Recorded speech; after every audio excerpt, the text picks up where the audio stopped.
by 4 drivers, and number 28 is the bronze prize winner of RDS Europe and the bronze prize winner of the Russian Drift Cup, Ivan Palmin. And next to him, number 100, stands the winner of the regional series events, Dmitry Sherbina. The winner of RDS West and RDS Europe, the vice champion of RDS GP 2023, Anton Kozlov. The only representative of the Republic of Karelia, the town of Sortavala, and the prize winner of RDS Europe events, Artyom Leitis. And here is another famous team, Fresh Racing. After the first half of the season, they are the leaders in both competitions of the Russian Drift Series. And here comes the man who we should thank for the presence of this team and its achievements, Denis Migal. And with a great joy, let me introduce to you a rookie of our junior boot camp that is taking place under the auspices of IMOL program, Luka Migal, the son of Denis Migal. We don't know who this guy is, but he is being filmed by Denis Migal in person. And here we proceed to our main qualification expert and 2-time vice champion of Russian Drift Series, Damir Idiatulin. The driver who this series joined Russian Drift Series, and during his long career, regardless of his young age, he has already become the champion of Ireland and the winner of the International Oman Championship. He represents Ireland, Dungarvan, Thomas Kiley. And here is a driver from Samara, the winner of regional championships, who broke in RDS GP several years ago, Sergei Kuznetsov. And the reigning champions of the team's competition, Takayama Forward Auto, and the first one in the team is the leader, 4-time champion of RDS GP, 2-time winner of the Intercontinental Drifting Cup, and the owner of the history's first Russian Drift Cup, Georgy Chivchan. And here comes the reigning winner of Russian Drift Cup and the winner of multiple Russian Drift Series Grand Prix events, Roman Tivadar. The winner of RDS Open in the next competition and the winner of RDS Grand Prix events, Timofey Dobrovolsky. 5-time champion of Kazakhstan in various motorsports disciplines, and the winner of Central Asian Drift Show, and a driver who has already been on the podium this season in RDS Grand Prix, Pyotr Baradin, from the city of Almaty. And here is another boot camp contender, and the guy who we know very well already. He has taken part in the Winter Cup and he's already in the summer competitions, Stepan Popov from Moscow. Another great team, Lukoil Racing Drift Team. And number 21 is the winner of RDS Europe and RDS Asia, Grigory Gusev. Next to him stands number 8, the winner of RDS Urals and the bronze prize winner of RDS Siberia, Andrei Ostapov. The winner of RDS Europe events, Danila Vorobyov. The champion of RDS Open in the pro competition, an experienced driver who every time makes up new challenges for himself. And this time he's got a new vehicle that we're gonna see in the process of the competitions, and we have known him for quite a while, Anatoly Shirbak. Vice champion of RDS Open in the next competition and the winner of the Moscow Drift Cup, Artur Zeleny.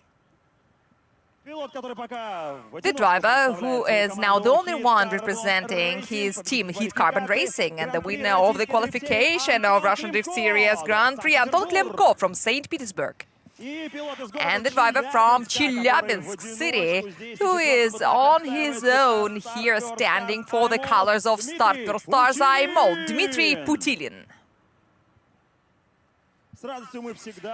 We are always happy to see drivers who represent the Open Championship of RDS at some events of RDS Grand Prix, especially when they show us their new vehicles. And here is a combo thanks to Ruslan Arefyev, the master of sports and the winner of Russian Drag Racing Cup. And here stands another family duo, because here stands a contender of our junior boot camp. This is not the first time he takes part in it, Daniil Arefyev. And immediately, here's another boot camp contender. Let me introduce him. Without any missed shots from one event to another, he's been proceeding. And this is Arseniy Tsarigradsev.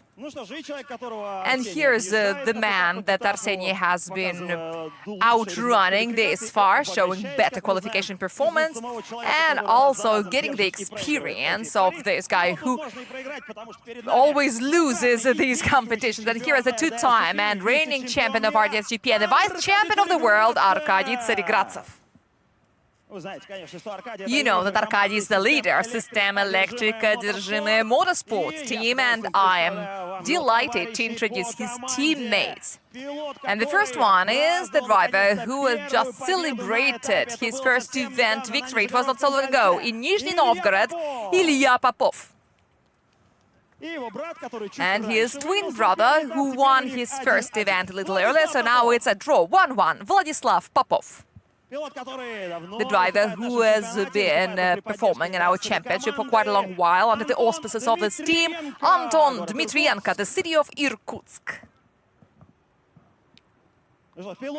So, we have already greeted all the drivers. Now it's time to thank our sponsors and partners. The general sponsor of Russian Drift Series is VTB Bank PGSC. The official sponsor of the competitions is the premium motor oil manufacturer IMOL company. Don't forget about our RDS shop that is available both offline and online at shop.drifter.ru. And now, my dear friends, let me introduce our officials. The director of the race, the judge of all Russian category, Vasily Karachkov. The sport director of Russian Drift Series, the judge of all Russian categories, Svetlana Shakhova. And you could probably continue it for me, but we've got a new person in this lineup. We've been speaking a lot about juniors this season, and here is one of the youngest racers is today with us as a special guest.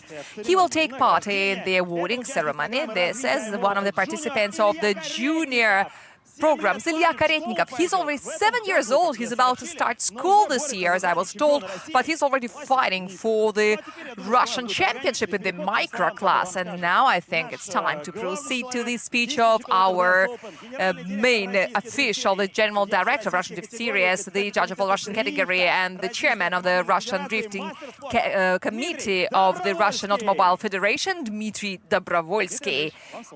You have the floor. Please say something about the program. It was a big secret. Hello, Moscow. Yes, for sure, IMOL Junior program has been on for many years, and it has brought up many champions already. And now it is especially delightful for me to introduce our youngest contender. He's very talented, and he can already win some races, and he has already been on the podiums.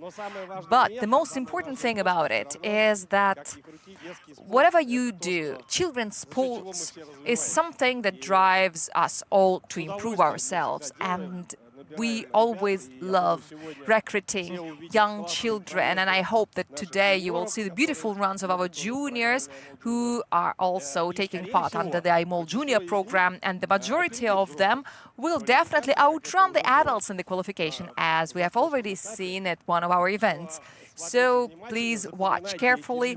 Remember these faces, remember these names. Ilya will now say something to kick it off.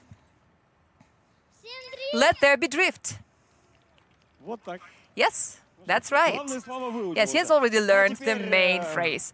And now, as usual, at the end of the opening ceremony, we all rise for the national anthem of the Russian Federation.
We're proud of you, Russia, and with great pride for our country, we declare the fourth event of Russian Drift Series Grand Prix 2026 open. Happy New Drift, Russia!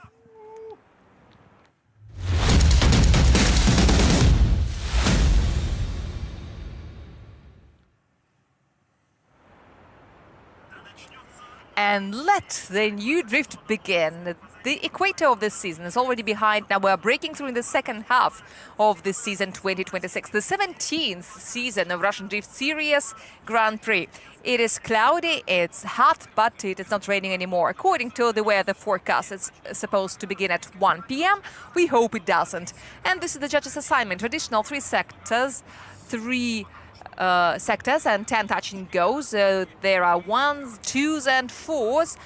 The sweepers are marked with the numbers, and the touch and go 3, the inner one, is the hardest one. Lots of historical things usually happen here.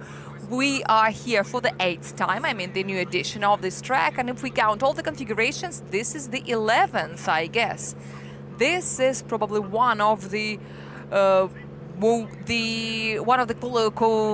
configurations that we have been using for the longest times, but it goes through various modifications and reincarnations. Andreas Tapov used 1 hour draw yesterday, which means that he got the number 1 stick, and this is his 60th event in his career. Can you imagine that one day he was young? Well, he still is young, but he was very young and promising, but for the 60th time. 165 meters of running and followed by 700 meters of the squad section of the track. Andrei is already collecting touch and goes number 1 on the very edge. The transitions have to be sharp, except for the third one but last. Here's the inner clip, and look how risky he is running as he presses the car to the no-go zone. And he is already in the last sweepers. Then the double transition from 5 to 6 into a large angle, and through the 7 he's running to the finish. Here you could see very well how much space the judges gave the drivers to this element, and it was hardly enough for this driver from Yekaterinburg. The drivers were allowed to use the curb, and he almost did, and almost missed 1/1, but he still touched it with one of the wheels. It was a nice transition, I think. Pretty sharp steer wheel move in order to change the direction of his movement, and he succeeded. And then everything was pretty lean and nice. He touched that line a little bit, and here comes the question whether it's going to be counted as a wheel outside or not. I've got a question about 1/2 and 1/3. It's not very clear to me as well, but let me remind you, if you did watch our news, just in case, the judges decided to be merciful, and they made the squares, the touch and go squares, by 15 centimeters. Now they're almost 2 meters by 2 meters. It used to be 170 something, now it's almost 200. Now let's watch it again and we will see how the line judge interprets it. Let me introduce you the judges. I'm not going to tell you who is in charge of which criterion, but I will tell you the names. Anton Novikov, the vice champion of RDS Europe. Dmitry Yermohin, the winner of RDS Siberia and the prize winner of RDS GP. And Andrei Pauli, a driver and a coach that we have already seen in the driver's cockpit not so long ago at RDS Fest. And he won the Start Pro Stars Challenge and got the right to compete in the Winter Cup under the auspices of this team. And interestingly, Anton Novikov in RDS West was fighting for the championship versus Anton Kozlov. It was in 2020 and it was a very intensive battle, and now Anton Novikov is the judge who judges Anton Kozlov. Well, our drivers and judges are all mixed together. Timofey Dobrovolsky and Mikhail Davidyans are examples of this. There is a circulation, but where else can we take experts to judge drifting? I don't see any other source, because judging is just the top of the iceberg. The main work is all here. This is all what you see on the screen, where to put the control points, how to lay this curve for the drivers to follow. This time this configuration is a little narrower than it used to be. You can even see the old lines. And yesterday I measured the track and I found out that the length of this driving curve, the drifting curve, is the same more or less. It's still 865 meters. And this is 23 for the line, 30 for the angle. This is the missed touch and go, I guess. And the total score of Andreas Tapov is 83. There is a mistake in the line score as far as I can stand. Yeah, they gave him too much, probably. Now they're going to take an axe and cut it off. I remind you that the maximum is 130 for the line and 35 for the angle and the style. And the third sweeper that is narrower, somewhere it is now wider than it used to be. The place where touch and go 2 and 3 are. Yeah, okay, so please do not be confused by the score. This is a good result. 81 is pretty solid, but I remind you that we've got less than 32 contenders. Of course, the main battle will be for the top 5 places, and Tommy Kiley is especially interested in getting to the buy-round zone, because then he will definitely leave this event as the leader of the personal competitions. And this is Ilya Popov from System Electric Одержимый Motorsport in his Nissan 370Z. So Ilya is oh wow, there is no speed, there is no thrust. I was about to say how the magic of his recent victory is gonna work, but well, the magic could influence himself, but not the car. His car was not on the parade, and it already made me a little anxious. But I guess that wasn't ungrounded. His first attempt is a 0, and he is very likely to go to the health group now. Very likely he goes on a different condition of the track, because it may rain. Of course, we wish that it passes out, it passes away. Oh, yes, this is something very bad. There is no oil pressure. In such a situation, the automatic systems turn off the ignition to save the engine. If this is just a pump, then it can be cured. If not, then I'm not sure. But we always hope for the better. We are not the ambulance who gives you the worst of the diagnosis. We always believe in the teams. We always believe that they can ensure the quorum. We hope that the buy-run zone doesn't get bigger. But, well, unfortunately, there is nothing to judge, so this is 0 score for this attempt. And, of course, he will automatically go to the health group. I'm not gonna wait for the health group announcement. If we find out that this is some tiny little thing that can be resolved in 1 or 2 minutes, then maybe Ilya Popov will go on the second attempt on his turn. Because, well, why risk it? Why wait for it? But now, for fresh racing, take a look at the magazine. Here it is. Please look at it. Look who you see on the cover of this magazine. Very realistic. Tommy Kiley is on the cover with 2 cars. I don't know why, The magazine is available at RDS shop here at the Autodrome. If there is anything left, you can order it online on shop.vdrifte.ru. With the Galasa promo code, you can get the same t-shirts like we are wearing. So you can choose the color that you like. There is a big choice. There are over 2 t-shirts. There are different prints and different colors. And apart from the t-shirts, you can purchase lots of other items. But now we're waiting for Denis Migal, the founder of Fresh Racing. We will see him in several seconds. And here he is. He's already here.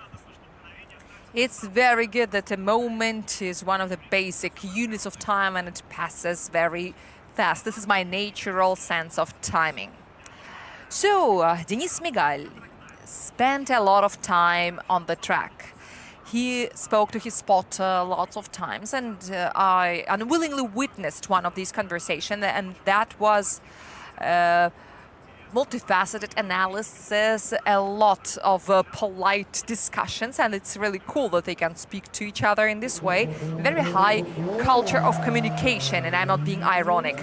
And now let's see where it takes Denis Migal, the A80 wearing the colors of Fresh Racing, is starting the competition. And here we are, very much in advance. Denis Migal goes full throttle, and it looks like he's running on a narrow curve, and then there is no problem with the second. A great transition and a perfect fixation before touch and go 3, because yesterday there were lots of questions about this touch and go at the pre-start briefing, and now a beautiful smoky transition, and Denis Migal throws his car into touch and go 5, which is a source of potential problems. And why? Because this angle should be fixed, and he couldn't fix the angle this time. And when the judges commented on the task, they said that please pay attention to the transitions. If you cannot make the third transition sharp, you don't have to.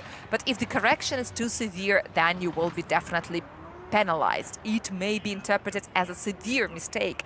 And the 2 transitions that have to be sharp, if they're smooth, then you can lose from 7 to 10 points. And that is serious. And in tandem drifting, it is almost impossible to then compensate. And it looks like Ilya Popov is really going to the health group. You don't have to be a good predictor or something, but here is what we forgot to mention is the run-in speed. There is a minimum value. 145, according to Drift Dynamics, is the minimum value. If the speed is under 145, this is a severe mistake, and a severe mistake is up to the entire sector score of penalty, and speed goes to the style criterion, and you can lose 15 points. But 145 is the value that almost all the drivers have been overperforming during our practice sessions. If the weather changes, if it begins raining, this standard will be cancelled, because theoretically you can gain that speed under the rain, but what's gonna happen after, no one knows. So of course this standard will be cancelled, and it won't influence the judgment anymore. The judges will only be guided by their eyes, and that's it. And the run-in must be confident and solid, of course, when the weather is dry. And then you've got the familiarization run, so that you can adjust your hands, your eyes, and other organs of senses, and to make it equal for all the drivers, even in the dry weather, the drivers have this right. And what they do with it, this is up to every driver. You can just go for a ride, or you can drift. Denis Migal loses 4 points in the first touch and go. He misses 2 control points, and he's penalized for the first transition, I guess, because I don't know what else could be there with the angle. Perhaps the initiation penalty, and -10 for the angle in sector 3. And this is the over-angling. This is the severe penalty that was promised by the judges at the briefing. When the judges say all that, they don't hope to apply that. They don't want to make a warhammer for you, but the drivers have to be informed. Now, here is Ruslan Arefyev driving his BMW, and this is not the 4th series BMW, 2JC BMW. And this is the longest chassis vehicle in the history of Russian Drift Series. And what is going on? What is going on? If that was a by run, it would have counted. Not yet, but yes, but now it would have been counted. But this is not a by run. This is the first qualification run that Ruslan Arefiev unfortunately loses. He gets a 0. Something strange is going on here now. But, well, there is no coincidence that we said that ADM Raceway is the most demanding track, speaking about the engines. But I've never seen so many technical difficulties happening at the same time. This may not be the engine, this may be the transmission issue, maybe a gear went out, I don't know. I hope that this is not a global problem. We haven't seen the onboard, so we couldn't tell you, we couldn't see. So now, without waiting for Ruslan Arefiev to come back, his team reports that he's going to the health group, which means that we will see him at the very, very end of the qualification. This is bad, but maybe the team decided to be cautious. And Ilya Popov won't be lonely in the health group. Denis Migal had 95 degrees in touch and go 5 with a limit of 45. So this was literally a backward. This is a severe mistake plus a 10-point penalty for the entire sector. So he lost the entire sector in terms of the angle. We've got in the first sector the maximum is 15, and the 2 other sectors the style score is 10. So here he loses the entire sector score in terms of the style. The third sector begins at the end of the third sweeper. So what can I tell? This is kind of a mistake that doesn't come from the incompetence, but from the over-motivation. Like, here, let me show you. But the general run, in general, the run looked pretty well. For the first attempt, it's more than clear. I cannot tell you that it was expectable, but anyway, this is the situation when we say, oh, this is a kind of a normal thing. I am also not surprised that he didn't accelerate to the maximum speeds when we have already said 145. There were some runs when the drivers had a little less speed, when they tried some alternative approaches as a chaser, for example, and therefore the driver had to mimic the leader. And this is the driver who this season has already been on the podium. Pyotr Borodin from Takema forward order, and he is forward racing as 15. Also a very aggressive squat that the car makes on its rear wheels, very nice. And here in the first sweeper he hits the speed limits. Here is the transition, and here once again I would be interested to see the angle score. And now together with Pyotr through touching goals number 4, we go to the double transition. Right before the grandstands, touching goal 5, and here's touching goal 6, a very beautiful inertia that pushes him forward, and this is a very nice and smooth run. But I'm very interested in how this kind of second transition can be scored. Now let's take a look. The first transition was supposed to be with the gas on, but yes, here he does it. He doesn't let go of the gas pedal. Now let's take a look at the second. Doesn't look sharp enough to me, but this is the situation when we try to adjust. We try to compare the TV picture to what we see on the judges' camera as they score every run, because the judges also see it from the tower with their own eyes. And as far as the run in speed is concerned, it's exactly 145, as I can see in Drift Dynamics. When the drivers asked at the briefing what happens if the speed is 144, the answer was merciless, and it was uttered by Dmitry Yermokhin, who is usually a very reserved guy, but he said, well, this is a severe mistake, he said, and a severe mistake costs you half of the sector score, which is 7.5. So even 1 kilometer per hour is already penalized, because 145 was a standard that is really merciful. There were lots of runs at a speed of 150 and above. Denis Migal had 152, and it didn't look like something super fast. It didn't look like something uncontrollable.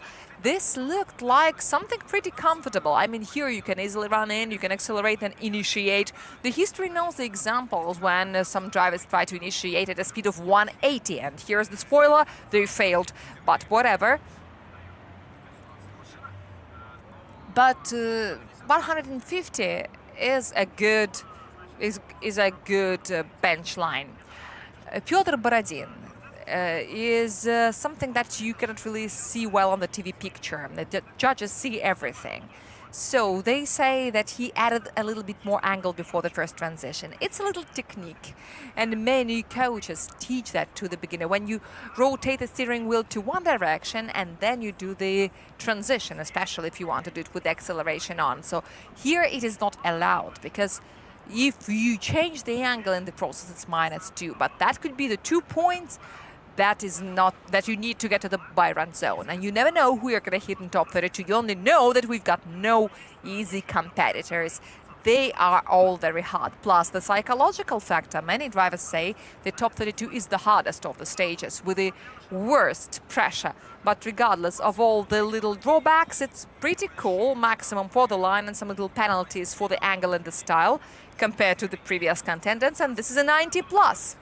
The by-run zone consists of 5 slots, and one of them, well, this far, of course, I hope that it will remain the same, and Piotr Baradin can easily take up one of these slots.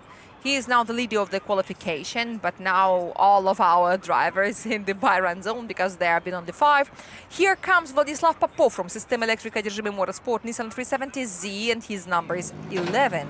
And now we will find out what he can do with the qualification run number 1. Vladislav has already got some qualification victories. Now let's see if he can hold another one. Now the run-in has already been completed, and here begins running on the scored section of the track. The first sweep and a very nice transition, a pretty dynamic one. And I would be very interested at seeing the score. Yes, very beautiful. Touch and go number 3, the third sweeper with touch and goes number 4. And he leaves a little bit of space to the line, so that not to seduce the judges, to penalize him. Touch and go 6, and oh, how cruel this left wheel is to Vladislav. As soon as it smells the concrete, it tries to get outside. I'm waiting for the score before I begin making any conclusions. But there are definitely 2 little details that we should pay attention to.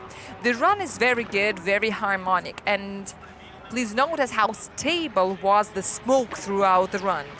What it means that the driver has been working very solidly with the accelerator pedal. He does the handbrake fixation after touching go 3, and this is allowed, and it has been mentioned many times during the briefing. There are 3 ways of running through that moment. The first one is slowing down a little bit before the transition. The second one, yes, here, he let it go a little, and this is okay. So if you let go of the acceleration, you can only lose 1 point. You can fix yourself with a handbrake before touching go number 3, and then slightly reduce the speed in the sweeper itself, because in one of these places you need to reduce the speed a little bit, otherwise you will slide outside the track, as it just happened to Vladislav. And here the border of the track is not the main problem in Vladislav's run. When we see the figures, I will tell you for sure, but I suspect that he went full throttle a little bit too late, because the smoke started flowing in about 1/2, and the full throttle line lies in 1/1. But here is another important moment. The full throttle doesn't mean the smoke, and it all happens in a sequence. So he may have already pressed the acceleration pedal before the dotted line, but it takes a while until the tire gets heated enough so that it emits smoke. I know that this is less than a second, but the car manages to run through some distance within this second. And as our especially elaborate participants has counted, a car can run up about 8 meters within 1 second, and this is quite a lot. Do you see those little squares? These are the 4 squares that the car can run through, because the size of the square is 2 by 2 meters.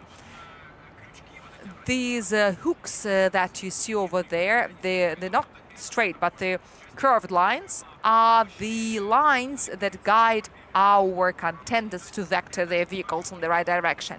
This is not a trap. This is a guideline for the drivers so that they could see where and how to run, so that they hit the touch and goes in the proper manner, and so that the chaser can chase them in a proper manner. I remind you that the judges design their assignment in terms of the line and the angle and the style, so that the drivers were all predictable for the chases and tandem runs. And this is exactly why, if the driver is a leader and he makes a lot of mistakes, it is very hard for him to win, because the opponent may mimic all of those inaccuracies which we have seen multiple times in our championship. We all know from the example that we have seen, if the leader is 30 points behind, it is impossible to compensate in any possible way, because this is really a gigantic difference. And there are some mistakes that look like not serious, but they are critical in fact. These are the mistakes that can cause the zero score. This is why we've got the double penalty zone, by the way, and the double penalty zone is in the first sweeper. The entire first sweeper, starting from the initiation and up to the transition. This entire line that is on top right, you are in the double penalty zone over there. Until you cross that line, if you get one wheel outside, this is not 1 point but 5 points penalty. For 2 wheels it's 10, for 3 it's 15, and if you still survived after that, because this is very, very slippery zone, then it's gonna be even worse. If all the 4 wheels are outside, this is a 0. This is one of the critical mistakes, like straightening, opposite drift, and unchaseable run as such. So you can see -5 in sector 3 for the angle. This is the angle fluctuation in the last sweeper, and the judges warned us that you've got to press the accelerator in touch and go 6 and reducing the angle run to the finish. And Vladislav Popov had a very serious angle mistake, but nevertheless he still gets a perfect result. So if we forget about that mistake, it could have been 96, but now this is 91, the same as Piotr Borodin had. And now we've got double leader on the top of the protocol. And now here comes a driver from Takema Ford Auto, Timofey Dobrovolsky, on board his Forward Racing Nissan 400Z Forward Racing with 2 JZGTE.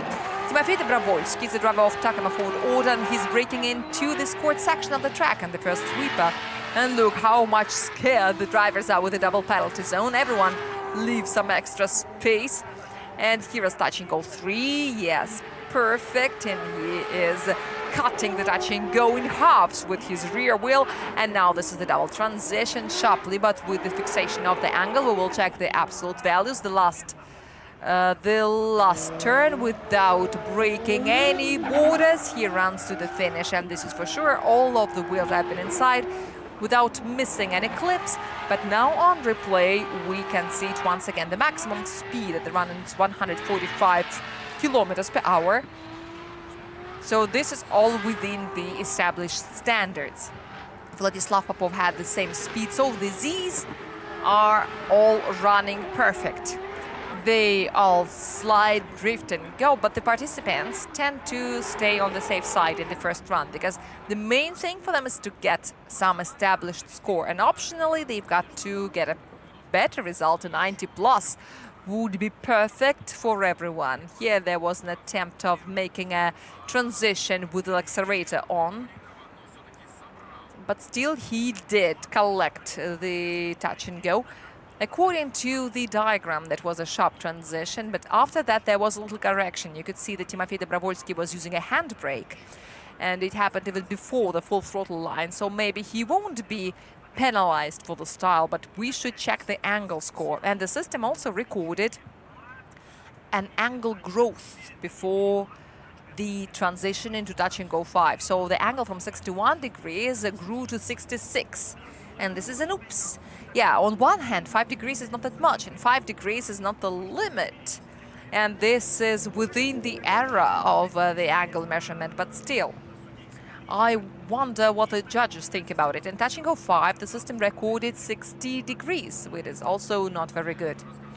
I love this story about Andreas Stapov. He is our regular judge in RDS Open for many seasons in a row. Here at ADM Raceway, when we were in the judges' tower, we're trying to make a video of this angle mistake. You look with your eyes and it is there. You make a video and it's not there. And this is the magic of the camera. I have no idea how this thing works. And Andrei has been trying to convey to the participants what they should do, what they should not. But what you guys are doing is something that is a yes. I'm happy to see you, and I'm happy to see our brand mark pink t-shirts. Yes, and this is the -5 point angle penalty. This is not something that ruins this beautiful picture. This is a little penalty, 30 for the line maximum, and on the angle has been compromised, and this is 91 again. Now we've got a triple leader on top of the rating, and the second run will finally put it all into places. And now here is the second run of Andreas Stapov, who in the first one lost to the current leaders 10 points. BMW 92 Lukoil Racing Drift Team. And right now, the light goes green. And so Andrei can go on his first attempt. And we're going together with him. These 165 meters are so slow. And wow. Touch and go number 1/2 and 1/3. Were missed, but the concrete outside the curb line finally tasted our standardized tires. And Andrei is already in the third curve, and now he is making a transition to touch and go 5, and he misses touch and go 6. It looks like everything went wrong. Where he had to reach out, he failed to. When he had to stay within the track, he failed. Touch and go 5 also was missed. It looks like the E92 just doesn't fly where Andrei is trying to push it to fly. It looks like the entire line has been shifted to the right compared to where it was supposed to be, because at first he didn't reach the control point in the first sweeper, then he went way too far in touch and go number 2, and if he touched the control point number 5, that was the very edge of it. I don't mean to scold Andreas Stapov. Never, ever. Things happen, but I just feel very upset because we perfectly know how talented he is. We are just very sympathetic. But these touch and goes love the taste of tires, and they want to taste it, they want to enjoy it, and they feel sad when they don't get it. But the run was cool, but it looks like everything has been shifted. Everything has been displaced, and he got the very edge of it. And here's the question. We all remember from one of the briefings at the beginning of the seasons, such a thing would not count. You've got to interrupt the line with your tire so that the touch and go counts. But has he done it? We will find it out when we see the replays and when we see the judges' scores. And the next episode would be our panorama and the table with all the scores for all the sectors and control points. And if we've got such an option, then we will definitely understand. But I would love to remark that touch and go 5 is here right underneath the feet of our judges, because you can see that little tower, that yellow and white tint on the tower, and right in front of it, right in front of the judges, lies touch and go number 5. This is something that they see very well from above. It is not hidden. Everything is right in front of their eyes. Because indeed, well, this is the magic of practice. When you make this integral impression and everyone looks good, everyone looks beautiful. Well, yes, all of them are good, but you've got to take the clips, you've got to go full throttle on time, you've got to follow the angle regulations. And this assignment is not that difficult apart from the transitions, because the speed is high and sometimes it makes it too difficult to be guided with your intuition. Because when the speed is high, you feel like falling into a power slide, but we are not these weird kinds of fun rides. We are a serious championship. And okay, so you could see the touch and go 1 was missed. Touch and go 5 was missed, and there were 2 wheels outside.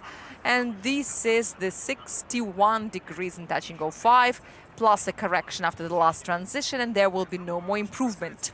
And as far as the configuration is concerned, okay, we will continue later. It's 76, and the best result is 81. He is on the 4th place at the moment. As far as the configuration is concerned, once again, regardless of its seeming simplicity, it's one of the most complicated ones in our calendar. Now comes Denis Migal, and plus ADM Raceway is the regular test location for many teams, because the majority of them are based somewhere in Moscow or around Moscow, or they come here for the tests.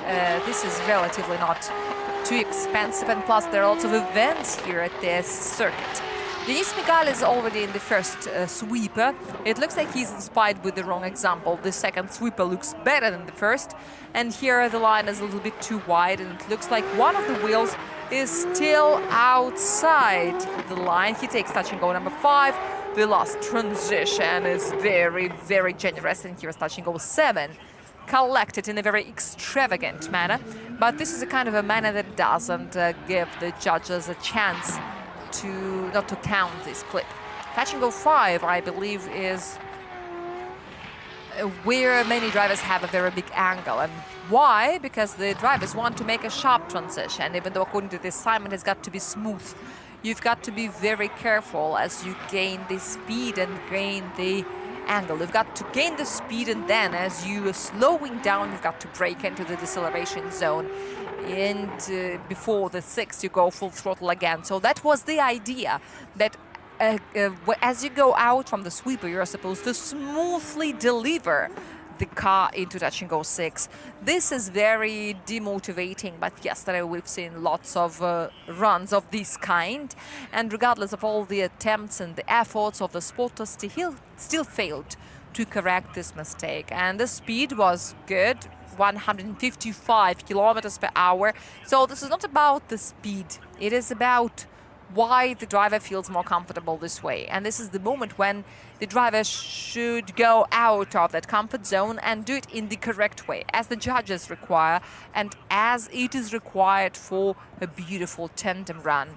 As far as the graphics and the angle is concerned, it is really painful for me to look at, because as you see the drift dynamics, there is a correction after the initiation, then there is a little angle growth after the first transition, then a correction, and then a very sharp transition, touch and go 3, and it looked like the angle was fixed, but then it started to reduce gradually, and then there were some more splashes, and yeah, that was a very powerful leap into touch and go 5, but with one little detail. It is not supposed to be like that according to the judge's assignment. And 72 degrees is not 95, but still it's more than 55, right? Well, so, but the commitment was definitely over the top. And plus, Denis did that sharp transition into a large angle in touch and go 3, and he was very close to not getting the touch and go 3 counted, and this is a very expensive one. It costs you a lot of score at the first sweeper. All these 1/something, all of them cost 2 points. So if you miss 2 control points in the first sweeper, it all equals 1 control points in sweeper 3. The judges are thinking, and they definitely have a lot to think about.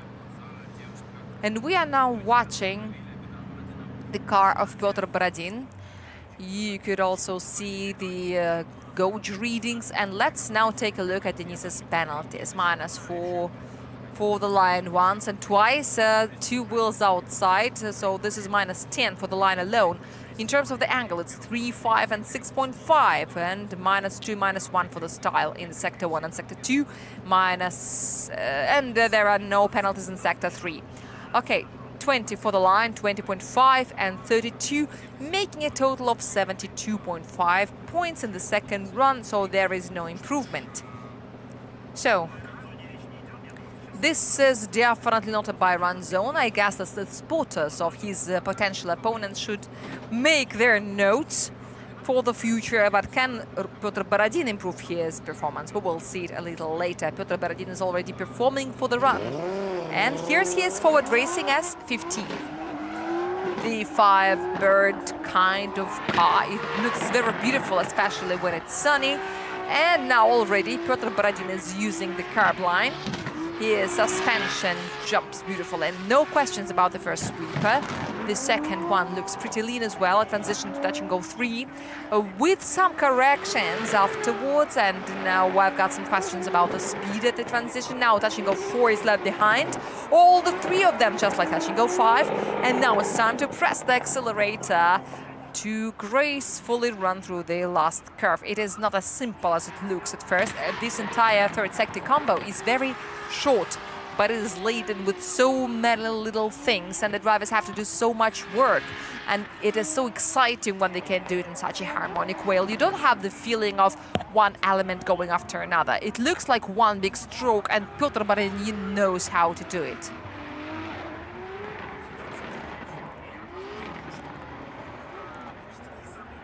And there is 165 meters from the touch and go to the finish, and 165 meters is the shortest sector of the track, but this is the most technically demanding because there are 2 transitions, there is a deceleration zone, there is a full throttle line, there is that cruel 90-degree turn which you need to hit in the correct way, and many drivers have wheels outside there, and I'm really surprised that at that place from touch and go 6 and later we don't have a double penalty zone, because this is a potentially very hazardous area, and lots of contacts can occur there, because while your car is outside there is a ground very close, and you may get stuck there and you may not gain speed as the opponent, as the chaser is expecting. So logically, to me, it would make sense to make a double penalty zone there as well. But I may sound very cruel to you, just as cruel as our judges are. But please don't take me like this. I don't mean that I'm thirsty for blood. I didn't really mean that. But I wouldn't probably make any double penalties for the wheels outside, because it is painful. But I'm just trying to explain the logic why these double penalty zones ever occur. This is why, because getting outside in those areas incur very big problems for the chasers, because our main priority is tandem drifting, even though now we are watching solos. But the solos we watch in order to reveal the best ones, the best lead runners, the best drivers, who will be the most comfortable to chase. Of course, if you can. Chase me if you can. Sounds well. So the driver goes openly, beautifully, fastly. You just need to adjust your speed so that you can form. But it is also worth remarking that the level of our drivers is so high already that we haven't really seen any big distances between the leader and the chaser. But there are some cars that have some technical restrictions that can be global or situative. Just in some situations the car feels sad, or maybe after a contact there are some suspension problems, some power deficit can also occur. So now let's watch for the score of Piotr Borodin. I remind you that in the first attempt he had 91 points. And I also remind you that no one from the first group, I mean those who have already had their second run, hasn't improved their performance. And improving from 92 upward is not an easy matter. Improving from 80-something is easier. There is a correction after the second transition, and here is a 3-point penalty. Here it is. And in terms of the style, he also had to work with the acceleration. It also influenced the performance. But here is 92.5. There is a little improvement. We've got a new leader, 1.5 points better than he used to do. And now let's see what Vladislav Popov can do to dispute with a new leader. Vladislav Popov represents System Electric одержимый Motorsport. His Nissan 370Z is already at the start. And of course, together with Vladislav, we are waiting for an improvement. He's already got 91 points. He has shown us that he is able to do it. And now let's see. Beautifully, he takes all the 3 clips in the first sweep up. Then the transition, a very dynamic one. And here comes the key moment of the scored section of the track. He had to work with the steering wheel, but not in a very articulated manner. Here is a sweeper and 90 meters along the outside edge of the track. And then 2 transitions in a row with the third sector through touch and go 7 towards the finish. And it is all so fast when the asphalt is dry, generally. And now let me remark the high speed of Vladislav Popov. At least visually, if you don't look at the diagrams, it looked like one of the fastest runs this far. He had to slow his car down before touching go 3, but not because there were any wrong actions, but because the speed was really very high.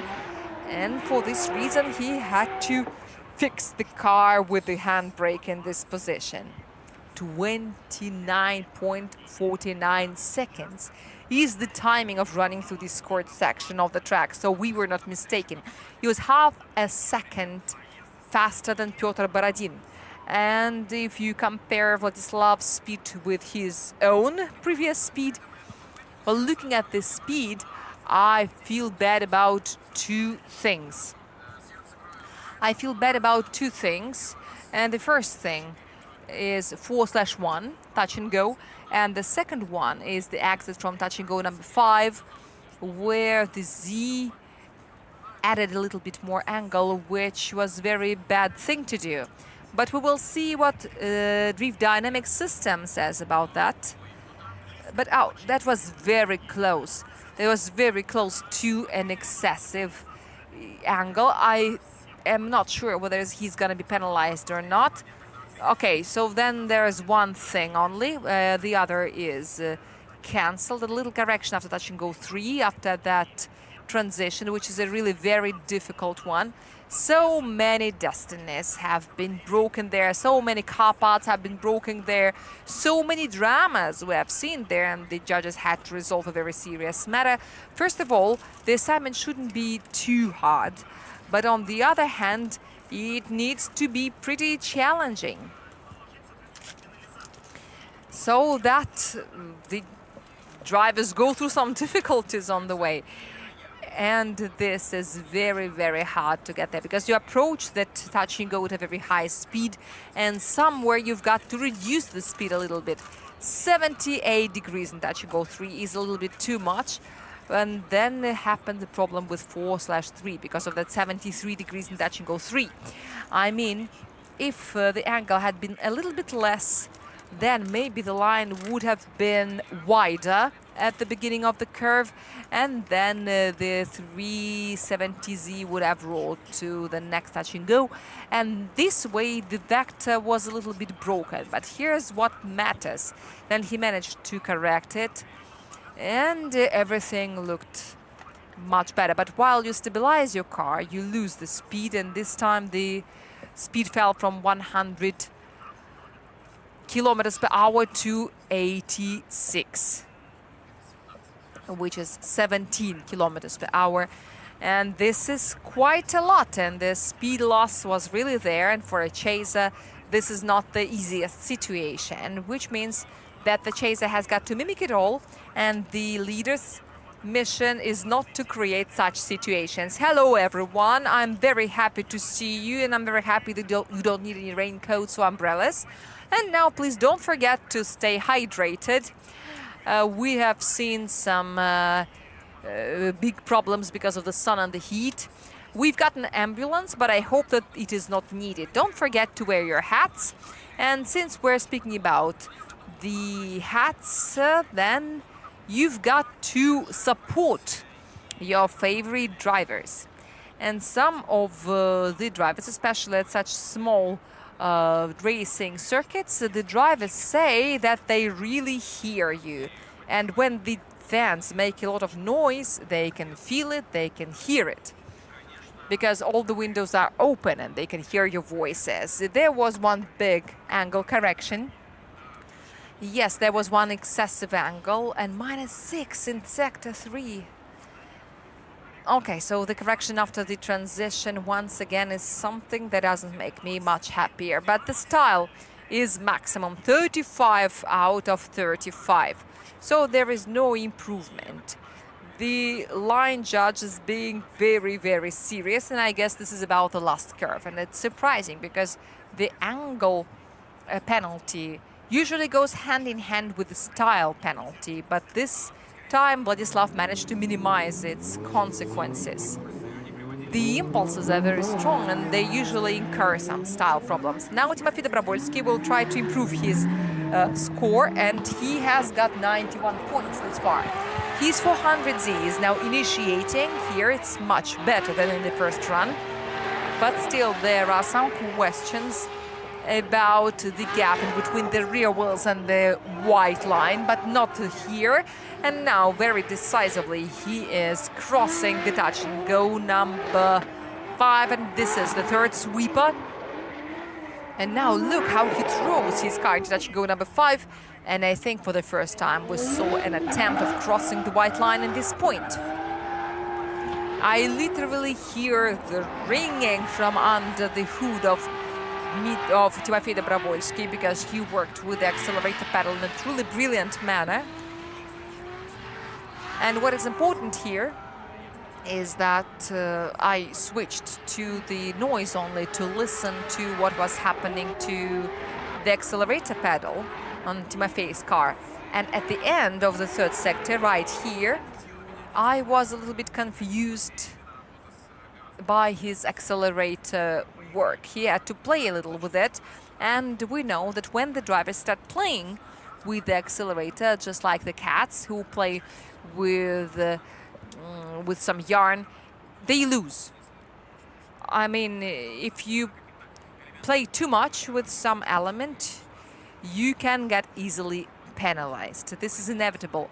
But now let's watch, now let's wait for the score. But generally, I would say that Timofey looked very well here. This is why he's got some qualification victories. And by the way, I would be very interested in seeing the entry into the first sweeper if we have such a technical opportunity, because drift dynamics showed something very weird there, and I would like to see it from the judge's perspective, because it gives us a less artistic but a more realistic kind of view. And yes, it looked like the speed was very excessive. The angle limit wasn't exceeded, but it looked like he didn't hit the right face. Or maybe he was just trying too hard to throw his car into inertia drift.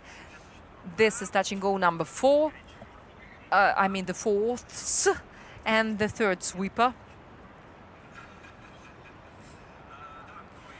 And, well, I am really happy to see the transition to touch and go 3 in this attempt.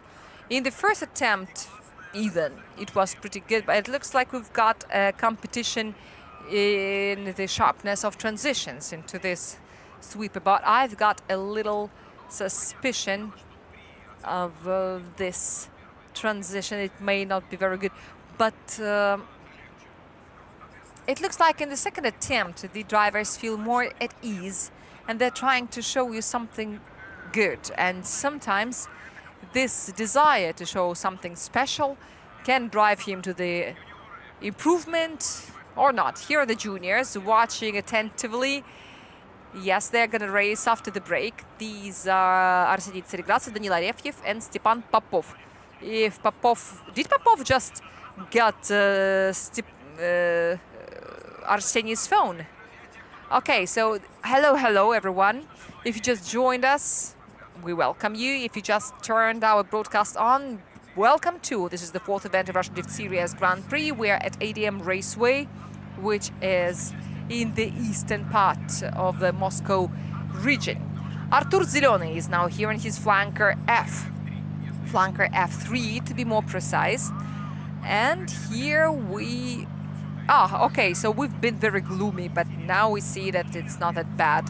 But we've got the answers to our questions, and see. the correction in the first sweeper is just -1. Also, let us remark it for the further contenders. You only get 2 penalties for 2 points. And look, this is 92.5. This is an absolute repetition, absolute reproduction of Piotr Borodin's performance. We will have to dig ourselves up in the data. We will do it as soon as we have a moment. But now let's take a look at Artur Zilony, flanker F.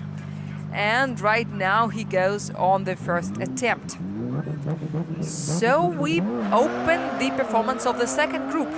Artur was doing very good during the practice. He had a lot of track time, which means that his car didn't create any problems for the driver. And now even the driver himself almost created problems for himself. And he managed to correct his mistakes that he made in the first sweeper. We will see what consequences it will incur for the score.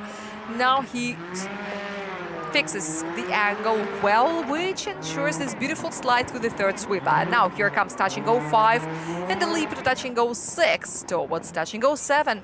And well, this is major. This is a good major run. Finally, the driver managed to get what he needed from this flanker.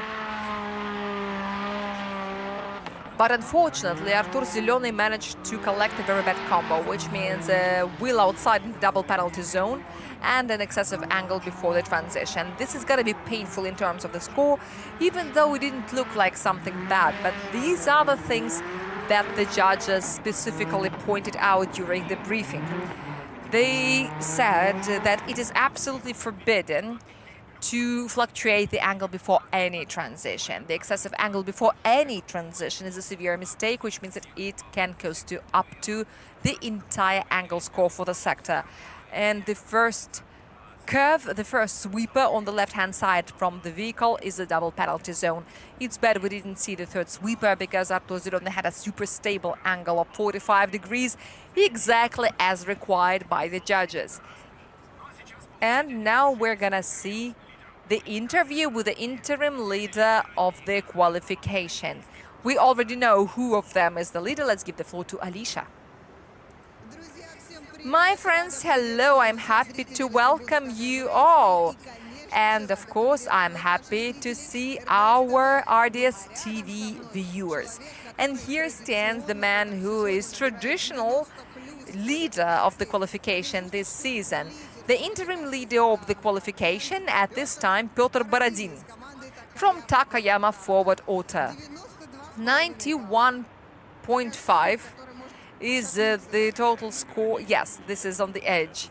I'm sure that there are guys who can improve this result. I was really surprised when I was called for the interview, but anyway, this is a good trend. I mean, I can get 90+ result, which is already making me happy.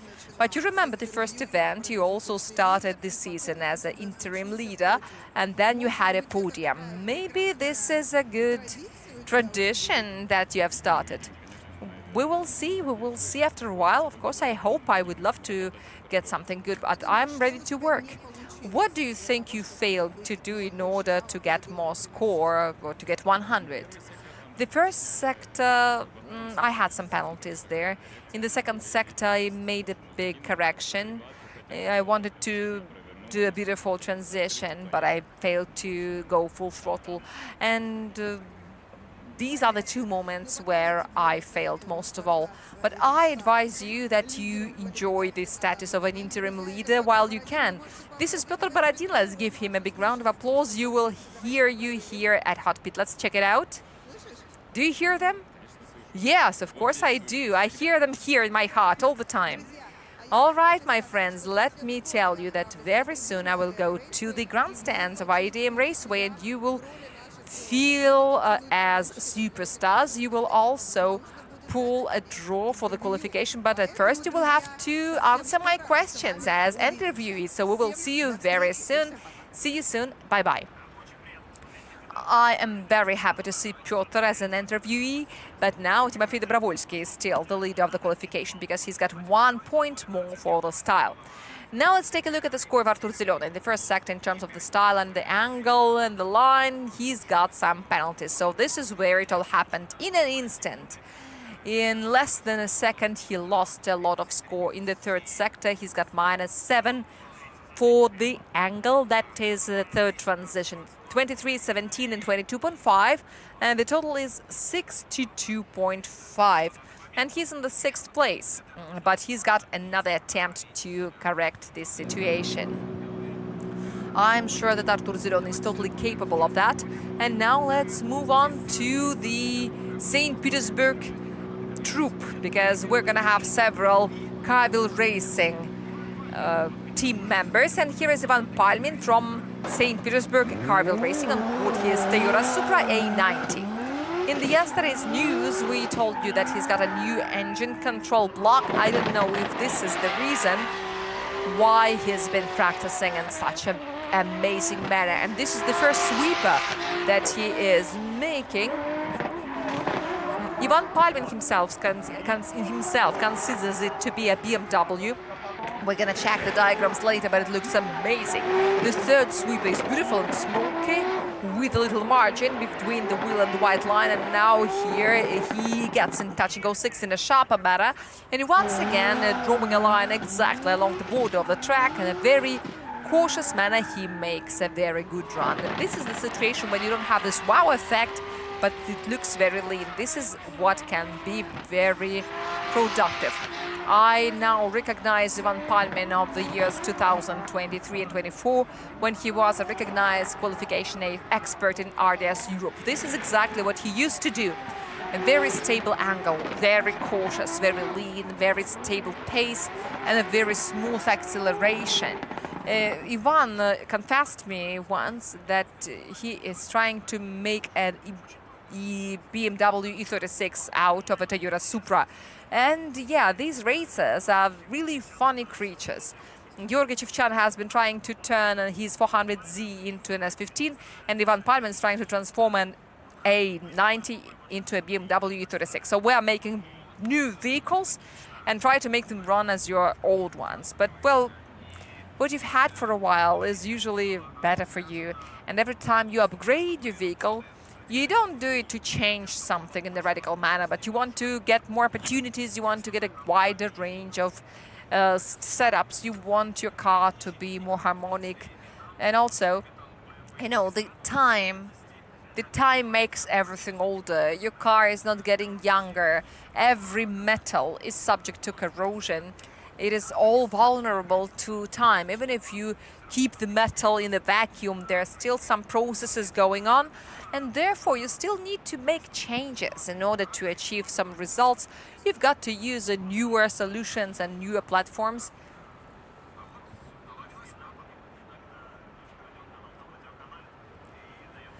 Okay, so now we are about to see the score, I guess, but this looks like a new idea for a startup to produce historical car bodies if there is no such business yet. Oh wow, 0 penalty for the style, 0 penalty for the line. The second sector, the correction in the sweeper, causes a 5.5 points penalty. Plus there was a correction at touch and go 3. And these are the only things that ruined it all. But we've got a new qualification leader, 93.5 points. Goes to Ivan Palmin for his first, nota bene, the first attempt, and he can still improve it, and he definitely knows where to improve it. And now let's proceed to the vice champion of Russian Drift Series Grand Prix and the champion of RDS West and RDS Europe, Anton Kozlov from Carville Racing. From the city of Ulyanovsk, but he lives in St. Petersburg. So now Anton Kozlov is performing the acceleration, 165 points. A very articulated initiation, and here comes the first sweeper. Here he gets exactly as much angle as he needs. But what is he gonna do here as a champion of RDS GP? He is a vice champion of RDS GP, sorry, 90 meters along the outside edge of the track, and here, wow, look how sharp the transition is. And here he could make it sharper, but we will check out diagrams later. Well, this was good, but it gives me the feeling that Ivan Palmin laid some railway out there, and now everyone is gonna follow. The rails were laid by Ivan Palmin and his A90. I'm not sure if this railway can be really laid and fixed, but I know that there are some qualification bets within the team. The one who gets the least score is gonna be in an unusual role at the tomorrow's parade. We will see. I'm really interested what it's gonna be like. Let me remind you that at the previous event there was a bet in Carvel Racing. The driver who gets less qualification score is to play the mascot at the parade, and yes, and the role was played in a brilliant manner. Also, the weather was very good for getting packed into this mascot stuff. And now Anton Kozlov avoided this inaccuracy that was committed by Ivan Palmin in his attempt, and this gives us a right to expect some better score than Ivan Palmin had on one hand, but on the other hand, oh, look at these diagrams. I have some questions about the first sweeper, but the correction in the first sweeper is not penalized in such a severe manner if this correction doesn't cause a serious speed loss, of course. But the speed loss is natural there. It happens on its own because the initiation has just happened, but it can be a nice and smooth decrease. It is good. If it's a fall, then it's bad. The pace must be smooth. There should be no sharp accelerations or sharp decelerations. Okay, that's nice and clean, but some style penalties. There was a second handbrake pull, I guess. This is what was penalized, and we still continue playing the don't copy game, and this is 93.5, the same as Ivan Palmin had. So before that, Pyotr Borodin and Timofey Dobrovolsky used to copy each other, or Timofey Dobrovolsky used to copy the works of Pyotr Borodin, and now Anton Kozlov is copying Ivan Palmin. Artyom Leitis, I wonder if he can get this to copy. Nissan Fairlady Z, a new vehicle for Artyom Leitis. Let's see if it's good for him or not. But at least this is honest. The car is new, the body is the same, but the inside is new. Artyom Leitis is breaking into the first sweeper. He is making the transition with an acceleration. I wouldn't say that it was ultimately sharp, but still it's good, just like touch and go 3, exactly on the border of the no-go zone with a little left footwork. We will see what the style judge thinks about it. Now together with Artyom we break into the last sweeper, and exactly on the white line he finishes. I was worried about touch and go 5 because he made a transition far too early, but still he managed to achieve it, to reach it with his right rear wheel.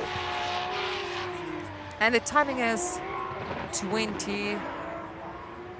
Well, Anton Kozlov had the timing of 30.36 seconds. So I wouldn't say that someone has broken the record of Vladislav Popov in terms of the timing. Timofey Dobrovolsky had 32.13.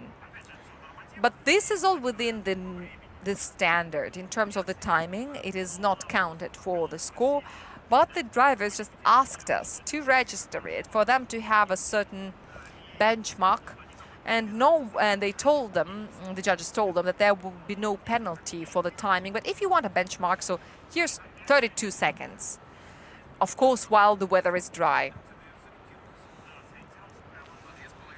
But Vladislav Popov was 2 seconds faster than required. Seriously, I'm really interested in seeing the style score in the first sector, because there was one moment before the second transition, and I remind you that the first sector lasts until the second transition. Sector number 2 starts from the transition to touch and go 3, and it finishes at the touch and go 4/3. After that, sector 3 begins, and then, as we told you, 165 meters, so that is not very fast, but very technically demanding. You've got to steer a lot, you've got to press the pedals a lot. So if the first 2 sectors run, let me say, in a boring way, you just initiate and then you do a transition and press it, transition and press it. The third sector, you've got all the 33 troubles. There is a transition, deceleration zone, a full throttle zone, a stable angle, and lots of other things. Then, without touching anything, you've got to keep this angle and not let it grow. So if whatever position your car is in touch and go 6, it's got to fix this position until the end of the run. So I think that was the transition that he was penalized for, and here's -3, unfortunately. So the rails have been worn out. Okay, so it's 30, 26, and 31, and the total is 87. The 6th line goes to Artyom Litis. Maybe he ran out of ink to copy the works of his other friends, but anyway, it is not bad. The result is pretty good, especially for the first attempt. For the first attempt, it's magnificent. And here comes the 4th driver of Carville Racing. He's coming out to the start. Dmitry Sherbina on board his Toyota Supra A80, number 100. The light goes green, and Supra A80 is running to the initiation line. It does the hood, and here with the aerodynamics, the bumper also gets deformed. Unlike the line of Dmitry, he is just mimicking the white line. He's mimicking the border of the track. Now here comes transition 1, and the right front wheels hanging out over touch and go 3. And here is the 90 meters third sweeper that precedes the double transition. And wow, that was a very beautiful jump, and he managed to go full throttle on time. Or not. And question number 2 shouldn't be asked, because he definitely crosses the border of the track. Because the car started pushing inside, and maybe this is because he pressed the pedal far too late. So the cause and consequence is more than clear, but this was a beautiful transition. And then he decided to stabilize the car with the left foot a little, and he continued doing it in around the 4s. And then he let it go in 4/3. And this transition, the final one in touch and go 6, was really great. In touch and go 7, the wheel was outside the zone. And by the way, speaking about the outside clips and the track borders, if one wheel is outside, the control point is counted. If you've got 2 wheels outside in the touch and go, then it is not counted. So apart from the 5-point penalty or 10 in the double penalty, you get a penalty for the missed touch and go, just like with the inner touch and go. But the inner touch and go doesn't count if you've got one wheel in the no-go zone and the wrong wheel in the no-go zone. So you've got to take it with the right front wheel in the inner touch and go.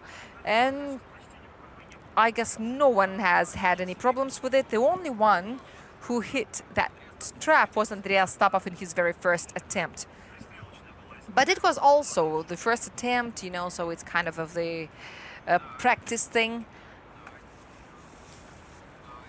But let's check it out once again. Let's see this beautiful last transition performed by Dmitry Sherbina.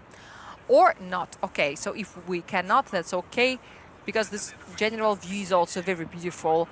This all these tracks and the drift taxi running. And let me remind you that you're going to have an opportunity to visit the service park. It's not very far away from the grandstands, where the teams have prepared various activities for you. And here is the penalties activity offered by the judges, especially for the angle. There are 12 points. This is the turbulence that reflects the diagrams of drift dynamics, but still this is 28 for the line and 75.5 as a total for all the 3 criteria. And this is once again not a 0, which is already good. And then Dmitry will figure it out what to do later. And tomorrow is always better. And now prepare for the big boss. Georgy Chevchan is one of the 2 drivers who has got victories and on this configuration. It's one of the 2 drivers of Takayama Forward racing team. And here is the initiation of Gorky and his Z, and immediately he decided not to take the touch and go 1/1, touch and go 1/3, then a transition touch and go 3. And here the right front wheel is hanging out, but still he carefully collects this valuable clip. Then he draws a line to touch and go 4. And look how he dives into touch and go 6, just like a cliff diver. That was a very impressive one. But the first sweeper, come on, Georgi, I didn't expect that from you. He pushed the car inside, but Timofey did something very similar in his first run. But you know, on the general, the drivers keep ignoring the chance given to them by the judges. I mean, the extra width of the track. They are allowed to go on the curb line. It is a little slippery, yes, it really is. But on the other hand, first of all, on that slippery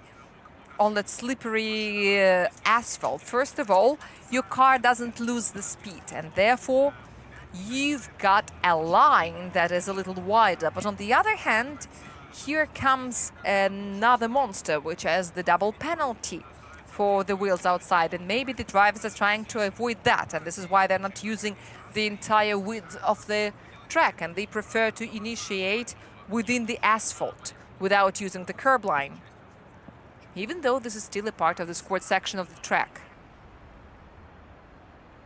Now let's wait for the score. There are some bad symptoms that I see on the diagram, and I wonder if it's gonna influence the qualification score. Of course, this is still a productive run. Yes, he's gonna get some score for this, but we are mostly interested in one thing only. Would the 93.5 result of Carville Racing team members, Ivan Palmin and Anton Kozlov, would they get a proper resistance from Takayama Forward Auto? And, oh, wow, look at this. What is that? Ah, these are beautiful characters. Alicia is holding herself. Ah, yes, of course we couldn't guess who that was. Yeah, we have no idea. Martin Bradley and David Croft. Yeah, I know. Ah, no, this is something we do not do, and you guys may get punished for this.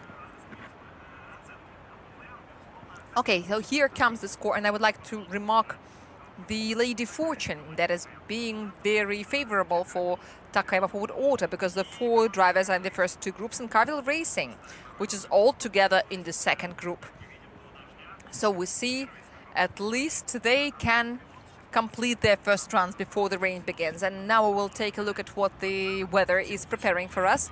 More than a half of the first group consists of the Carville Racing drivers, plus there are 2 drivers of Takayama Forward Auto and Artur Zelyony, the driver who doesn't belong to any team here.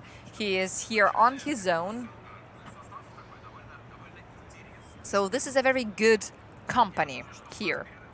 And I remind you that after the end of the second qualification group, we've got a break. Here is Daman Tivadar preparing for his first attempt. He has got a victory here on this configuration. I guess that was where he got his first qualification victory.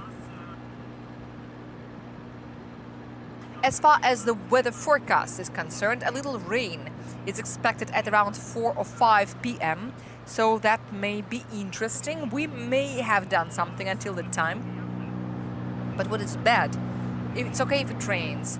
It's supposed to be a little rain, which means that we're gonna have a dry and wet track. The third sector is compromised for 2 reasons. The first one is the extra sharpness of transition touching 05. It caused the excessive angle. In the second sector, there was a correction in the third sweeper, a little angle fluctuation before the transition. And in the first sector, that was approximately what Timofey Dobrovolsky did. 26 for the line, 25 for the angle. And the total is 82 points for Georgi Chivchan for his first attempt.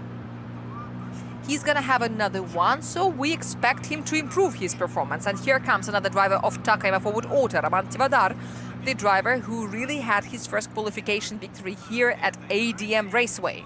And that was in the year 2022. That was the year when Roman Tivadar was in his prime. He was competing for the championship. Roman Tivadar is always one of the favorites of our championship, but it looks like he's very comfortable in the first sweeper, and he leaves a very little margin between the wheel and the white line. But what's going to happen to the transition in this sweeper? It looks like the smoke is flowing and flowing and flowing through the touch and go number 3. And then carefully, yes, this is the driver who definitely reads the judge's assignment. And here is the last turn. And you know what? The electric cars are very popular now, and it felt like within the third sweeper, Roman Tivadar turned on the automatic driving system because he was extremely stable. I was worried about the hood because it looked like it was falling apart into layers. It looked like the upper quarter was about to fall off, but then as he started sliding, he didn't go too fast, and the air wasn't flowing too actively into that little opening on the hood, and it looked safer. But I think that the mechanics of Takama forward order have seen it all, and in this second attempt they will use some adhesive tape to fix it all up. And now let's check out how stable Roman Tivadar has been. A couple of times he touched on the borders of the track a little bit, and I wouldn't say that this is any violation, but anyway, to my mind, this was one of the best runs this far. If we take the third sweep of Roman Tivadar, like Dr. Frankenstein, and try to integrate it with the first half of the run of Van Palmen, it would be a perfect run. But I guess that if we take several runs and combine them, we could make a 100, and one of them will definitely come out. But, well, the overall impression was very positive. Let's wait for the score. But what I can say is that in terms of the line, there is no suspicion of any penalties whatsoever. Roman Tivadar won a qualification here in 2022 with a result of 95 points, so it was enough. What it means that regardless of its seeming simplicity, is actually a big challenge for the drivers. It has got everything, all the possible elements. But the track doesn't have to look difficult to be actually difficult, but it has got all the elements we've got in drifting, and they're all compactly located, they're all pretty close to each other, and there is no one super universal driver who will be able to handle them all. Every driver has got his weak sides and strong sides. Maybe some preferences and some things they don't like. There are likes and there are dislikes. But I don't think that there is a driver who wouldn't dream of becoming a power slider. Just take it, press it and go without letting it go. But by runs, many people actually do that. This is a kind of a challenge that they set up for themselves, to run through this quad section of the track without letting go of the accelerator pedal, and then perform a 360 at the end to get a 0 if it was a classical scoring system. But you can see it very well here in the first sector. There is a little bottleneck after the second sweeper. It is not as narrow as it looks. It is 6 meters wide, but this is really the narrowest part of the track. But 6 meters is enough for the car to run through, as one of our people have said, in an absolute transverse. You must be Ilya Fedorov's fans and a little bit of Anatoly Sherbak, because there is a part of a Mustang, the Mustang Heart. Okay, so now Ilya Sherbak has got a body that he managed to push his Coyote in. Now we're waiting for the score. There will be lots of things to speak about, because even though it looked all very clean and nice, there are lots of things to speak. Oh, wow, Sector 3. And you know why it happened. First of all, 58 degrees instead of 55, and a correction after the last transition occurred there. Even though there is a natural change of angle from the large to small, the judges found something to penalize. 87.5 points only, regardless of the overall beauty of the run. That is a little surprising, but the third sweeper looked brilliant to me, I insist. Okay, here comes Artur Zilonin aboard his flanker F. The city of Moscow is represented by this driver. In the first run, it wasn't perfect. His result was 62.5, which means that it is going to be easy to improve. And the third sweeper, by the way, was also very good. Now he's got to improve all the other elements. Now here comes the curb line, and the first sweeper works out very well without any penalties. And now he looks how he dances with his right rear wheel without breaking the borders of the track. Now, before touching goal 3, he presses the pedal, which is an interesting strategy. We will see how productive it is. Then transition into touching goal 5, and the last fourth one into touching goal 6. And now he's got to make it to the finish, which he does. And the dynamics looks pretty good to me. The run was fast. But now let's compare run 1 to run 2. And now let's see how much more precise was that curve compared to the first run. And really, for real, the major share of the penalties he managed to correct.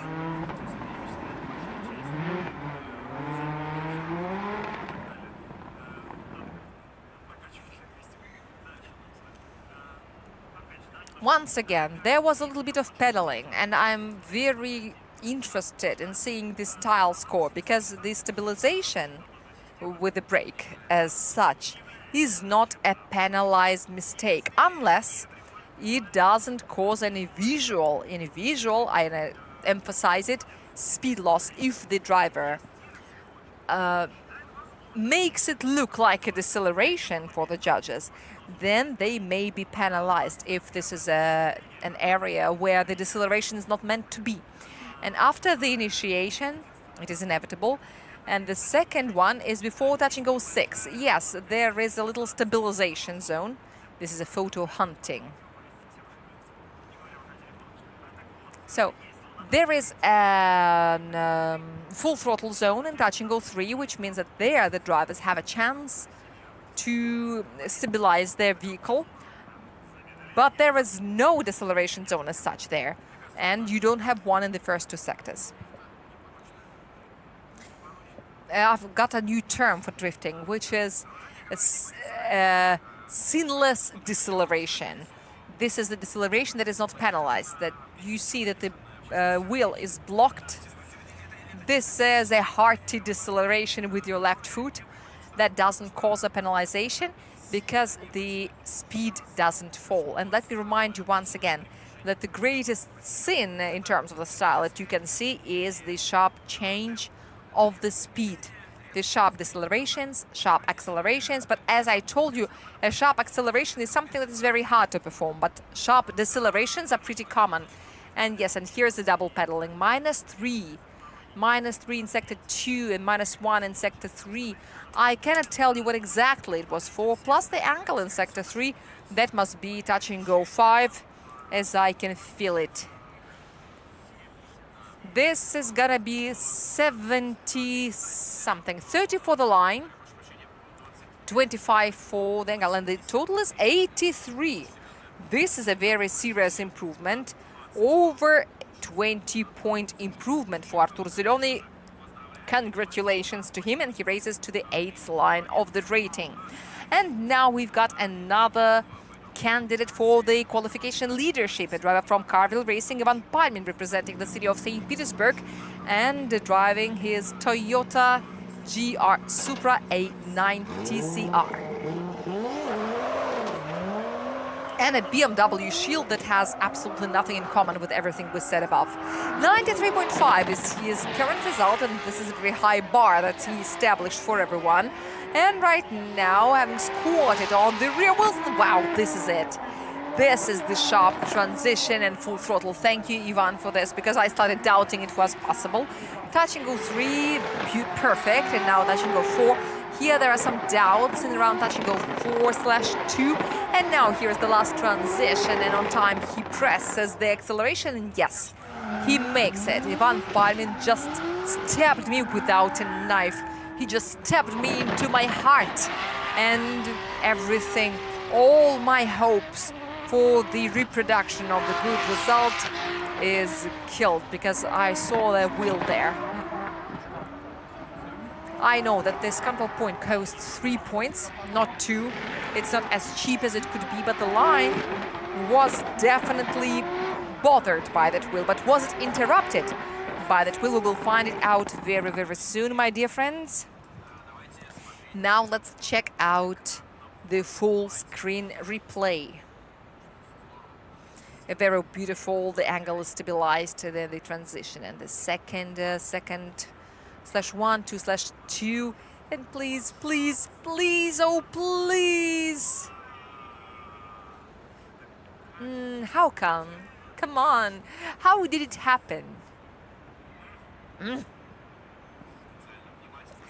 We are purposefully looking at the rear wheels, but these are just the rear wheels. This is not what we're interested in, but look at the brilliant work of the cameraman. First he showed us one rear wheel, then during the transition he showed us another. This is the beautiful technique. This is beautiful indeed.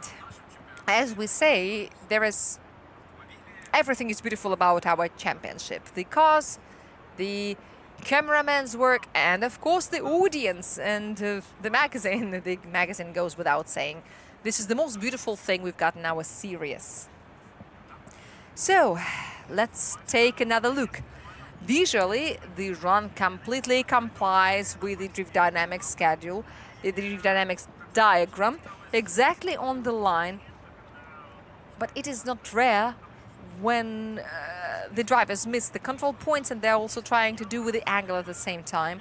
There's a little bump in the angle diagram before the transition, but there is a little bump on the diagram before the transition, and in the transition from touch and go 4 to touch and go 5, but it's 58 and 65 degrees. So it's within the error, let's say so.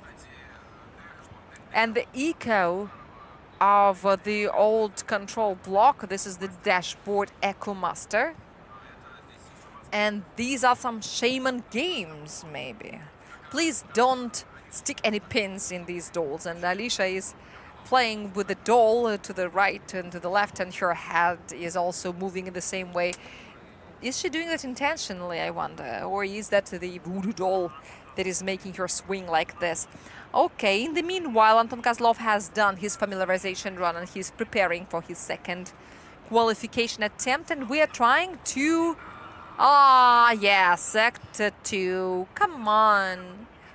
Is that deceleration of the angle in the sweeper so critical? Can it really cost 5 points? Half of the sector score. But I think this is about the touch and go 3 as well. Okay, 27 for the line, 29 for the angle, and 35 for the style. What a generous style judge we have got. And this is still 93.5. This is not the transition, but the angle itself. But the transition also was smooth enough as we can see on the diagram. And now Anton Kozlov has got some good cards in his hands now, and these good cards are the attempt number 2, and no improvement for Ivan Palmin.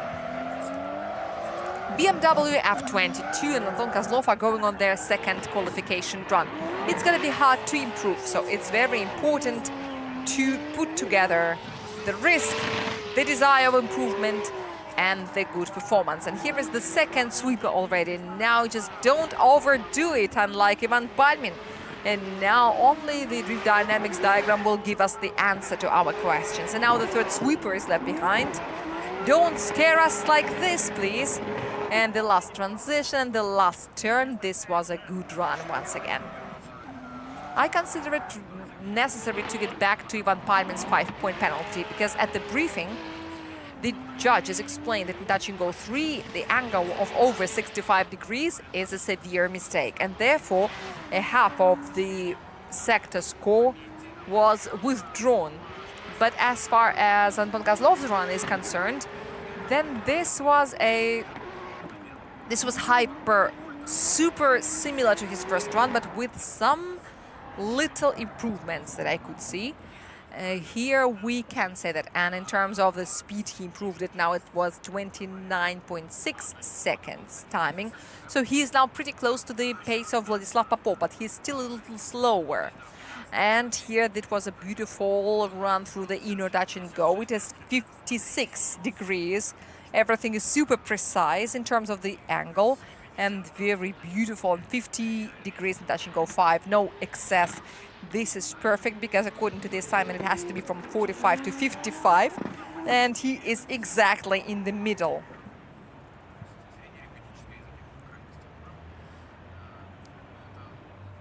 So this is good. And also there is a sharp transition. So he managed to make a dynamic transition and control the angle. This is hard. This is really hard because sometimes when the transition is sharp, the car doesn't want to lean upon the rear wheel and you get turned around too much. And this was a certain share of risk. I mean reasonable risk performed by Anton Kozlov. And the 93.5 score he had for the first attempt obliged him to risk it. He really had to do that because there are such monsters ahead that he cannot relax. And we've got a couple of self-saving sessions planned for the health group. These are Ruslan Arefyev and Ilya Popov. But we hope that everything is okay and their cars are brought back to normal. But we've got to set up the trans because the buy-run zone is still very small. There are 5 slots. This is not 2 or 3. But nevertheless, Artyom Leitis in the meanwhile is preparing for his second run. And we can now watch this old school design of his car. To get to the buy-run zone, you've got to be better than 91 points this far at this moment. But we know that the battle usually happens in the 90-plus zone.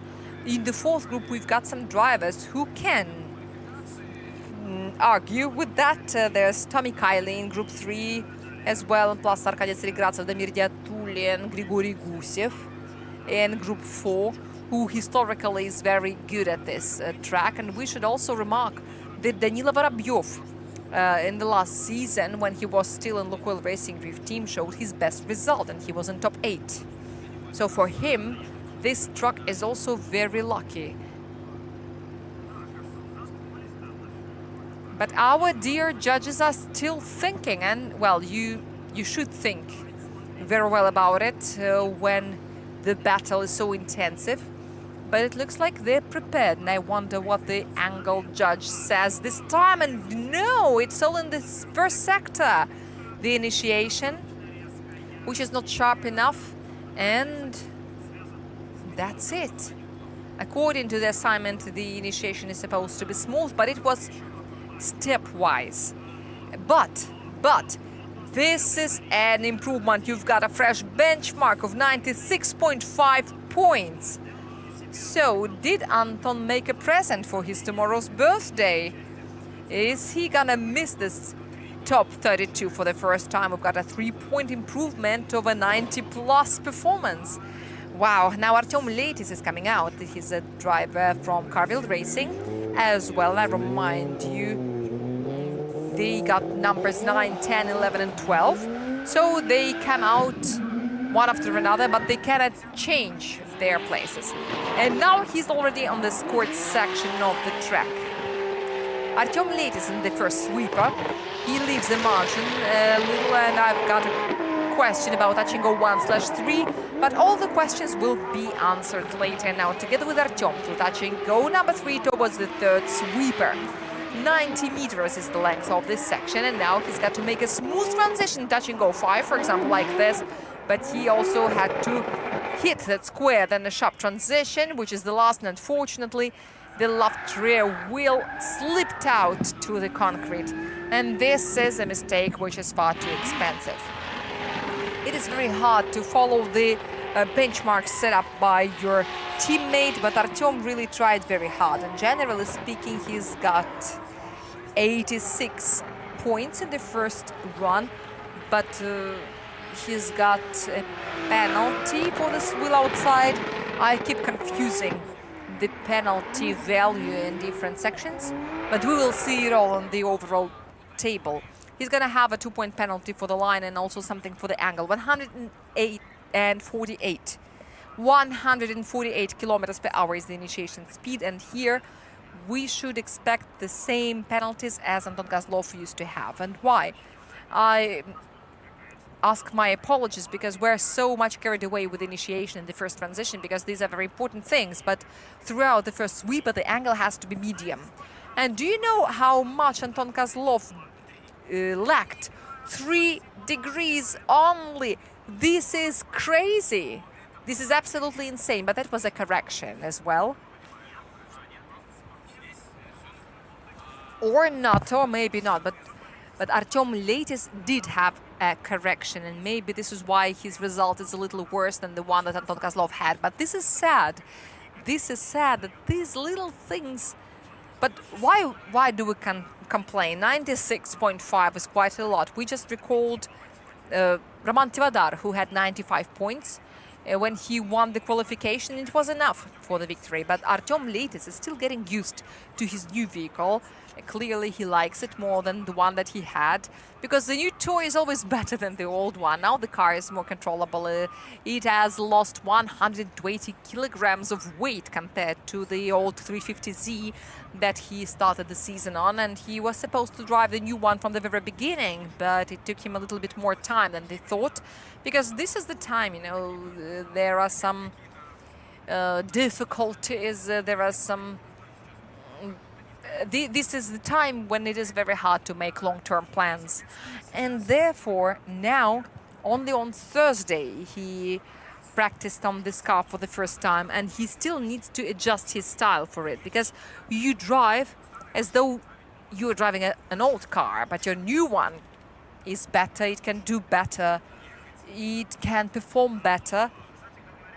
And by the way, in terms of the angle, he wasn't so badly penalized for the first sector. Anton Kozlov also was penalized only 2.5 points, but his style was compromised more.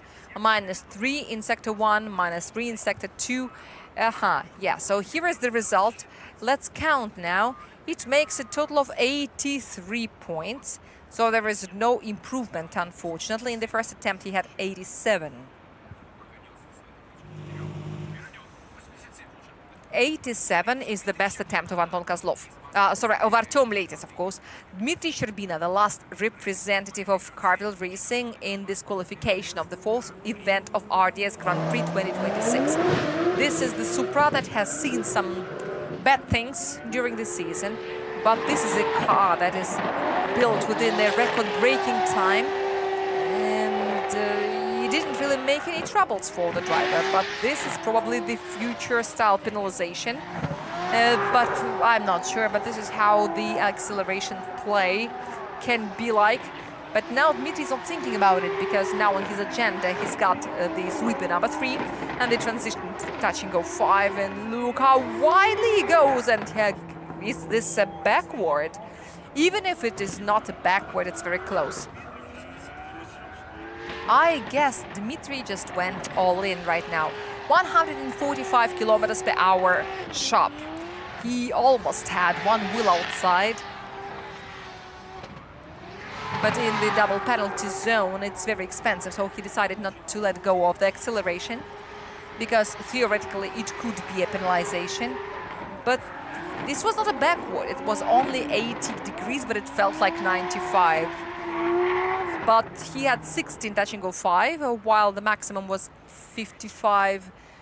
What else can there be in the first curve? It was 31 degrees somewhere, even though the angle had to be medium. It looked like he pressed the accelerator in a very confident manner. In touch and go 1/2. Only somewhere in the middle of the curve he managed to stabilize. It was very similar to the first attempt, at least the first sector. But this finish, over and over again, Dmitry Sherbina used to do it in the practice. And I guess he finally fixed this mistake. He learned doing it in this way, when a driver is making one and the same action over and over again, and he gets used to it so much that it's hard for him to change it.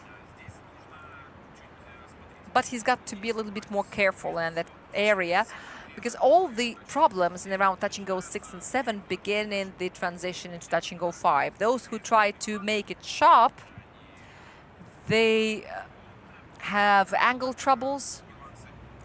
Plus, the transition was a little bit too late. He was supposed to start it earlier. He had to touch and go number 5 and do the transition so that he starts moving in the opposite direction. in the deceleration zone. So in the deceleration zone, you should be already moving at a large angle. Efficiently decelerate and then start the full throttle on time, and then it would be perfect. But here, the speed was kind of spread around the entire Sector 3. And you don't need that much speed in the third curve, because it was supposed to be pretty slow compared to the others. And if we take a look at Sector 3 once again, you can see it on the left-hand side very well. Please pay attention. 4/3 is the last clip in the third curve. And this is where Touch and Go 5 is now. Yes, this is the Hats Parade. We have no idea who that is, but some important person should be, because yes, you should be a very important person to carry such a portfolio. Are you carrying the budget of Fresh Racing? But from Touch and Go 5, Touch and Go 6, they're only 35 meters distance. On the drawing, they are pretty evenly distributed, but in fact, this first sector of 4/3 is almost twice longer. And this is what determines why in the first situation the transition has to be smooth and in the second it has to be sharp, because you need to stabilize the angle, which is hard to do. It takes some time. You don't see it very well on the camera. Everything is slightly distorted, but generally there's very little space from the 5 to the first line of the deceleration zone. And there was too much angle in Sector 3. This is the angle thing. This is the wheel outside. Unfortunately, everything was going right until Sector 3. 26, 22 and 31. And there is an improvement now. It's 79 points. And even his rank is better now. And now Dmitry Sherebina outruns Denis Migal. Okay, so we've got to see two drivers of Takayama Forward Auto. Therefore, Carville Racing has finished its qualification runs. And in 2 runs, Takayama Forward Auto will be able to say the same. There were 2 drivers in the qualification leaders from Takayama Forward Auto. Now there are Carville Racing drivers. And now Georgy Chivchad will try to change the situation back in favor of Takayama Forward Auto. We will see if he manages to do it. His first attempt was not very bad, but it was not good enough, let's say so. And now Georgy decided to show his brand mark transitions, but one of the clips wasn't taken. And now number 3 was great, and the third sweeper, look at it. This is absolutely brilliant. Just don't overdo it in Sector 3. Just do it according to the assignment. And I hope it works out well. And now eyes are eyes, emotions are emotions. We're always happy to see our distinguished drivers, but then there starts this judgment thing. And it can be sometimes pretty cruel. Now we're gonna see it full screen. In the second run, I'm really worried about this little hook at the end of the first sweeper, because I felt like one wheel has still slipped outside the border of that. Let's see it once again. It's hard to tell, but the transition was brilliant. But the brilliance of this transition was eclipsed by the missed 2/2. And this was caused by the excessive angle. This is what I told you about. The first transition was 74 degrees.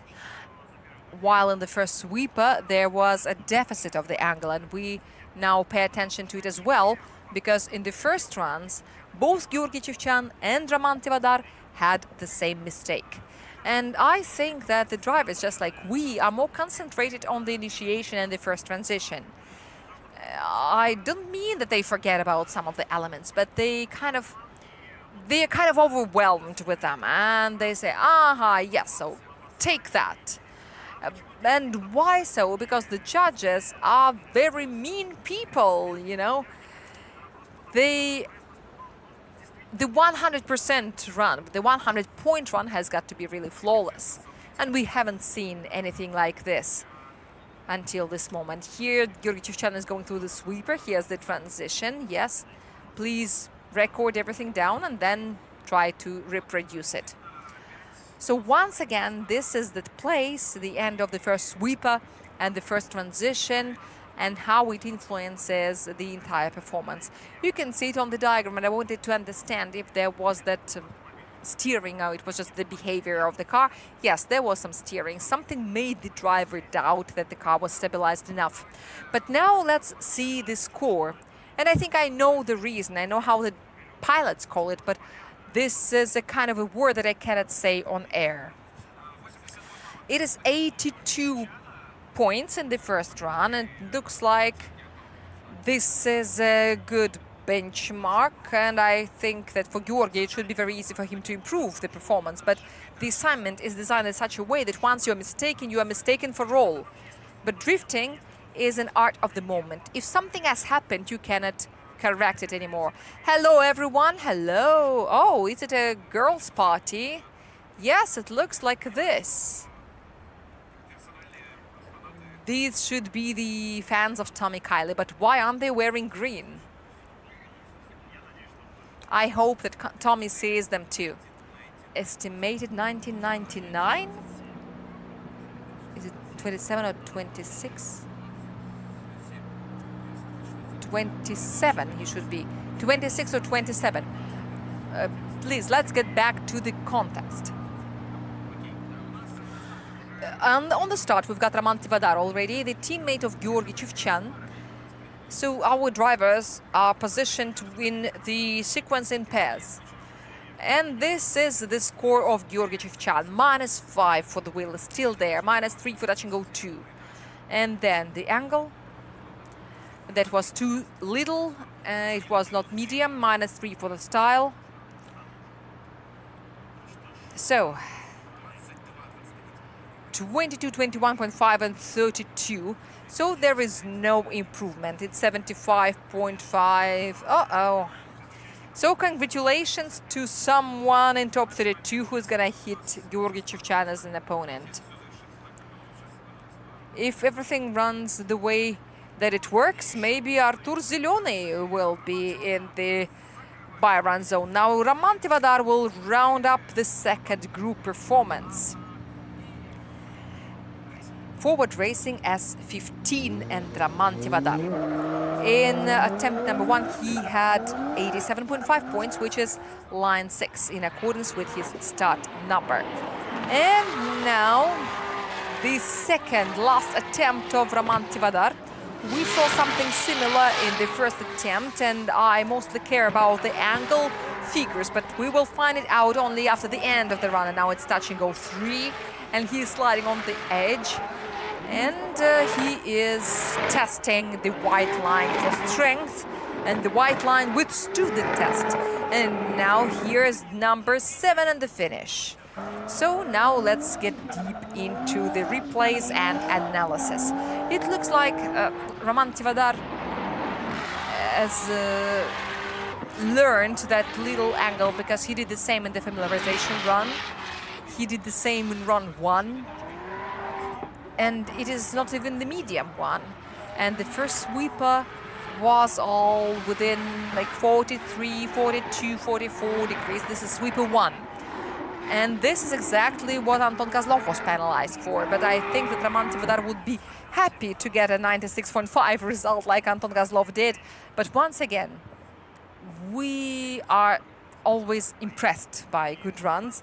And Raman Tivadar's first attempt also made a great impression on us. But then the judges came in and they ruined it all with their boring mathematics. They wrote all these assignments. Why not just say, come on guys, just go and drift and enjoy it. Everyone gets 100 points. But we know it's not possible, right? If the angle is medium, it has to be medium, and we cannot do anything about it. And the medium is from 45 to 55 degrees. At some point, Raman Tivadar almost reached to that value, and it was in the first attempt as well. But then you compare the two diagrams, and they all look the same. But it was dynamic, it was cool, it was beautiful, it was very enjoyable. Maybe in order to run at a medium angle, something has to be globally changed in terms of the setups. Maybe it was decided not to bother the suspension. Maybe he just said, okay, let it not be 100 points, but we will just try to get everything we can from this event and then just continue to work it in the next. But I still hope that 87.5 is improved, because it is not relevant to Roman Tivadar's level, because he's got some qualification victories here at this configuration. He used to have 95, and our assignment is not really critically changed from year after year. And now let's take a look at Alicia, who's gonna speak to Anton Kozlov. The only person who in this group managed to beat Pyotr Borodin in the qualification score. This is the driver from Carville Racing, Anton Kozlov. Anton Kozlov at the previous event was the interim leader of the qualification as well, until Arkady Tseregradzev pushed him off.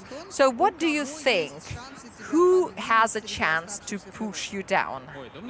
Well, there are lots of drivers who has such a chance. Everyone is strong here, so everyone can come out and show us a perfect line and a perfect angle, and the assignment is pretty complicated, even though this is the track that we've been driving on for many years. But making up this puzzle without the tiniest mistake is pretty hard. But what do you think you failed to do? We've been analyzing it. I still don't know for sure, but I think that there was an angle correction, because I got the major deduction for the score, and I also lost 1 point for the style. But these are the tiny details that are hard to find. Maybe somewhere the diagram made a little leap because of my correction. But what is your impression from this qualification? Maximum positive. I didn't like my first attempt because I failed to do a good initiation. In the morning it was sunny, it was a little slippery, but now the sun is out and maybe the asphalt is still pretty warm and the grip is now stronger in the first sweeper. I could really see everyone getting stuck in the first sweeper. It's hard to collect all the 3 touch and goes, but in the first attempt I made a correction to collect them all, and this is why I got penalized. In the second attempt I made some follow-up and I tried to correct it all. So I'm satisfied with the second one, but I want to finally get this 100, and maybe one day I will do it. Of course you will, one day you definitely will. You've got 2 more events to go, plus a Super Cup in Rostov-on-Don. So we still believe in you. My friends, this is Anton Kozlov, the interim leader of the qualification stage of the 4th event of Russian Drift Series Grand Prix 2026. And we are now going on a little break, and then we will meet, of course, on air, and we will continue watching the qualification round. And today we're gonna see a lot of interesting things, so please stay tuned, dear Drift fans. Thank you, Anton, for the interview. Go and relax until the tandem runs. Poor Ivan Palmin. The success was so close. His success was a little bit more successful than that of Timofey Dobrovolsky and Pyotr Borodin. So this is the harvest of Roman Tivadar. A perfect line, but unfortunately the other criteria have been compromised for the same reasons as in the first run. But alas, it didn't work out. No improvement. 30 for the line, 23 for the angle, and 27 for the style, which is 80 points. In the first one he had 87.5. So now let's take a look at the table. The first half of the qualification is now over. We will begin the second half in 45 minutes, and we will begin with the juniors. And since Anton Kozlov is the leader, you must remember it. Ivan Palmin, his teammate, is the next. Timofey Dobrovolsky and Pyotr Borodin. Yes, the sequence is right. Timofey Dobrovolsky had a higher style score. Then Vladislav Popov, Roman Tivadar, Artyom Lidis, and Artur Zelyony rounds up the top 8. And I'm surprised to see Georgy Chivchan on such a low line. He's now on the 9th. Then go the others. So we've got 12 drivers this far. We've got 15 more, and we will see them after the break and after the juniors runs. And we've got 2 self-saving, 2 self-rescue sessions. And now we go on a break. See you later.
Мы любим спорт за моменты драйва, моменты впечатляющего мастерства, моменты запредельных эмоций. За моменты, которые становятся историями. Мы соединили моменты спорта и истории, которыми они становятся. И все для того, чтобы делать спорт лучше.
максимум.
РДС-GP — это вершина российского дрифта. Ой, щелчок, давай. Клево, смотри. Они все супергерои вообще. Мы дрифтеры! Цепляется мертвая хватка. Take it easy on me.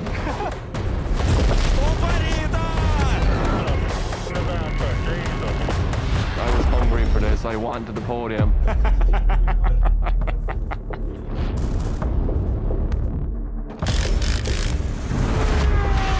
Самое сложное — это остаться на вершине. Вы что, угораете? Что, это моя проблема, что ли? А ответа нет на этот вопрос.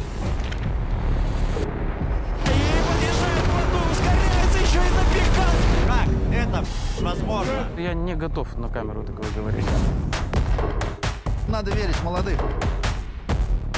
Извините, мама звонит.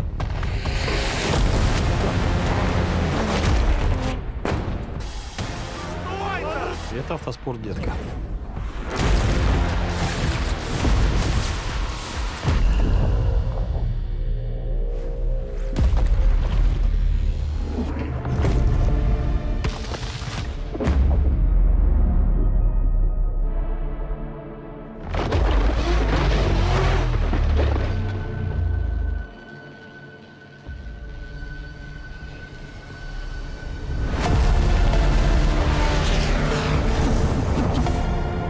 Вообще, за что дрифт любить-то надо? Риск. Мы этим живем.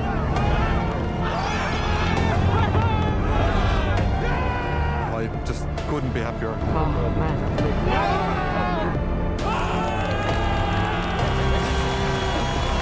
Черт побери, мы за это и любим дрифт.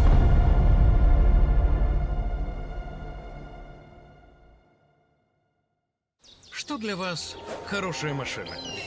Пробег? Состояние? Комфорт? А запах? Как новая.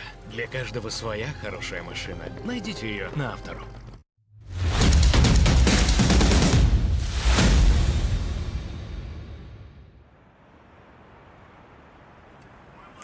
And we're back to ADM Raceway, and this is not exactly the continue of the qualification, but this is a separate qualification of the junior boot camp that is held under the auspices of the IMOL Junior program. And now we're gonna see 4 contenders, and this is too bad that one of them, Timofey Kolobov, had to skip this event due to his health condition, but 4 is still Okay, and now at the start we see Danil Arefyev and his BMW E92, the youngest of our contenders. He's only 10 years old, and this is this year he joined our boot camp. That was at the Technical Sports Center Moscow, then at Igora Drive, and this is his third appearance at the boot camp, and now he's gonna do his first run at ADM Raceway in his life. He came here for the first time, which is surprising. There are so many schools working here and so many test drives are held here, but well, the more interesting it's gonna be to spectate. The familiarization runs were pretty good. His practice looked so impressive that it was hard to believe that it was his debut, but unfortunately the wheel is slipping off. The left wheel looks debanked, but there is already the third sweeper. Touch and go 3 is out of question because you can see that the tire is struggling with a whole combination of physical forces. Now here is the last transition. Would this wheel survive to the finish even without breaking the limits of the track? Wow. This is the success of Timofey Dobrovolsky for sure. And this track, Timofey Dobrovolsky also liked driving on a super low tire pressure that didn't always successfully hold the tire. And the tire went off even before that slip off, or maybe he slipped off because the wheel got debanked.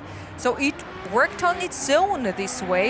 He tried to run away from the disc, but Danil Arefyev still took this run to the finish. Obviously, there are gonna be some remarks, I would say, but well, already in 1/2, there was no left rear wheel at all. So this is a miracle that he got to the finish. This is really very hard, believe me. And I wonder if Danil even realized what happened. I'm sure that he could feel that the car was running in a funny way, but still he realized that no matter what is going on, he's got to continue driving. Of course, it was extremely hard, but he collected touch and goes number 4. So even without a discount for the junior age, this is still a productive run. So even for an adult driver, it is still better than the first run of his dad that didn't really happen due to some technical reasons. But the car still worked fine regardless of all that. I wonder how the disc feels after such an execution. But anyway, whatever it is, it looked pretty fine. I mean, the disc didn't even touch the ground. Well, it did. I guess it still did at the end of the first sweeper at least. But, well, a disc is always condemned in drifting. It's one of the perishable parts. But yeah, of course, there are lots of penalties in terms of the line as well. And an angle and the style, there is nothing critical. Of course, there is -8 because he had to work with the acceleration in the way that he was not supposed to. Yes, 9 points for the line only. But this is still not a 0. This is 58, which speaks of the vitability of this little guy. He's the youngest contender of the boot camp. And this is the first attempt, and it happened. This is great. So now he only has to take a fresh wheel. I'm sure that he has got one ready, and then we will continue watching. In drifting, the consumption of the discs is just a little less than that of the tires. Now here comes Stepan Popov. He was at the previous event as well, and he had to fight with Arseniy Tseregradzev, and unfortunately he lost. But now he can rehabilitate himself. His Toyota Mark II JZ100, number 123. This is the oldest contender of the boot camp. He's 14 years old. So, yeah, in August he's turning 15 years old, which means that soon he can join our adult series.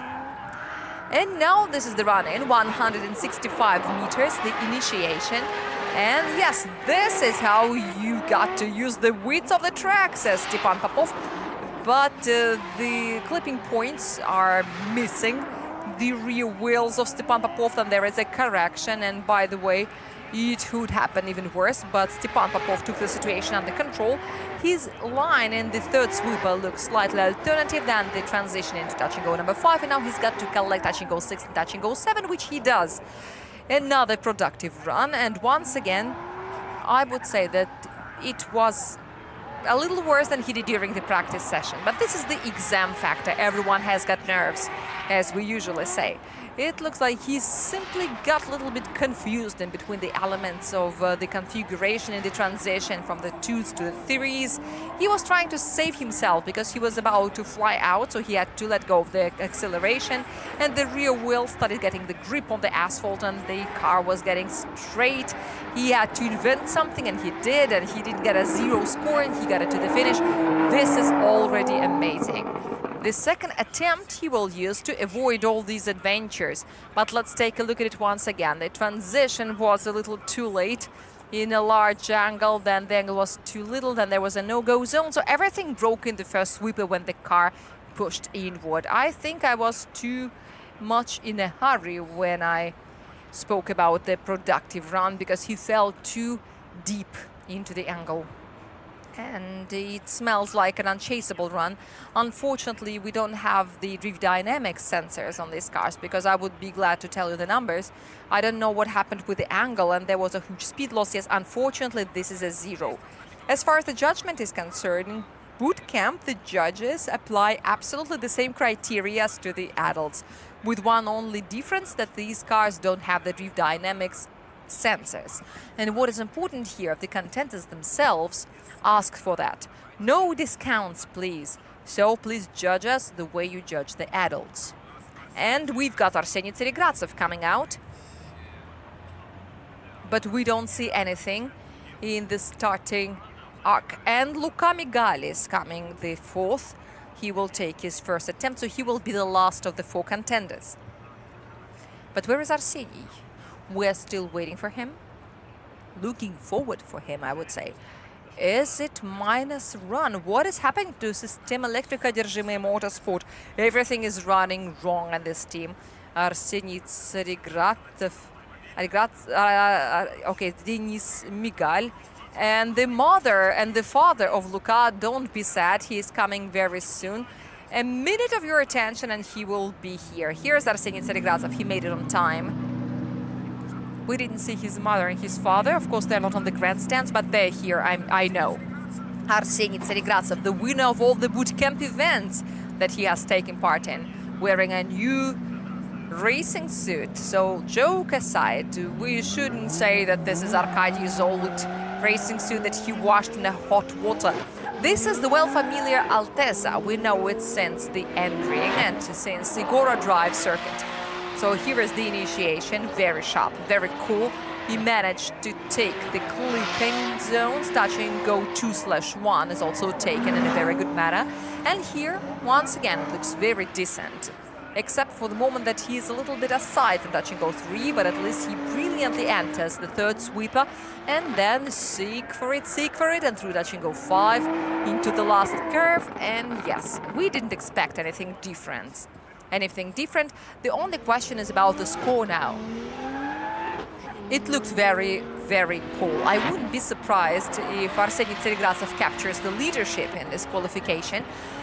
Indeed, there were some little details, but once again, this is what once again confirms the difficulty of ADM Raceway, because to me, I just saw a very good run, but he looked just as relaxed and as confident as though he was at N-Ring. And Arseniy was at N-Ring for the first time.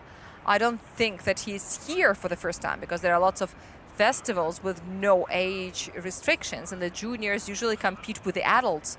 And I'm not sure if they use the same configuration on these festivals, because here, in fact, we've got a specific configuration. But if I had the time to visit any festivals, I would definitely tell you, but I don't. But at ADM Raceway, there are at least 4 different drifting configurations that you can design with all the amount of asphalt that you've got, maybe even more than 4. You can variate these configurations in all possible ways, and you can see that in the history of ADM Raceway, There have been lots of drifting configurations, even before its renaissance. And the last one that was here before the renovation was very interesting, because you don't have so many configurations where you could drive into the pit lane sideways, because we even had such configurations, and there was a pit wall. Sometimes the drifters would leave half of their cars there. You see how much effort he has to apply to pull the handbrake. I think he even jumped off his seat for a moment. Yeah, that looks fun, because, yeah, well, the weight of this little guy is not that big, and he's got to use a lot of force. But you should also recall Denis Arefiev, who has got a huge reinforcement on his handbrake, because the boy is very light, and you could see that reducing the gear is not that easy for him as for an adult driver, because the adults do it easy, just a click and that's it, because the sequential transmission does require certain effort, and it even works better if you're a little brutal with it. And why? Wait, touch and go 4 wasn't missed. There are 26 points for the line. Yeah, there was a little mistake in the entry of the data, because yes, there is a 4-point deduction for the line and almost maximum for the two others. So this is 94 points. So I take my words back. So this is almost 98. It could have been 98. This is the result that Arseny could get at end ring, and with that result he became overall the best. Luca Migal and his debut within the IMOL Junior Boot Camp. And this is the car that Denis Migal, his father, used to drive. Then it was driven by Denis's nephew, Nikita Migal. And now it belongs to Luca Migal, the son of Denis Migal. Okay, so here comes the initiation, very nicely confident. I love the way he pressed the acceleration. There's going to be some deduction for the line, including the double penalties. Then transition number 2, I've seen it before, because it's really not that easy to hit touch and go 3 as it may seem. If you have already accumulated some knowledge having watched our contenders, and this is a 0. There was a little left, just a very little bit. It was around 100 meters left or even less. We will now check it out. Not to lie to you, not to distort the facts. But approximately 70 meters away from the finish he stopped. Yes, there were some mistakes on the way, but he will have another attempt. And I do not believe that a junior wouldn't be admitted to the tandem runs, because first of all, this is a boot camp, right? So it is done for the sake of the practice.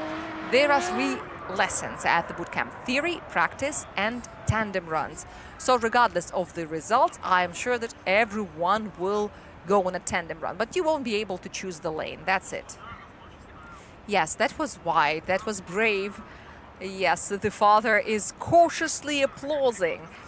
This looked like the transition was done at a very high speed, and this is why it kind of spat the car out. This is a kind of position that's very hard to get out from, because you've got to turn the steering wheel in the skidding direction and then just hope for the best. And since the speed is pretty high and the asphalt is dry, you've got to do everything very fast. It's hard to do, even for experienced drivers, if they find themselves in such a situation. And now we're looking at the emptiness that is about to be filled by Danil Arefiev and his E92. But this is gonna happen within the shortest time. So Danil Arefiev from Moscow on board. He has a BMW. This is the 5th generation of BMW 3rd series. It's called E92. If it is an E, this is a coupe. This is a convertible. It's an E93. It's a universal, then it's gonna be 91. Okay, so now here comes Danil Arefiev. 600 HP vehicle is now at the start. The bootcamp contenders also use the standardized tire, and this is the same tire as in RDS Open.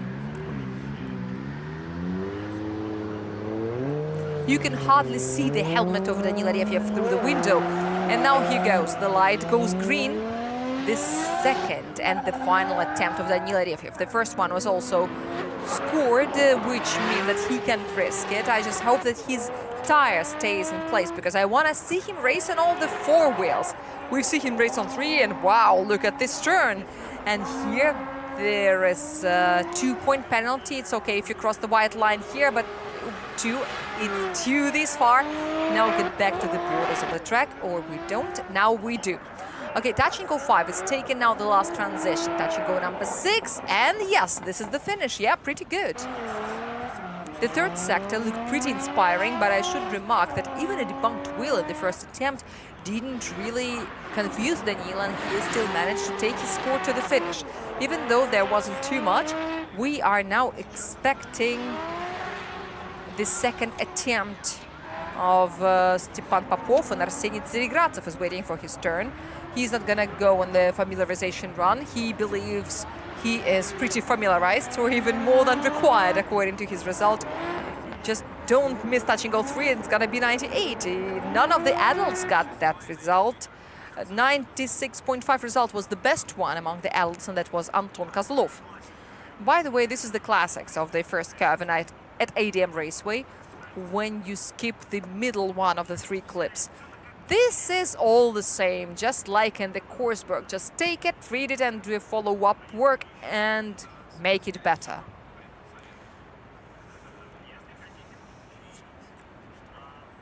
Or like a reverse advice, you know, if you want to get a penalty of 3 points for touch and go 2, just do an angle correction. If you want to get a half a sector penalty at some angle before the transition, or under accelerate, or you can do both, and then the penalty is going to be even higher. It's going to be minus 15, even if your line is perfect. And it can all happen within the first meters of your distance, or you can cross the borders of the track in the first curve, and then it will be minus 20, and so on and so forth. There are lots of ways of losing your score, or you can just do a spin around and then you will have none. But Stepan Popov chose a worse way, a harder way. Okay, so there is no improvement. Wow, it is 46 now. So let's make a note that something should be changed in the setups. Get the maximum low pressure, get debunked, and lose all your score. At least this is the way it worked with Daniil. It doesn't mean that tomorrow is going to be the same.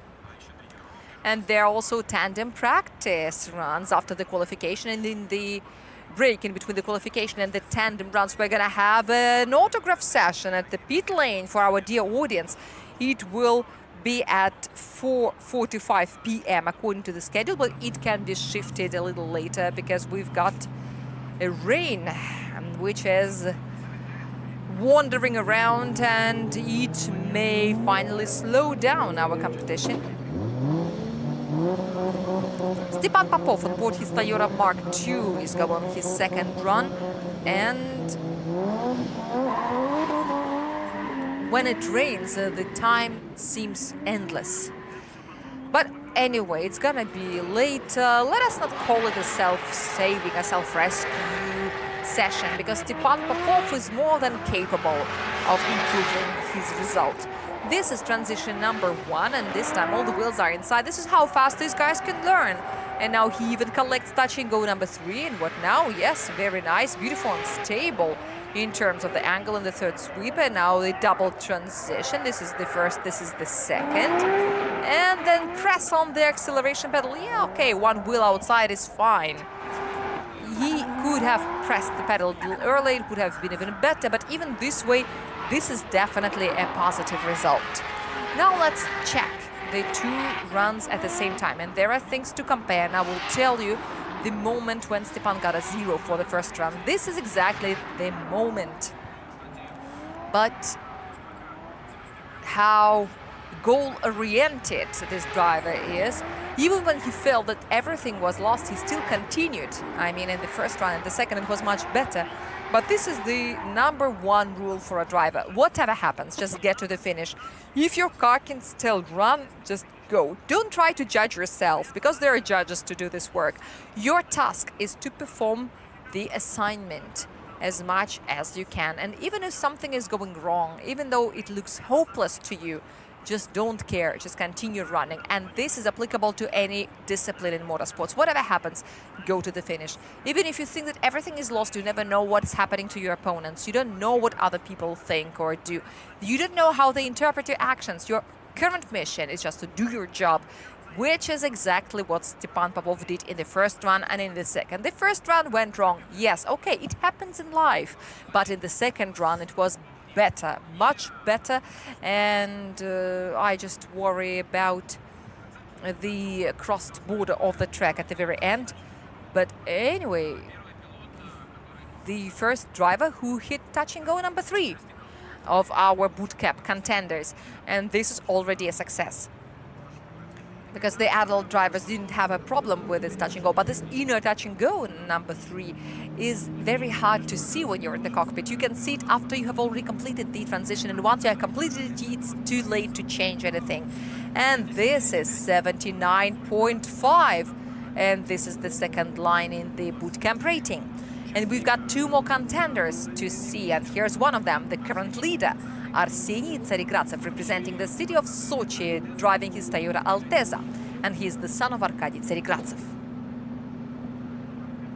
Apart from the racing suit, nothing has changed. The turbocharger is the same, a new one, and here we go. The light goes green, and here comes the main suspense. Can he take touch and go number 3 or not? And that's it. And we know what we're gonna see. Yes, this is exactly what we're supposed to see.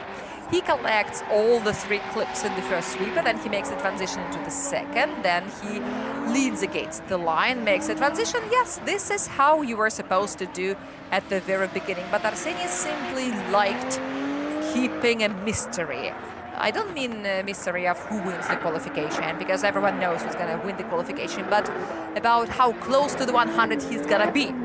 And we can interpret it as an uncontrollable finish, but I read the regulations very attentively. Such an action after the finish is theoretically allowed, but what I'm saying, there is a regulation that if a driver spins around immediately after the finish, it means that there was a tendency for that began a certain while before. So if the finish is uncontrollable, he can spin around. This is why Maxim Grossman lost the Russian Drift Cup last year. And now what Arseniy just did was more of a little fling, a little celebratory dance. It was an absolutely intentional move just to make the audience happy. But the transition looked amazing and the angle was stable. He hit touch and go number 3. Maybe there was not such an aggressive operation of the acceleration pedal, but still, it was very good. It was stable, right? And it was interesting to watch. But I would be really interested if Arseniy had an opportunity to have an equal battle with any of our adult contenders, and not in the qualification, but in tandem runs. I would be really, really interested to see it. I'm sure that the drift dynamics could have spoiled it a little bit, because we don't have the data of drift dynamics, or when it's not objective, everything is interpreted in the benefit of the driver, and this is exactly the situation. We've got the score, and we will see it right now.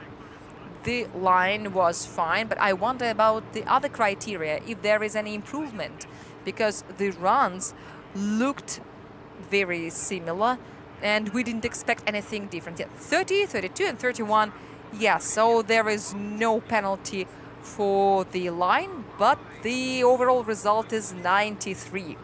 So Arseniy Tsarigratsev is still the leader. Surprise, surprise. And I don't mean that we're not happy. We are happy, but we're not surprised. Luka Migal, we have already seen that 5/6 of the track are okay for Luka Migal. We just need him to run through the 6/6 of the track. I don't doubt that he's capable of doing it. I'm absolutely sure that he is. But we have seen him practice quite a lot.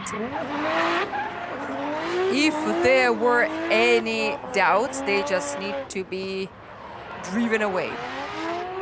This transition already smells like an unchaseable run, but let us not interpret it for the judges. Let's just say that this transition wouldn't work, to be serious. But this is the third sector already, and this is how cautiously in the last transition he goes, not to spin around, and this is the right thing to do.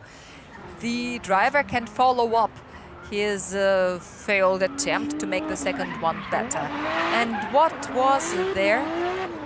Yes, the initiation wasn't very good. The car got stuck. It had a lot of grip, and this is why it couldn't move properly. These things also happen, and it gives me the feeling that he didn't really expect so much grip. This is what happens when the grip is excessive and the driver doesn't feel comfortable, because this little guy doesn't yet know what to do with such a grip when it occurs. But these grippy vehicles, because this one is a RDS Grand Prix level, and driving it is not an easy thing. And first of all, there will be a result, which is already a positive thing. I can see it from the data that we're getting from the judges on all the 3 criteria, and this is good already. I know that for the adults, it would be a little bit more strict, but the judges assured us that they are judging the juniors in the same way as the adults, so let us believe them. There is no drift dynamics, so you don't know if there was any straightening or not. Maybe that was a very long transition, because it really did look like this. But sometimes drift dynamics clarifies some of the moments, and you can do nothing but just to say, well, sorry, this is the way it works. Almost a second with a close to 0 angle could be the end of it. It was close to the 0, but was it a 0? But there are those little plateaus that are not good for the style, and the result is 46, and the 4th line in the qualification rating of the boot camp. Let's get back to them tomorrow during the tandem runs, and today we will see the guys in the tandem practice in the evening, and we've got the 3rd group that is about to start its performance. And here is Anton Klimkov from Heat Carbon Racing on board his BMW F22, a 1000 HP vehicle with an engine displacement of 4.2 liters. This is a driver from St. Petersburg who is usually very good at his home track, and he got his first qualification victory at Moscow Raceway. This is his only one, but something makes us sure that this is not the last one. And Anton Klimkov is now running towards the initiation zone to do his first qualification run. Along the white line he slides, and he almost gets a double penalty. Here is transition number 1 and begins the second sweeper.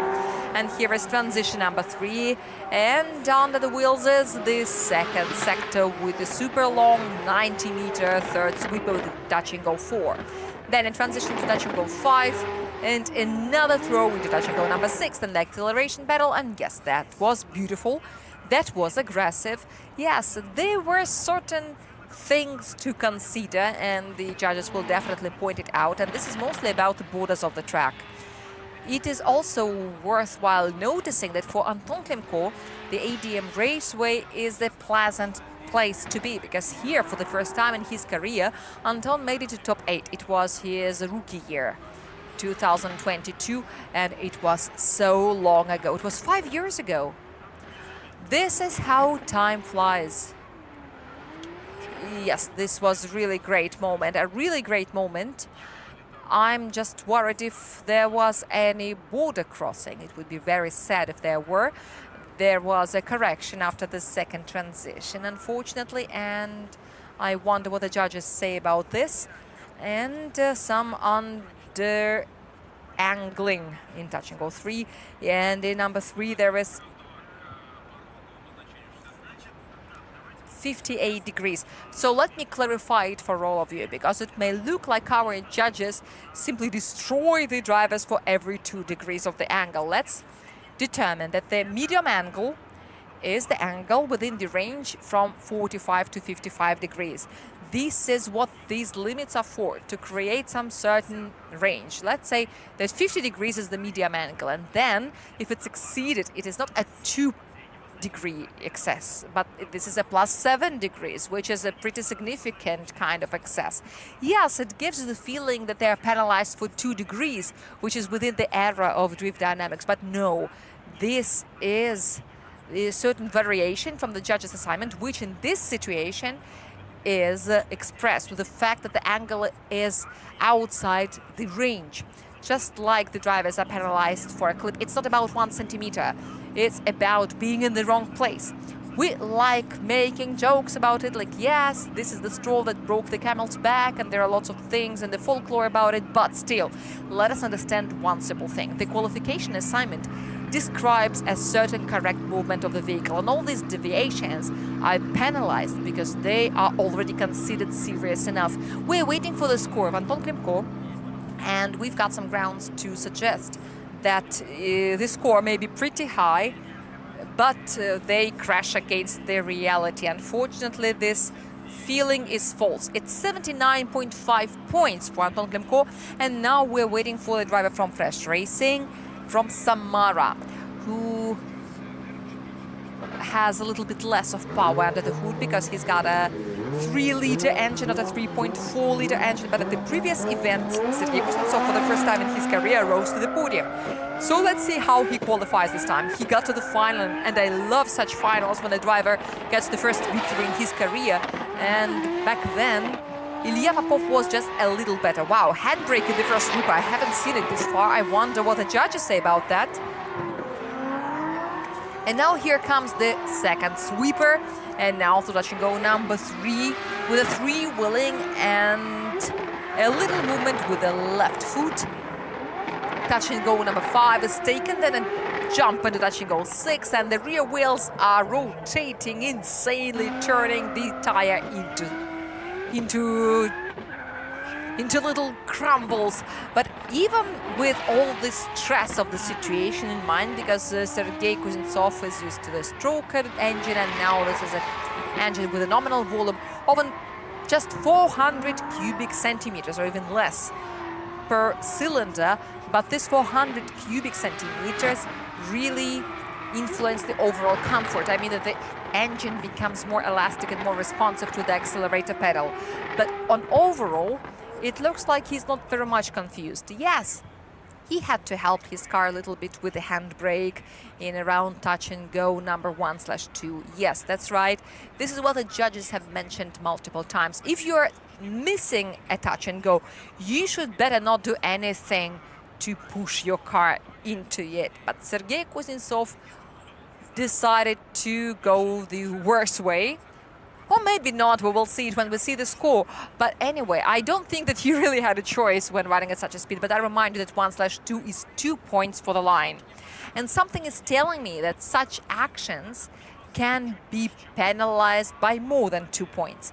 And getting back to our jokes about how to ruin your result, it is not possible to get more than 100 because the judges do not add up with the points, but they deduct the points. And I really love the fans of Fresh Racing at this event. Maybe the other teams should be a little bit jealous, but no one would be envious of Sergei Kuznetsov because he had only 40 degrees in touch and go 6, but there was such a beautiful angle diagram in the sweeper and the careful speed decrease not to play with the angle before the transition. He did it all very well in the third sweeper. The transition to touch and go 5 was very beautiful. He didn't exceed the maximum value. He had 34, 35 degrees in touch and go 5. So everything looked perfect apart from this. Here, get this third sector, 27 for the line. And this is 87.5 for the 3 criteria. That was a good run. Yes, it was inspiring in its own way, but still it is less productive than Sergei Kuznetsov himself expected it to be. And now, girls, make some noise. This is Tommy Kiley from Ireland. He is the leader of the personal competition, and he is now at the start, and he came for this track for the first time when he came to Russia, and no, and I'm afraid that Fresh Racing doesn't have any spare engines, or maybe the handbrake didn't work. Anyway, then this is a self-rescue session and the health group. But what I know for sure is that we've got some pandemics. Or maybe he went to greet the girls. Maybe he wants the girls to look at him better. Oh, but this is so bad. This is so bad. What is going on? This is the middle of the season. In the middle of the season, some illnesses come out. There's some illnesses that you couldn't diagnose until this moment, or the diseases that were not properly treated until this moment. So this is a zero. You don't even have to be a judge to understand that, but this is really, really bad. There's going to be another run, and something is telling me that with a technically intact car, with a driftable car, Tommy can definitely get some score. This is something that we never doubt, but we doubt if he has something to get this score with. And here comes the driver representing RDS Open Championship, Stanislav Antropov. He has already been at Hikura Drive with us, but back then the weather ruined it all, and the rain was supposed to begin about 2 hours ago, but it's still not there, and we are happy that it hasn't started. At least Stanislav Antropov is definitely being lucky. And by the way, when I drove my Mazda RX 800, it was also at this track. Okay, so now the light goes green, and now Stanislav Antropov from Omsk is going on his run in.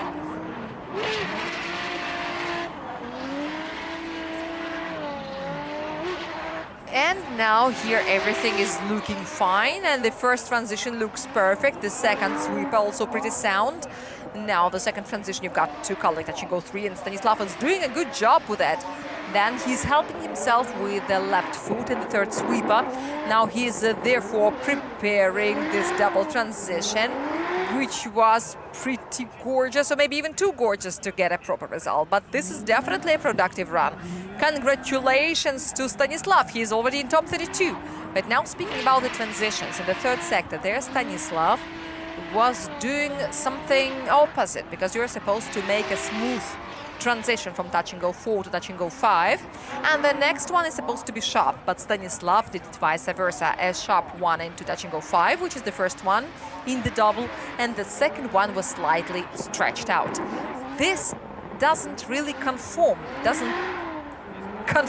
the judge's assignment at all, but the main thing is that he's got a result, any result, and this is already beautiful, because the run at Hikura Drive was absolutely demotivating. That is his home track. Yes, I know that he represents Omsk, but he lives in St. Petersburg at the moment. And here and now in Moscow, he is doing much better than he did in St. Petersburg. It looks like he knows his configuration well, that he has practiced well. I've seen some of the practice, and this is a serious factor. And here is exactly the case when the exam factor worked on him in a positive way, not in the negative as it usually does. And the diagrams look pretty well. Yes, there is a 60 degrees angle on touch and go 5 and a correction after the last transition, which we didn't see on the replay. Yes, there are some penalizable things, but there is no there is no unfulfilled minimum things or the basic things. Here is Anatoly Sherbak on board his new vehicle. It looks like an S15, but this would not be Anatoly Sherbak if he hadn't invented something special on it. We will get there, but first let us read the scores of Stanislav Antropov. There is a lot of heat under the hood of this vehicle. This is something very special. You will be shocked. Okay, Stanislav Antropov really made our judges think a lot, especially in terms of the style, but well, what can you do? 73, but there was only 138 kilometers per hour, so there was an underspeeding, but it doesn't matter at all, because he's got a result, and this is the principal thing. Now Anatoly Sherbak will try to show us the skill that he has got, and this is going to be a Nissan Silvia S15 with a Coyote engine with a turbocharger. You can see this interesting eyes expression, or I have never seen it on an S15. And now Anatoly Sherbak roaring on the track just as loudly as Ilya Fedorov does. Yes, no replacement for displacement, as our English-speaking colleagues usually say. But Anatoly Sherbak, with some double pedaling, is running through the third sweeper, and he is breaking into the third sector, storming into the third sector. There is no other word I can use for this sound, because it is totally breaking our ears. Now we've got a Coyote with a compressor, we've got a Coyote with a turbocharger. What else can we get? A laughing Coyote, maybe. Could be fun, but we will explain it later if you didn't understand it. If you have ever seen a Mustang in an S160 with a 5.0 number on a shield, then this is the engine of this car. But jokes aside, the nitrogen oxide is also called the laughing gas because it's used to be in dentistry for anesthesia, or maybe not only in dentistry, but the dentists used to apply it a lot. Now they use more of ethers, but the laughing gas used to be used in lots of medical purposes, but it cannot be used internally. It shouldn't be ingested. We are all against any forbidden substances, so we are also against any stimulation of your consciousness. Anatoly Sherbak's vehicles all look like ATV vehicles. So if we want to go for mushroom hunting, this is definitely something that we're gonna drive. And why his car looks this way? This is because you've got to install the engine very low under the hood, and you've got to reposition the subframe, and therefore the entire body goes up, and this is why it looks like this with a big clearance. You can make your car lower, but then the links will be installed in the wrong way. So it is 20 for the line, 24.5 for the angle, and 19.5 for the style, which makes a total of 64. This is not something mind-blowing, but this is just a warm-up. He is just getting started. He's now already in top 32. But for you to understand, during lunchtime, it was still on the bench. Oh, we've got two Coyotes one after another. This is a pack of Coyotes. This is Ilya Fedorov and his Mustang S650, and it has got an engine which is exactly in place, and it sounds much more intimidating than that of Anatoly Sherbak, and you will hear it yourself right now. The first curve is already there, and by the way, this is a good pace. Now here is a transition. The second sweeper also looks pretty well, and now the sharp transition is out of question because the weight of the car is over the top. But look how much smoke he's emitting in the third sweeper. Breathe it and enjoy it, as you can call it. And now he only takes touch and go number 6, and he hits touch and go number 7 without any doubt. And now we proceed to watching the replays and analyzing the performance. Okay, so let's spectate and let's listen. When did you listen to such a beautiful sound for the last time? This is beautiful. Like yesterday during the practice session, but you weren't all here, right? And also there is a compressor. The compressor contributes to this sound. It gives some squeaking sounds and some overtones. This is how a voice of a musical instrument is made up. Why is the car of Ilya Fedorov is louder than that of Anatoly Sherbak? Because the turbocharger steals the sound. It kind of absorbs it. It takes it and uses it to rotate its hot part. And therefore, the exhaust is quieter and there is less sound. Yes, and the car is heavier. This is the heaviest one in our championship. Ilya Fedorov still fails to prepare the required body kit, but regardless of all that, he still is running at a medium angle. This is the 45 degrees. Then in the second sweeper, it's 47, 48. Then a transition into 50. And the speed at the acceleration is 150 kilometers per hour. So this is absolutely right, in absolute conformance. And in touch and go 5, this is a 50+ degree. And these are the young biologists taking pictures of a Mustang and the Coyote in the natural environment. And look at these folklore motifs on the helmet. It says the strong man. I thought it would be something about the power of the samovar. Yes, Ilya, you've got an idea of the next season design. It does look like the folklore Russian motifs, but there is a certain combination because these thin leaves look like flames in some points. But I have never seen such buttons on the handbrakes. This is the dashboard. I know what it is. I know that these buttons had to be fixed somewhere in the simplest mode. And on the handbrake handle, there are some openings. So therefore, these buttons went there, and they're very close. They're always at hand. Because you know how a similar dashboard of Ilya Fedorov was organized on S13 in the faraway 2012. It was also pretty exciting to watch. And I also like that Ivan Palmin has got it on the ceiling, just like in an aircraft cockpit. This is also possible. Sometimes you see it. Dmitry Putilin on your screen, so it's waiting for his qualification run. And you see this is 90.5 for Ilya Fedorov. Wow! Ilya, congratulations. From all my heart. Just a little bit and you would have been in the buy-run zone, but you've got one more attempt to go. Dmitry Putilin, a driver from Chelyabinsk, representing Star Pure Stars, I'm on his BMW E92 Eurofighter 2.0. This is a lighter vehicle, and here the light goes green, and it has the same color as the ducktail of this Eurofighter. Okay, this is the transition that doesn't have to be sharp, and now you got to collect the touch and goes, but Dmitry Putilin ignored them for a reason. Now he also drives on the concrete, and it works fine. Here he touched the borders of the no-go zone, but thankfully without any penalization. Now here comes the third sweeper, which is pretty smoky and dynamic. Now it's smooth transition to touch and go 5.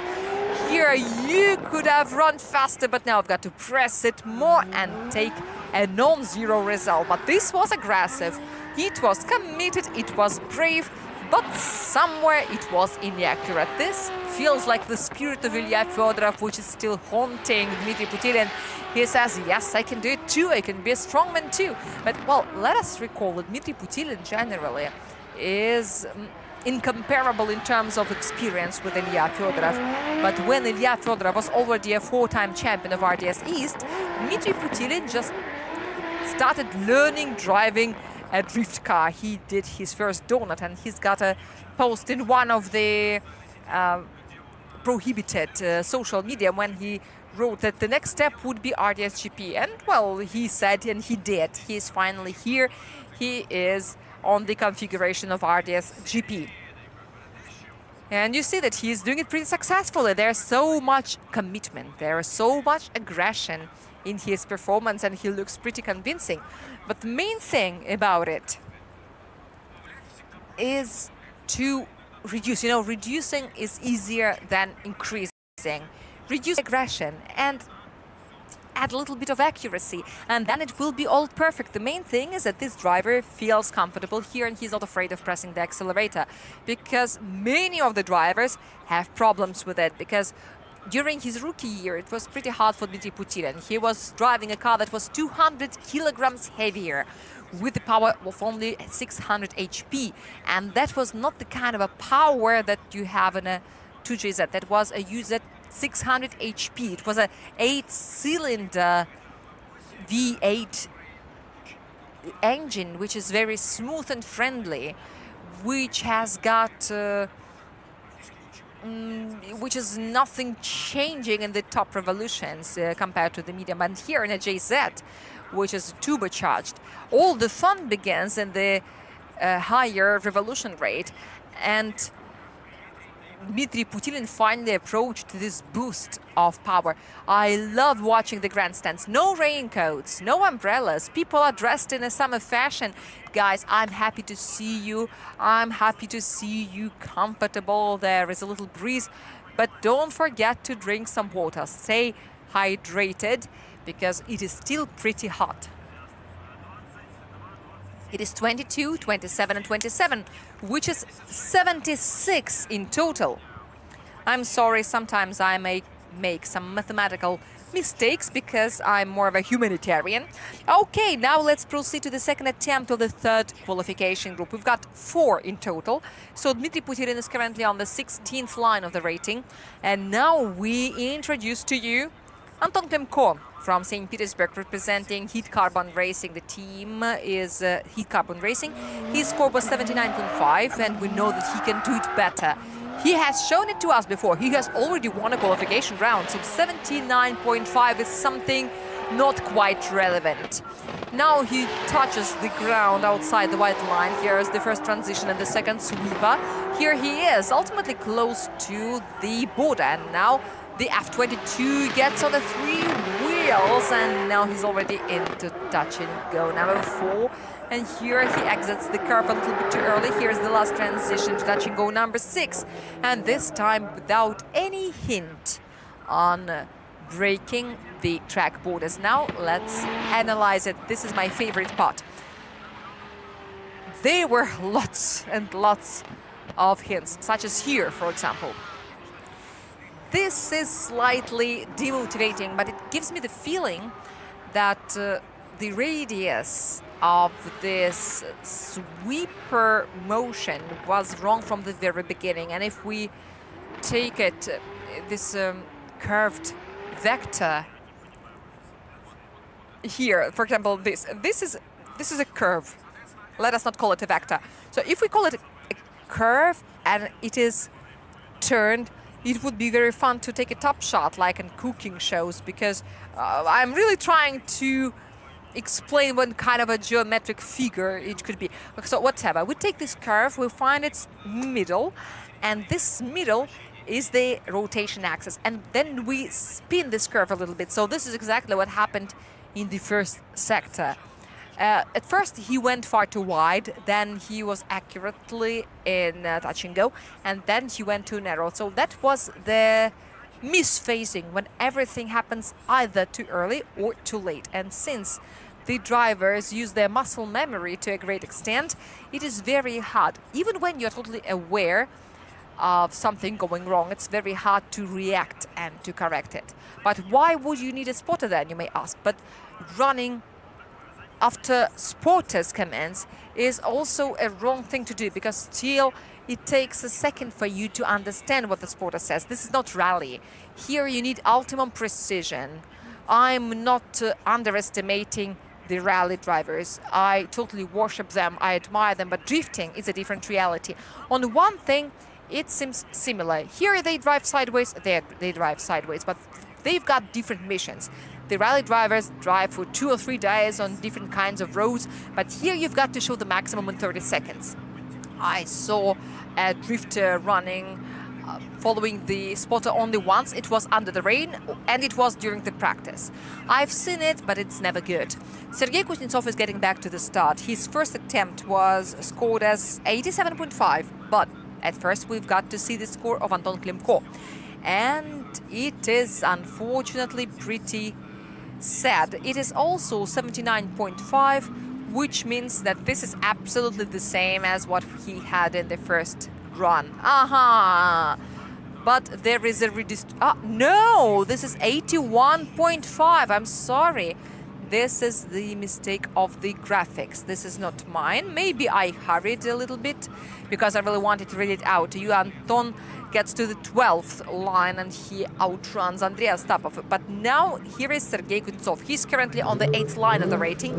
He represents the team of Fresh Racing, who rose to the podium, to the second step of the podium at N-Ring for the first time at his career, and it was at the previous event.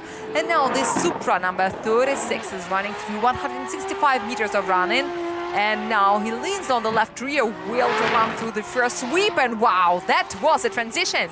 But the most important thing is to keep the angle without the corrections, make such a transition to touch and go 3, and then hang the right front wheel outside and break into the third sweeper through touch and go number 4. And yes, he takes touch and go number 4, and 4/3 is also taken. And now here come the last 2 clips in the third sector. And wow, that was a charge. That was a lot of passion. Wow. It looks like Sergei Kuznetsov is used to acting in a certain manner with the stroker engine, and he does absolutely the same thing over and over again. But still, the engine displacement is now slightly less. The car responds a little later, and this is why I think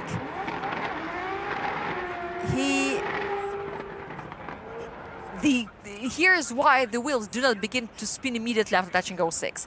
This is a very high quality run. It's really cool. You can see how he was sliding along the white line, and he shifts inward, collecting touching go 3.3. Then here is the transition exactly on the line. Exactly on the line. What is he doing to me, guys? Wow. But when we see the score, we will see all the flaws and all the faults. But wow, the angle is fixed in a wonderful way. But the drift dynamics can now spoil it all. The angle was about 60 degrees, I guess. It was more than medium. But a Supra can do it. It is okay for a Supra, but at least he avoided the angle excess in touch and go 5, and he didn't fall too deep in touch and go 7, which sometimes happens. So this run definitely has its advantages. In touch and go 7, you should already decrease the angle. Or is it in touch and go number 6? In touch and go 6, was there anything about the backwood? At least no one said it out loud. But I really feel like quoting what the judges are now writing to me, but I won't. I won't. I will tell you later. I will tell you later. Okay, so by the way, Anton was praised for many elements like the inside clips, but there were also lots of things to scold him for. But here's good news, there is no health group for Tommy Kiley. He is now back to the start, so that must have been some tiny little thing. Maybe a handbrake failed him. This may be the situation. 28, 35 and 34 for the style, and wow, this is 97. Wow, 97 is the new qualification leader, Sergei Kuznetsov. Congratulations. And now, this situation is getting hot for Tommy Kiley, because he is a kind of a driver who has a little tendency to get a little nervous before the qualification. Now about the Byron zone, 92.5 with the threshold. Piotr Borodin rounds up the top 5. And maybe Tommy Kiley can break in this top 5. On the one hand, 92.5 doesn't sound like too much, but well, getting it is not that easy. So many drivers have tried, even Gochichev-Chan failed, and Raman Tivadar failed.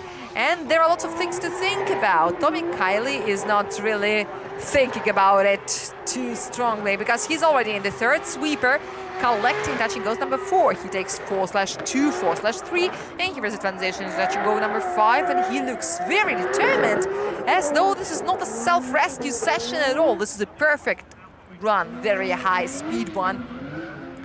Why did you show him this track? It looks like he's been living here all his life. This is insane. Immediately after Sergei Kuznetsov, he shows us this gorgeous thing. Wow, like these 10 centimeters that he may be penalized for the line. You can these 2 centimeters that Sergei Kuznetsov got penalized for, because 97 is quite a lot, but 99 is even more. 99 is harder to outperform, because there's one thing that is possible but very hard to fulfill, which is the transition. The first transition without losing the acceleration, it's very hard to do. It was very good now, but it was not perfect. The smoke still was interrupted, but if you let go of the acceleration in the first transition, you just get -1 for the first sector. -1, just that much. But it can still change a lot. And how do you call it? Wait, how do you call it? This is the insanity separator. Okay, so it's going to be a -2 point deduction for the accession of the maximum angles in TG3 and TG5. But why? Why does it even happen? We have seen this excess of the angle. It immediately goes brrr, and you get a penalty. But, well, it doesn't cancel the fact that Tommy is fit. Tommy simply rocks. And this kind of a self-rescue session is just incredible. Anyway, first of all, the main thing about it, there was no total miss shot. It would be really very weird thing for a leader of the personal competition to do. He's got to continue racing. And if the other guys want to fight for the leadership, you've got to create a maximum difficult environment for them. Or maybe that was a cruel plan of Georgi Shevchan to qualify in such a way to hit Tommy Kylie in top 32 and then to sort him out. I'm kidding, of course. This is a little bit of conspirology that everyone loves, I know. I guess that all the conspiracy lovers would be happy to hear that. But next time we will develop this topic. And also, the Earth is flat. What kind of a conspirology would it be if we don't say that the Earth is flat? I will take a vinyl and then I will draw the continents on it and show you what a flat Earth is like. Okay, whatever. I already see that the angle has been compromised, but I see the maximum for the line and only 25 for the angle. And this is pretty liberal, and this is not the Byron zone. So Tommy Kylie will begin with top 32. Okay, for his opponents, this is a chance to stop the leader of the personal competitions at the earliest stage. But we know how easy it is to stop Tommy. I guess stopping a locomotive at a full speed is much easier than stopping Tommy. But now here comes Stanislav Antropov. His only mission now is to do it better than the previous time, better than 73 points. He has already finished his run-in, and this is the initiation, almost the same as we saw at the previous attempt. And now here is -5, unfortunately, right away. And here he tries to add more aggression, because the first attempt was pretty well, but more aggression would always be good. But no, this is at least one wheel outside, or maybe there is even two. We will try to figure it out on the replay. And now here comes touch and go 5, transition into touch and go 6, the last turn, and here is the finish. So Stanislav maybe outperformed somewhere, overcooked it somewhere, but he did it with all his heart. But he was 6 kilometers per hour slower than he was supposed to go, and the judges will definitely not be happy with it. And then the angles before the transition and after the transition, what I liked is this action of Stanislav. Yes, he got outside here, and he's been running outside the border, because if it's one wheel outside, it's -2. But if you go out and in and out again, then you get a double penalty. The main thing is to keep it cool. Do not get too nervous and do not try to make any extra moves, because the extra moves are always extra penalized. That was one wheel only. I'm almost sure that was one wheel only, because the body kit of this RX-8 is very short. I don't think that this is 2 wheels, so therefore it's going to be a 2-point penalty. This is how -5 looks. So if you want an illustration to see what a -5 penalty is like, if you think the interior design of your bedroom is not complete without an illustration, so here it is. This is what you can print out and hang on your wall. The drivers who are in the full season in RDS Open have a right to a wildcard, so they can visit 3 events in RDSGP. This is what they do, and Stanislav Antropov is one of them. So even if you underdo something like Stanislav Antropov did at Igora Drive, it still goes to your account, because therefore this is how you can practice your ability to resist the extra stress. Plus, these are super high-speed tracks, and drifting as a fact, drift as such, is not a super hard thing. Everyone can learn how to drift. But there are certain things. First of all, everyone can drift on a low grip and low speed tracks, but on a grippy tire and this high-speed track, it's extremely hard. And the main thing that differs RDSGP from the others is the speed that doesn't give you a second chance. And the result is 66, so there is no improvement whatsoever. So what I really like, I like the comparison of speed with the elevation. If you want to walk on a rope at a height of 30 centimeters, you can learn walking on the rope if you have some minimum concentration. But if you put the rope at a height of 30 meters, then it's going to be much more difficult. Or it's like flying, if it's 3 meters or it's 300 meters or 3 kilometers. These are three different things. Here comes Anatoly Sherbak and his Silvia S15 with a Coyote engine. He is ready to break the silence over ADM Raceway. The engine is about to start moving with all its 8 cylinders, and now here he goes. All its 8 pistons. And now through the transition, he begins running and running and running, and he's doing pretty well. But touch and go 3, I guess he has watched the juniors for too much, and now he's going on the last 2 transitions. There are 4 of them all in all.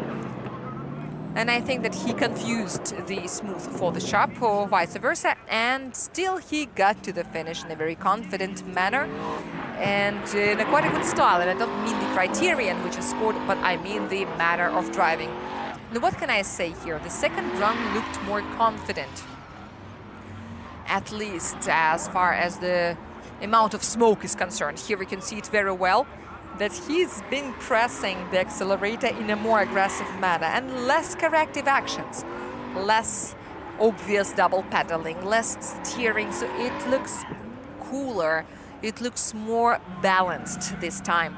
And I would also like to say that for the first run on a new vehicle, this is a super cool result. You should understand that, yes, on one hand, the chassis of a vehicle, of a 615, of a Silvia, have been studied all over so many times. But as soon as you install something unusual under the hood, and here I mean the engine, the Coyote, the reality is changed completely, because no one knows how the vehicle reacts to this or that engines in terms of the weight distribution. And here is the V8 with a serious turbocharger, and the turbo kit also has a weight, and it adds up the weight. And this is a turbo kit of such a size that it adds a lot of weight, and it's like a hammer immediately near the engine, so it definitely influences the overall behavior of the vehicle. And with so many variables, setting your car up and showing such confident runs is extremely hard, and this is really worth of your respect. And Anatoly Sherbak is a kind of a driver who is very much used to various experiments. He loves experiments, and during the last several years I believe that he has progressed a lot in terms of his driving skills. And he also won our junior series, RDS Open, and this is also a great achievement. And if you doubt, ask Anton Novikov, for example, and he will be happy to share his impressions with all his passion. And the battle of the 2 Antons, Anton Kozlov and Anton Novikov, was a very exciting show. First there were 2 Antons, and then there were 2 Kozlovs, and both times Anton Kozlov was the winner of these multiple stage battles. Yes, the series was renamed, but then this guy just had to be pushed into RDSGP, and everyone in RDS Open sighed with relief. Among all the Antons, the best is Anton Kozlov, and among all the Kozlovs, the best is still Anton Kozlov. And this is 79 points for Anatoly Sherbak. He rises onto the 16th line of the rating, and there is Ilya Fyodorov, who is already very impatient. He had a 90.5 points at 2.5, and he would be in the buy-run zone in the current edition. And now Ilya Fyodorov, his Mustang with a roar, with the louder of the 2 Coyotes that we've got in Russian Drift Series, is performing his initiation. And here we go through the first sweeper. We have seen it before. And yes, we know that it's hard to make such a ringing transition, but Ilya can do amazing things on any vehicle, even on the one that is not capable of that. And now, touch and go 5, touch and go 6, and yes, the Mustang played its own game for a while, but well, this is the taming process, which is still on. But I'm sure that if Ilya Fedorov rides a 3-wheel bicycle, he will be able to drift on it on ADM Raceway as well, because he has got so much track time here. He has got so much visual experience here, and indeed, it is all very helpful to our legendary strongman drifter to perform like this in such a beautiful manner. In the second run, it looked like it was a little bit worse than the first. But anyway, it makes me very happy that he managed to achieve such a harmony with this car. It is so pleasant to watch. Just a little bit more power, a little bit less weight, and it would have been absolutely perfect. Everyone who took this run, attempt of Ilya to tame this vehicle as an attraction, as a sort of amusement, or even a sort of a joke, here you go, checkmate. Half of the season is out, but Gorgeous 400 Z also didn't go the way he wanted immediately. So this is the same for everyone. It took Takayama forward order at least half a season to make it lose weight, to make it run properly. This is the technical improvement process, the process of finding the optimum setups. It's always very exciting to watch, and I want to thank all those drivers, not only Ilya Fedorov, but also all the others who give us this opportunity to watch such processes, because it is not like boring, but I was longing for the early 2000s when it was a zoo. There was such a great variety, such a great diversity of vehicles, but then we came to such box solutions which resembles the Lego construction blocks. But this one doesn't look like a Lego, right? What we see now is absolutely not a Lego. I wouldn't say that this is the most elegant cockpit of everything that we've got, but it can run, it can drift, and the aesthetics and all the other things are the second.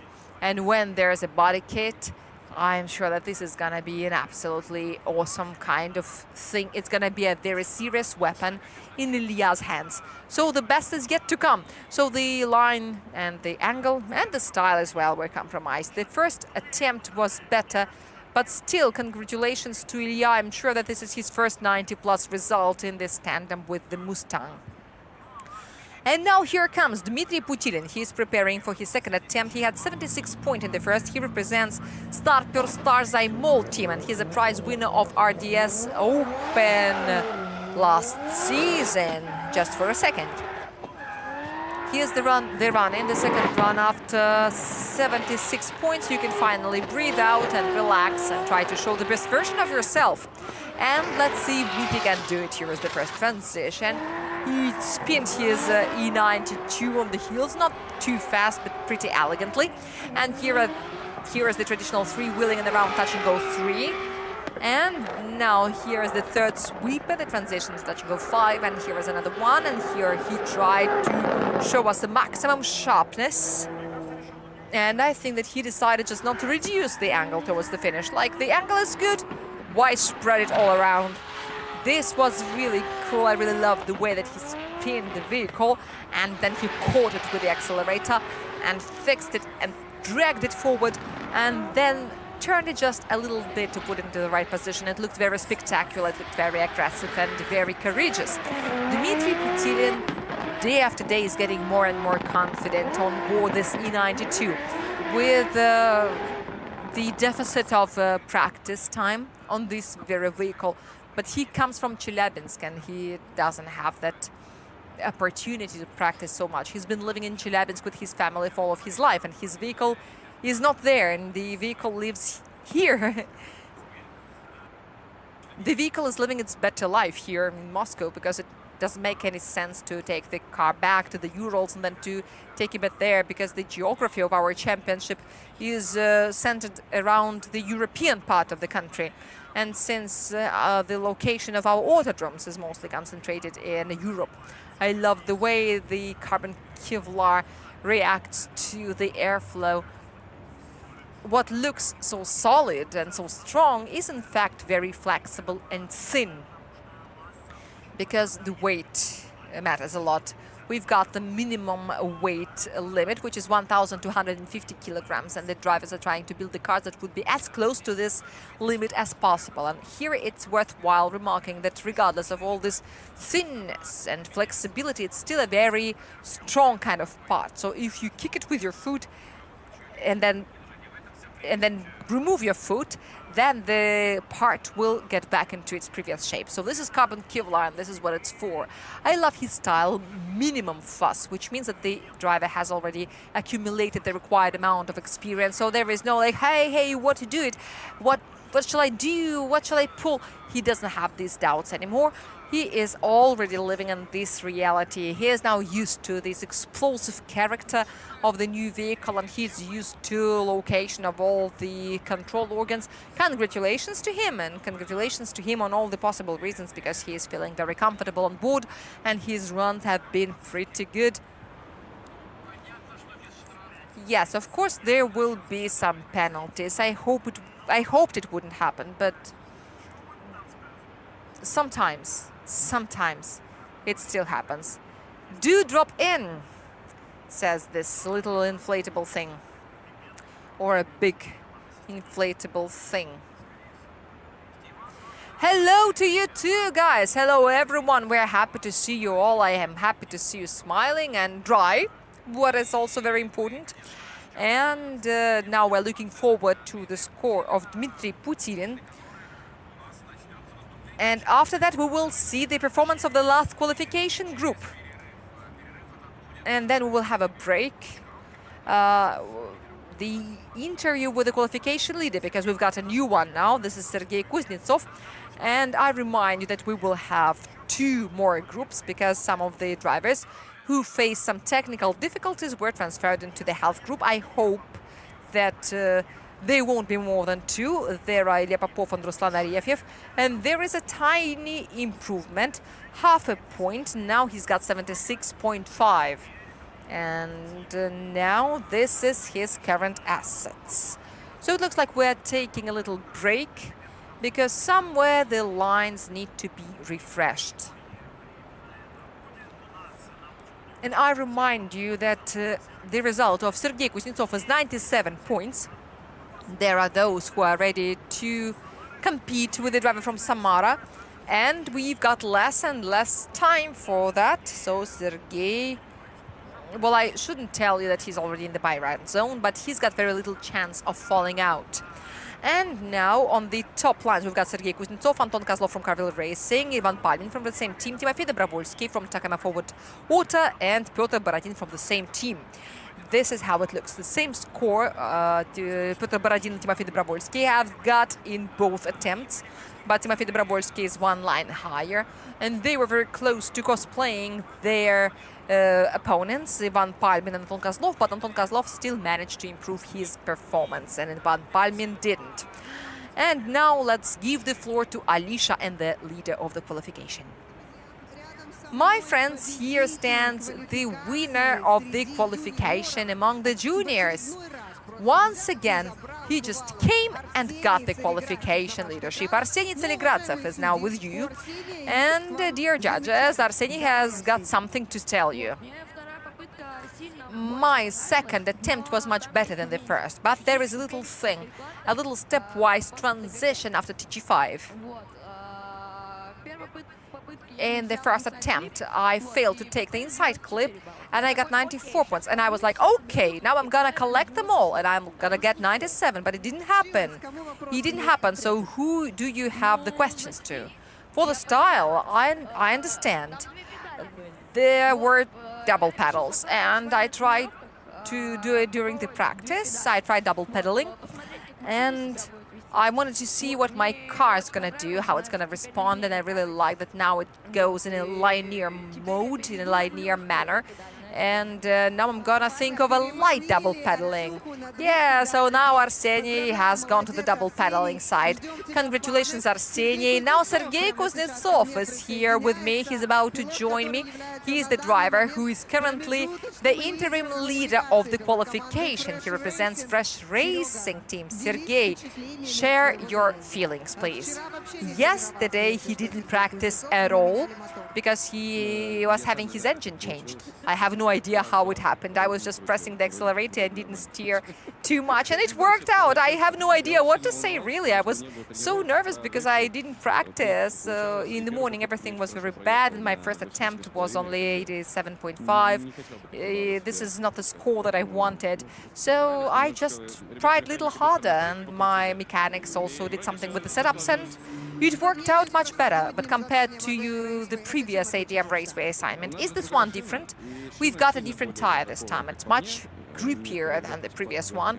Some guys in the technical park say that it is almost the same, but to me I think that it is much more grippy, and the car really sticks, and it requires more power and requires more torque, and all the impulses have now changed, what to do in the transitions and stuff. So the assignment, even though it is the same, still feels different.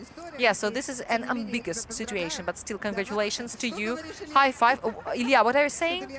Here's Ilya Fedorov. He is saying some smart things to me. And what was it like for you?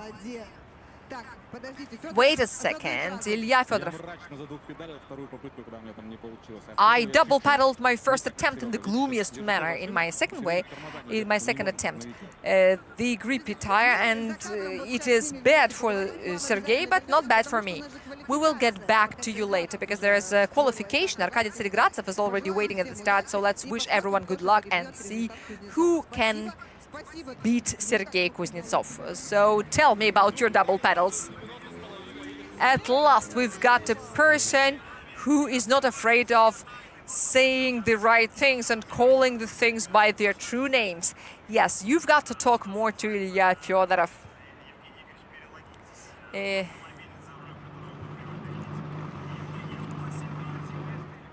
Okay, so now it's time for Arkady Tseregratsev to qualify, and he is driving the previous car, Yevgeny Losev, because there was something wrong in his current car, and he decided not to risk the 2JZ and to figure it out later.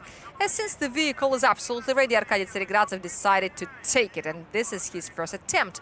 And here is a correction, and touch and go 1/3 was not taken. But the second sweeper looks much better. In an unappealing manner, he crossed touch and go number 3.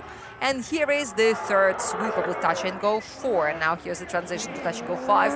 And another one to touch and go 6. And far before the white line, he presses the accelerator so that no more doubts. So that we don't have any more doubts. Some little corrections need to be introduced into the first sector. And this is gonna be perfect, because starting from the second sector, everything is absolutely marvelous. Everything is done in a brilliant way, but it is impossible to unsee the missed TG. Touch and go number 5. There is exactly 55 degrees. This is exactly the limit that the drivers are not allowed to cross, and this is where he stayed. 55, 1/3, just several centimeters away. Let's check the speed. I don't think that I'm gonna see something bad, but wow, what a beautiful touch and go 3, absolutely confident. So 150 kilometers was the speed, so this is all correct. Maybe the grip was a little bit too strong, maybe it was stronger than Arkady counted for, because the rain was forecast.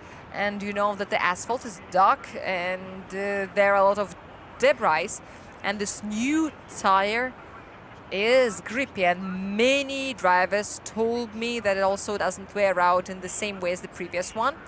The previous one left less debris on the ground than this one. We've got Kazakhstan with us. Hello guys, we're happy to see you, welcome. Why didn't you show these guys during the runner Piotr Borodin. God save the Tsar, the posters say.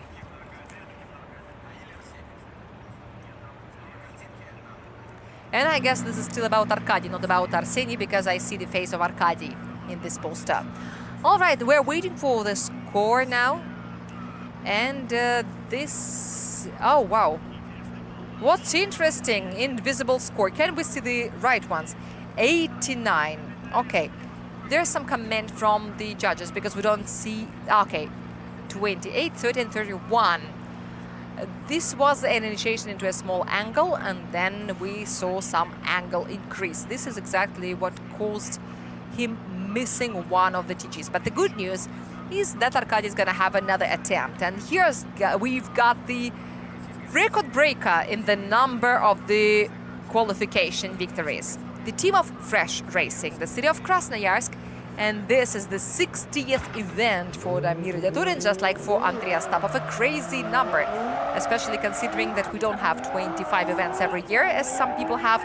Here is Damir Dyaturin, Fresh Racing, and his Supra number 9. And here we go. Wow. This is articulation of the rear suspension, and Damir Dyaturin, in a very beautiful manner, is drawing this curve on the asphalt of ADM Raceway. And this is three-wheeling again, and the fourth touch and goes, and the third sweeper. And here comes the most interesting part. What does he do here in the third sector? And, well, this would be interesting to check out the diagrams.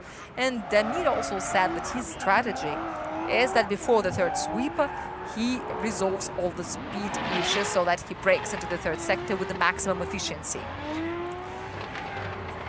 And what is important, if you do, it doesn't influence the body position.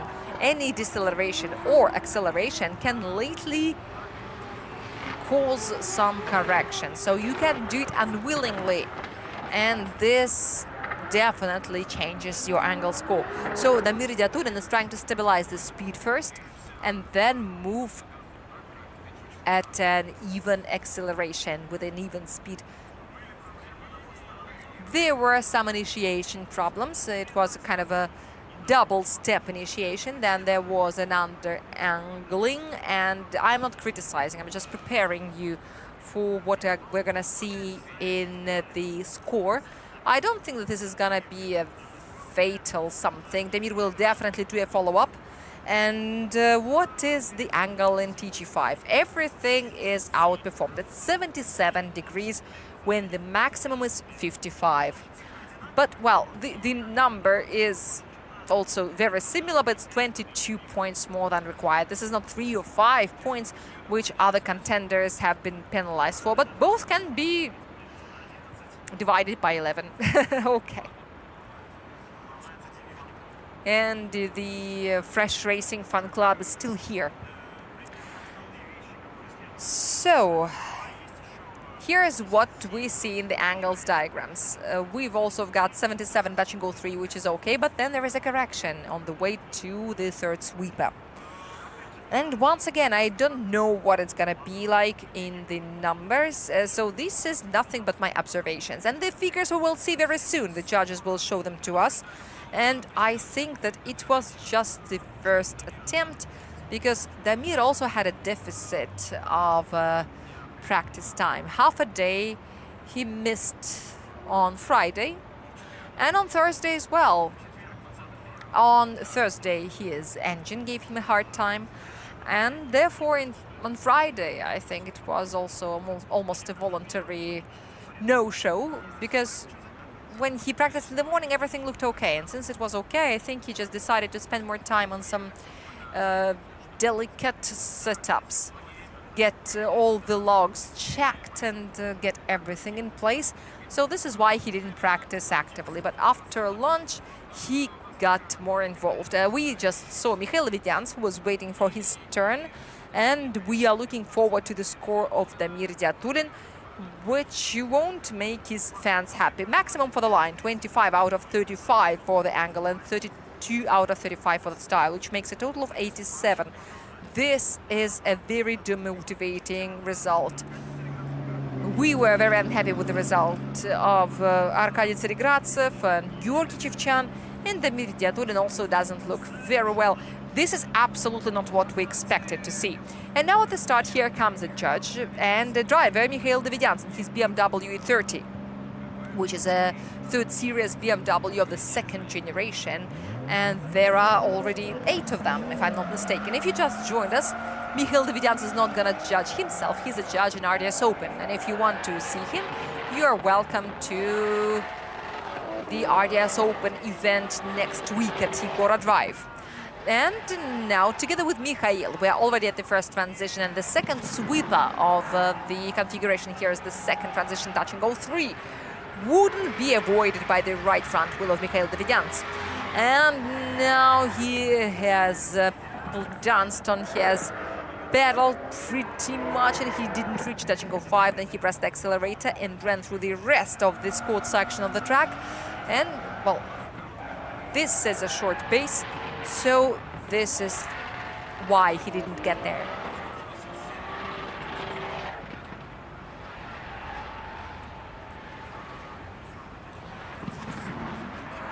He had to shift to the right with his entire car body, and it was hard for him to do at that moment. Let's see this moment once again. And yes, he didn't get there, he didn't reach. He should have shifted a little more and it would have been perfect. But the main thing is that he got to the finish. He is getting some score.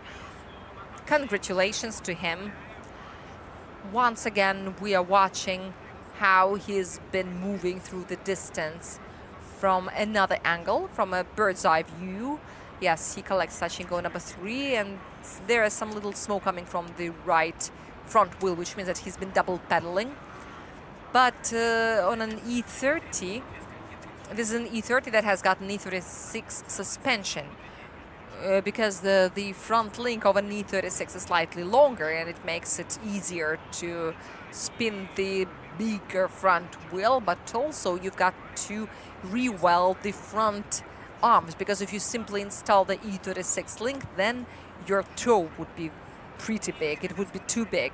But I think that when an E30 was designed, no one heard of such a thick tire, and maybe only in a Formula 1 or somewhere.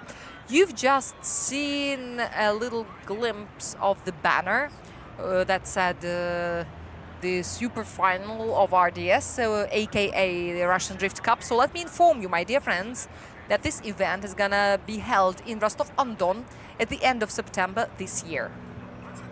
Here is the score: 24-34 for the line and the angle.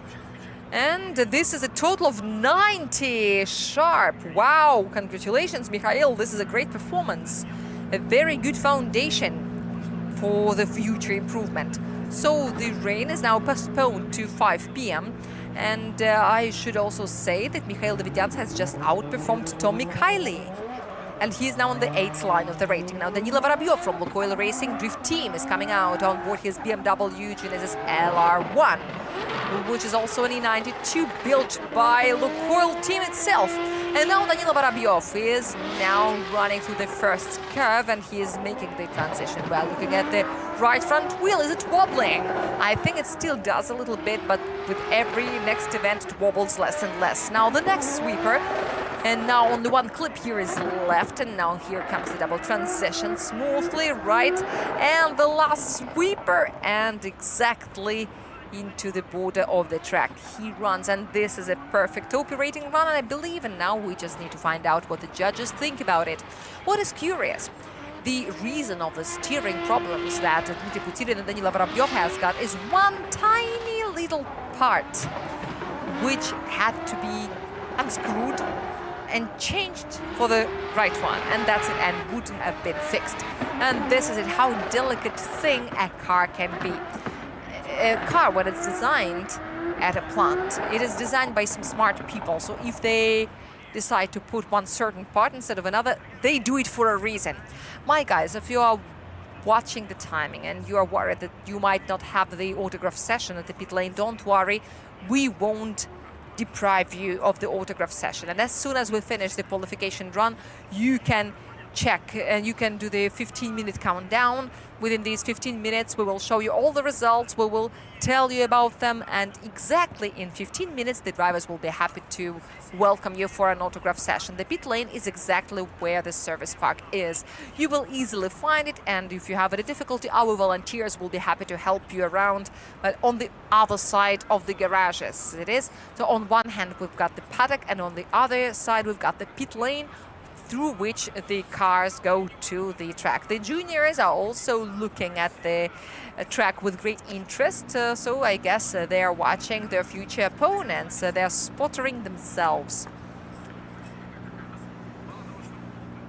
This is not only the experience, this is the visual experience that these little guys are accumulating by the time they take part in the adult competitions, right? So we are ready to see the score. 30 for the line, 30 for the angle, and 29 for the style. Just a little bit he lacks to achieve 90 points. And he is on rank 11, and he repeats the result of Tommy Kiley and Arkady Tsarigradsev. And unlike Tommy, the other ones that we have just mentioned have another run to do. And now Grigory Gusev is going on his first attempt. He represents the town of Nakhodka and the team of Lukoil Racing Drift Team, and his car is Toyota Supra A80. So here we go. This is how the front part of this Supra now looks. The number is still 21, and this is the initiation of Grigory Gusev, the first sweeper, and he looks very good as he leans against this little hook on the line, and therefore he avoids a 5-point penalty.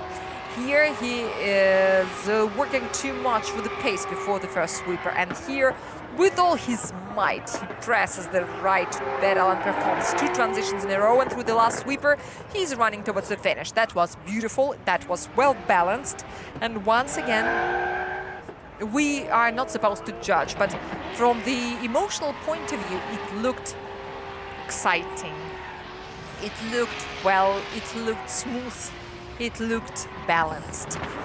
Generally, Grigory Gusev has got a pretty good relationship with the ADM Raceway. Last year, unfortunately, he failed to get through top 32 stage, but he was just taming his Toyota Supra. When he was driving an E92, he was in place 4, in place 6. So he was in top 4, in top 8 in the years 23 and 24. In 21, he was also in top 8. In the qualification, his best performance was the 2nd place. It was in 2022. Let me repeat, he was also here in 2024.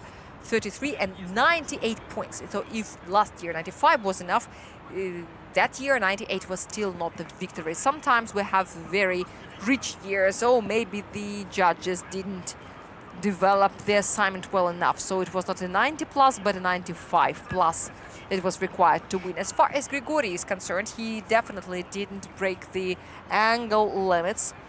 He also gained the required speed. His speed was 150 points. He did everything correctly. He did everything according to the assignment. I've got some questions about the angle on the first sweeper, because somewhere it was falling to 43 degrees. But on the average, yeah, we also love drifting. We also love the fact that you love drifting. Thank you, guys. And in terms of the team support, we've got a very diverse company here on the grandstands, which means that the people simply enjoy drifting as it is. 30, 31 and 34. This is 95 for Grigory Gusev. So immediately he storms into the by-run zone, kicking Pyotr Borodin out. Welcome home, Grigory, as we say. This is where you belong. This is great that you are here on the top of the table, at least in the qualification, and then we will see what you can do in the tandem runs. This is the 3rd rank after Sergei Kuznetsov and Anton Kozlov. We really needed some red color out there. And now Anton Dmitrienko, the only driver that we haven't seen so far, and this means that his first attempt will round up the first round for group number 4. Now let's see what the driver from Irkutsk on board his S15 can show us. Yes, he widens out to the borders of the track a little bit, and here he narrows it down. Was he in the no-go zone? And wow, he let it go, let it go. Why do you need so much brake? This is racing, come on. Yes, he collects touch and go number 4 as soon as he let go of the brakes, and now he presses the accelerator on time. But here at the finish, he went far too wide. But this is the commitment. Well, maybe this is something about the tire pressure, because it looked like the car wouldn't push off in a proper manner. Maybe this is the matter of pressure. This is also another option. The driver has got some old tire, right? And no one forbids him to use it for the official runs because it is stamped in a proper manner. And having practiced on a new tire, maybe he decided to use the old one for the qualification, and it has got a little less grip, and maybe this is why he had all these adventures. And we are waiting for the score from the judges. Yeah, this is gonna be a -5 in the first sweeper, and then -2 more, and 1 missed touch and go. And I wish there was anything left in terms of the line, but if anything, a 0 for a criterion is possible, because if there are any double penalty zones, if there are any expensive touch and goes, and the judges are being very serious about the line and about the angle, they are really merciless. And why so?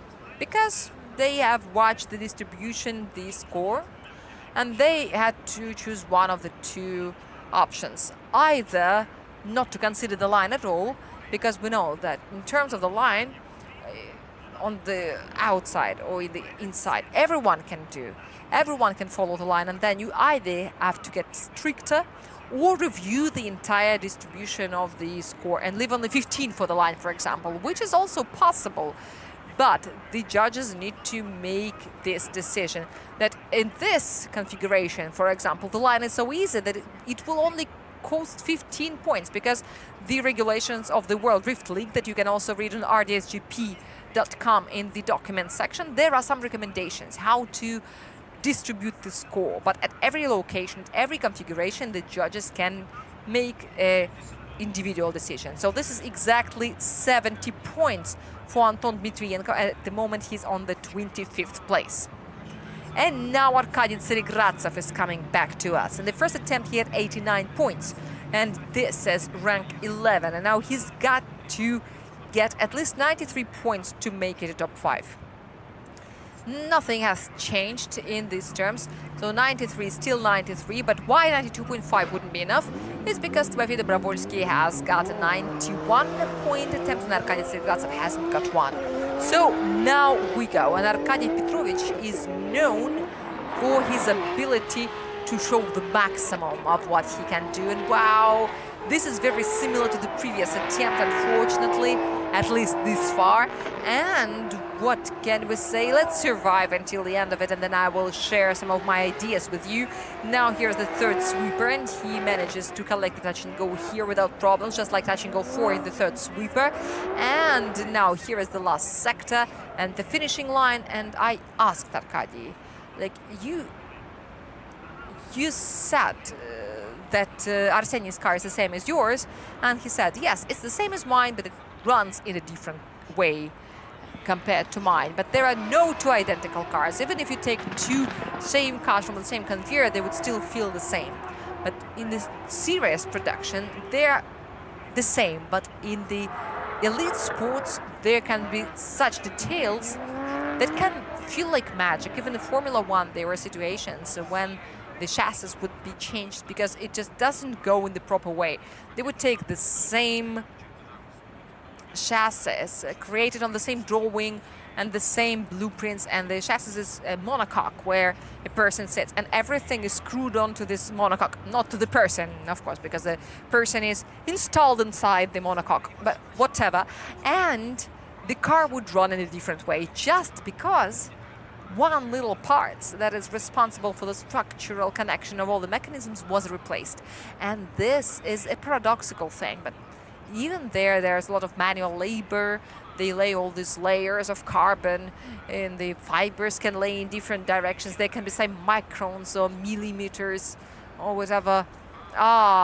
This is the person who enjoys this famous perfume of our drift. So this is a tire inhalation. We have literally a 5D cinema because you can hear, you can smell, and you can even shake if it is a Liafro that I'm driving by. You can even touch some of the tire debris if they can fly to you. So you can get all of your organs of senses involved. So now we've got Damir Yatulin at the start, and he's got 87 points at the moment. And this is something very strange going on. But if anyone bet that Mikhail Davidians would be better than Damir Yatulin, congratulations, you won.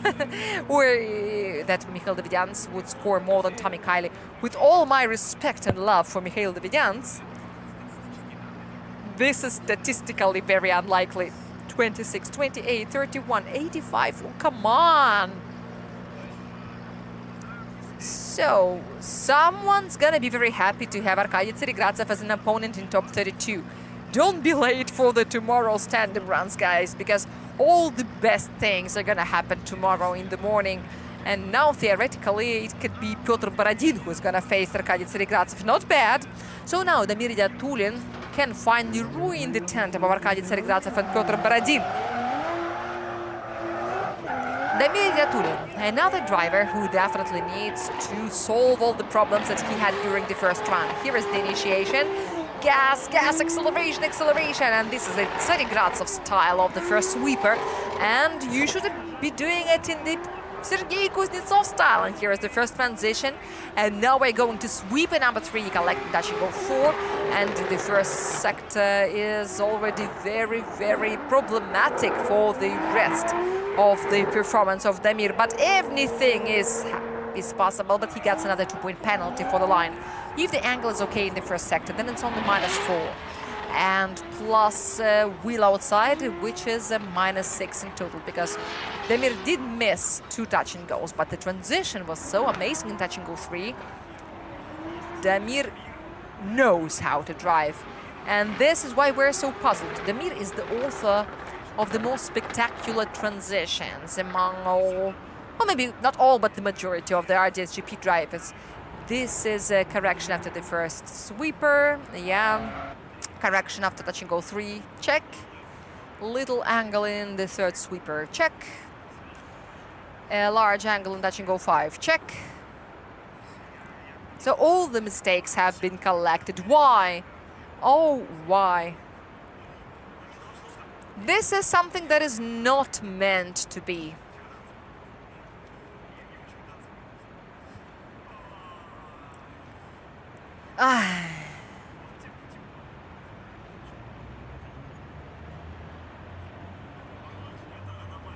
This is an anomaly. Maybe this is the Bernadette hurricane that influenced maybe some magnetic storms or whatever.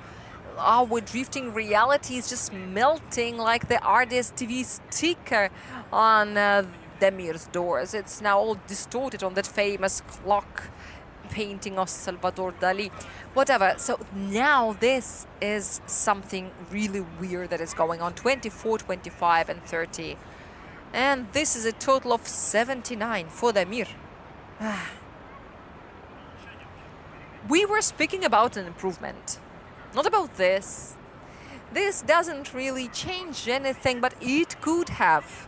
If it was an improvement, it could have changed something. But now the smile of Mikhail Davidians is very understandable, because he had 90 for the first result, and this is already better than Damir and better than Arkady, so there is a certain tendency.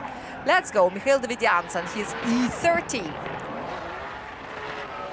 Refreshed with a breeze over ADM Raceway. Now the first sweeper, and the smoke looks thicker than it was in the first attempt. Finally, Mikhail did some follow-up and learned some lessons. Now this is touch and go number 3, and now he's breaking into this straight line underneath the grandstands of ADM Raceway. The transition number 3 and number 4, which is also the last one, that acceleration, acceleration, acceleration. Now we finish this exercise. And he finishes his qualification performance. The third sector is like the front stage. This is not exactly the Drift Coliseum like we're gonna have in the next event of Russian Drift Series in the open competition, but yesterday I visited the grandstands because today I don't have time for this, and I watched it from the grandstands, and it's really beautiful. We do love modern autodromes. We love them because they're modern, they're state-of-the-art. But these huge security zones, we know that they're there for a reason, that this is not soccer, for God's sake. But they keep the spectator at a distance from this breath of motorsports. And what we should value such old autodromes for, like ADM Raceway or the Red Ring, everything is very close. Everything is right in front of you. You can touch it all. You can smell it all. The paddock is small, yes, not everyone likes it, but for the audience it's beautiful. By the way, speaking about the Red Ring, the next event of Russian Drift Series is gonna be held there on the borderline between July and August. It will start in July and finish in August, the 1st and the 2nd of August, but we know that for the drivers it will all begin on Friday and on Thursday. Do you support Mikhail Davidians? Yeah, the little fans. On the 1st and the 2nd of August, the 5th event of RDS GP. But before that, we will travel to St. Petersburg to see the Garage Fest and the 4th event of RDS Open. Vanya Dmitrienko, Polina Gagarina and other celebrities will be there on the main stage of the event.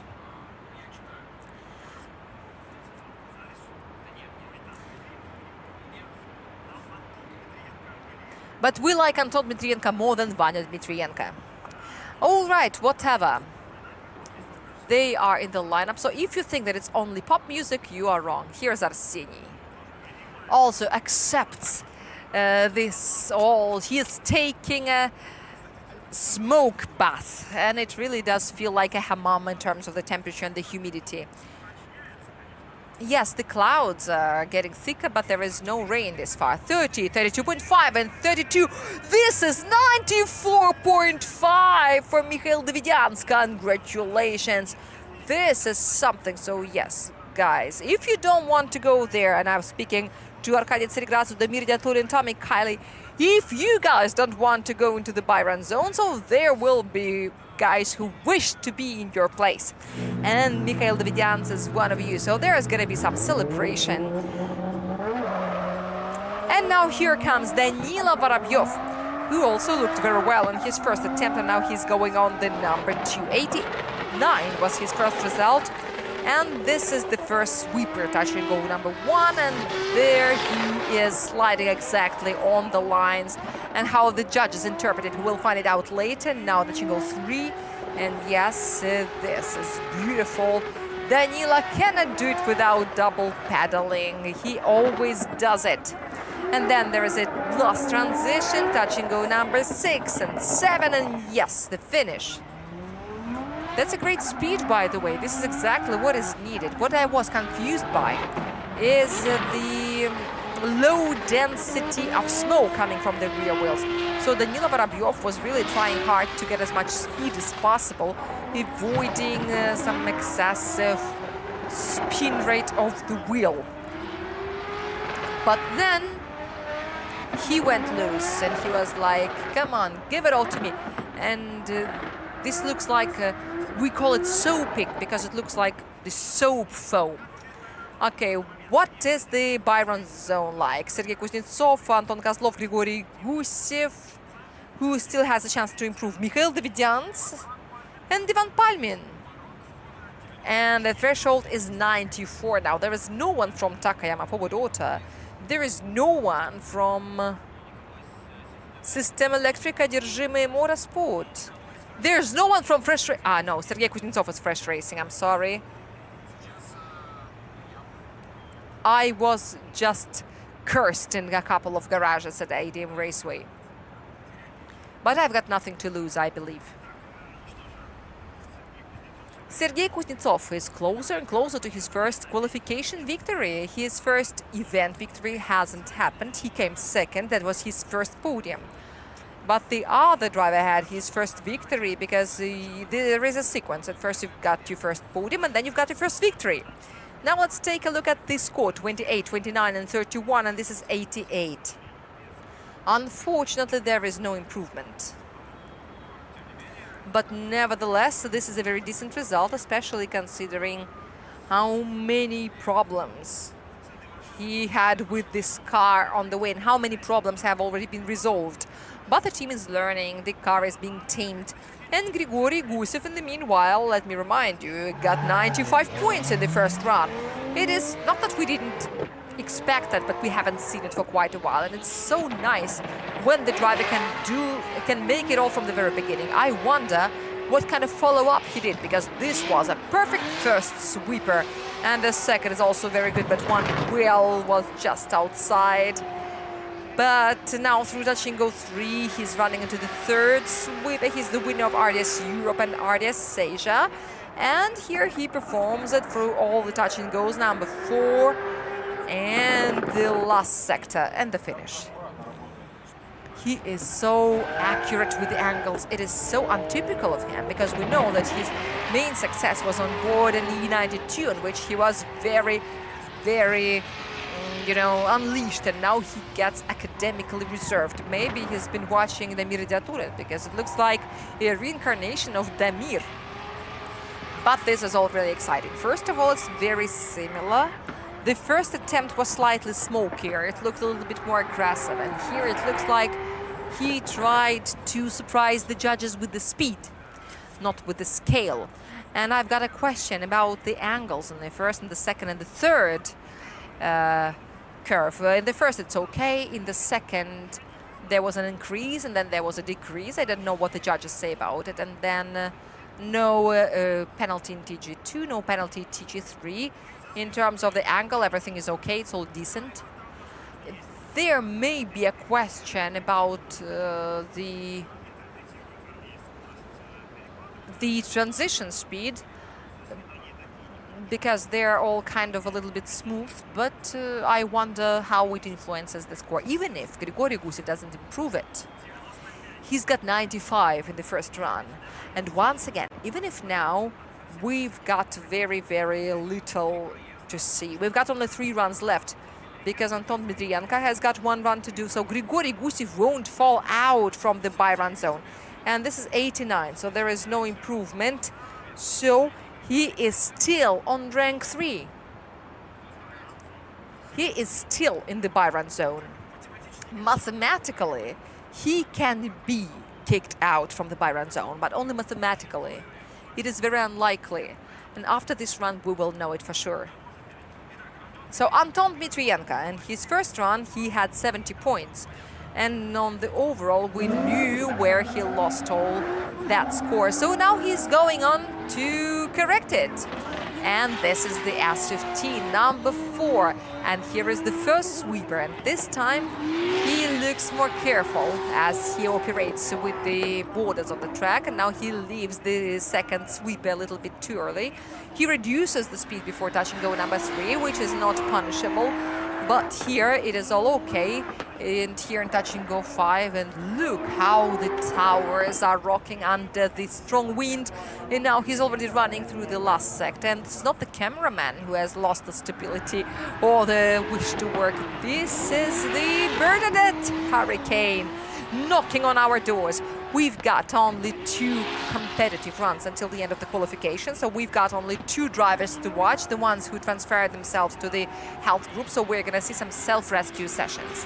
I don't mean to jinx anyone, but I feel like the entire moisture that could have been spilled on the track and the heads of our audience has spilled at the previous season, during the previous season. And this year, we are much more lucky in terms of the climate. We just spoken about it with Mikhail Davidyans, because he was in the last group according to the draw.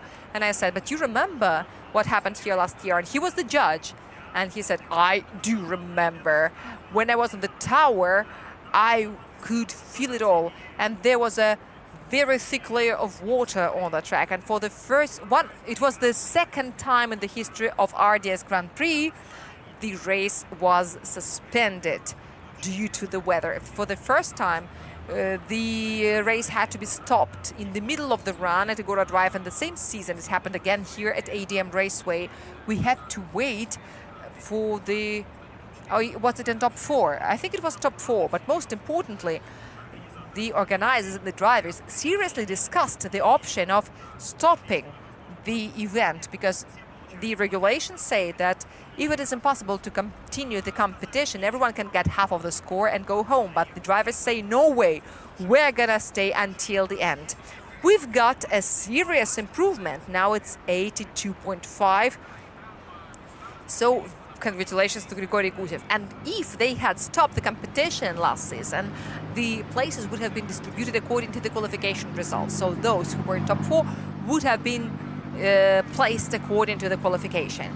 Ilya Popov and his first attempt in the health group. He represents System Electric Одержимые Motorsport. Come on, my friend, under this heavy wind, the Z number 22, driven by the winner of the previous event at N-Ring in Nizhny Novgorod. He's now storming into the scored section of the track. Yes, we have seen this line somewhere. It was performed by his teammate, but Ilya Popov seems to be a little bit more accurate. Now touch and go number 3 and the third sweeper. And with great effort, he is holding the car. And now this is the transition to touch and go 5 and the last 4th one. And now hardly anything is left. And yes. Congratulations to Ilya Popov. Finally, he made it. He just qualified. And this is not about the score. The buy-run zone still remains the same. It hasn't been expanded. So even if there are any problems with the car, if though any problems are still there, the team has got enough time in order to bring the car back to order, to fix it, and Ilya Popov definitely has done a great job. We all remember it very well, how hard his journey started in RDSGP, but this journey is never easy for anyone, but maybe not for those who started their journey back in the Ice Age, those who started drifting in the ice with the mammoths, through the gladiators fights and so on. So whatever. It was not easy for Ilya and his brother Vladislav, and they had to adjust to a new reality. They had very little competition experience, and now these are experienced drivers. This is the 25th event for them, so the time really flies. And let me remind you, for the Popov brothers have more than Timofey, because Timofey Dobrovolsky had to skip some events. Timofey Dobrovolsky has got 22 events, but Anton Kozlov has got as many as the Popov brothers. Yes, he's got 3 more seasons in RDS Europe and RDS West, and 2 titles, but West/Europe/Open are a different thing. This is a very different environment, and here is the last run of this qualification. As Anatoly Sherbak shared at RDS Fest, I don't recommend anyone to start a drifting journey in RDSGP, and also Moscow Raceway, a very complicated configuration. So this is the score of 83 points, and this is rank 17. Okay, but the main thing about it is that there is a positive number, that this is not a 0. Now here comes Ruslan Arefyev. Timofey Dobrovolsky must be the most impatient to see the scores. If Ruslan Arefyev, Ivan Palmin is. Yes, Timofey Dobrovolsky and Ivan Palmin. I mean that if Ruslan makes 95, then he can kick out Ivan Palmin, or he can implant Timofey Dobrovolsky. So Ruslan Arefyev is now running through the first sweeper. He begins collecting touch and goes number 2, and he takes them, I think. Now there's a transition to touch and go 3, and the line is slightly too wide. He's got to hold it, and stay within the borders of the track, not to let the situation out of control. Now he's got a transition, and now one more time, and press the accelerator, and go forward, and cross that finishing line, and bravo, Ruslan, you did it all correctly. You did it all, and this run is great, and we finished the qualification. Ruslan Arefyev is maybe not a super experienced driver, but he is a very experienced athlete in motorsports, and he started his journey from a motorcycle sport. He is a multiple champion in motorcycle racing, and this is a different world. These are superhuman creatures. They don't have nerves as such at all, but we love saying that everyone has got nerves. These guys don't, okay? Well, maybe they do have nerves, but they're made of carbon Kevlar. I have no idea what kind of material these guys are made of. But, okay, he didn't get to touch in goal 3. He didn't... He was reaching out for it, but he didn't take it. Interestingly, the fenders are touching the wheel because the car is squatting pretty seriously, and there is an extra groove made on that fender, like when they make a special protector to let the water out, and they also make it on the wheel. Yeah, so there is an extra groove on the tire so that the water is driving away. So he is probably preparing for the rainy practice. This is a really long-term planning guy. So 24, 16.5 and 17. And this is 57.5 and rank 27. And this is the end of the qualification. Now let's take a look at the result. And here is the result. Let's celebrate the winners. I really love when it helps for the first time. For the first time in his career, Sergei Kuznetsov wins the qualification round. The driver of Fresh Racing tomorrow will go up the podium to get the well-deserved trophy. And Sergei Kuznetsov from Fresh Racing, Anton Kozlov from Carville Racing, Grigory Gusev from Lukoil Racing 15, Mikhail Davidyants and Ivan Palin from Carville Racing are in the buy-run zone, so they will not appear in top 32. Buy runs is the maximum that they're going to have. Then Timofey Dobrovolsky, Petr Borodin, Vladislav Popov. And then there come Ilya Fedorov, 90.5. Congratulations. Danila Vorobyov, Arkady Tseregradzev. Tommy Kiley with 89 points for the popular number. Roman Tivadar, 87.5. Artem Lidis, 87. Damir Diatulin has got the same. Artur Zelenyy has got 83. This is place 16. Then we've got Ilya Popov on the 17th place, Anton Dmitrienko 18th. Anton Dmitrienko is rated higher than Georgy Chevchan. The 20th is Anton Klemko, then come Andrei Astapov, Dmitry Sherbin, Anatoly Sherbak and Denis Migal on 24th place. But here is the final three: Dmitry Putilin, Stanislav Antropov and Ruslan Arefiev. This is the result of the qualification of the fourth event of Russian Drift Series 2026. And as we told you before, exactly in 15 minutes at 17 o'clock, which is 5 p.m., the drivers are waiting for you for an autograph session at the pit lane, which is at about 6 p.m. we will begin the tandem practice. We will show them for as long as we can, and of course we will invite someone to our studio to talk and to have a different format of broadcast. Now our guests will be definitely tell you something interesting about the inside, the backstage of drifting. And here is the Bernadette coming. She is furious because she couldn't see the qualification, and you all did a great job because you watched it all. You saw the first victory of Sergei Kuznetsov, and now we've got some pre-recorded videos for you so that you don't feel bored. And for everyone who is here at ADM Raceway, you are welcome to the autograph session.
Мы любим спорт за моменты драйва.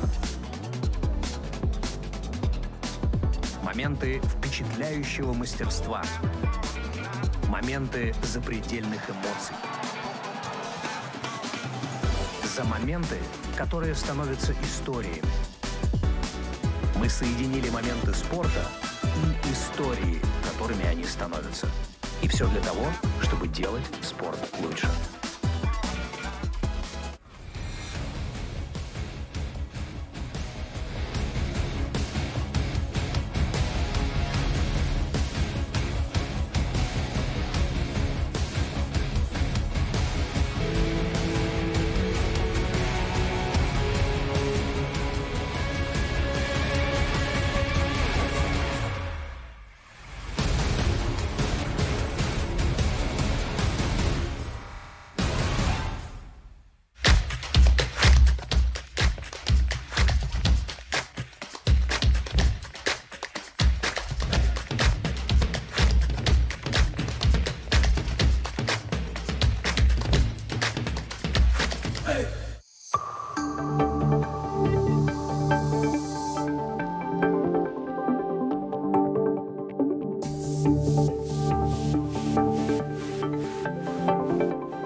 Привет, друзья! С вами Алиша. Hello, my friends, and this is Alicia, and we continue the fourth event of Russian Drift Series Grand Prix 2026.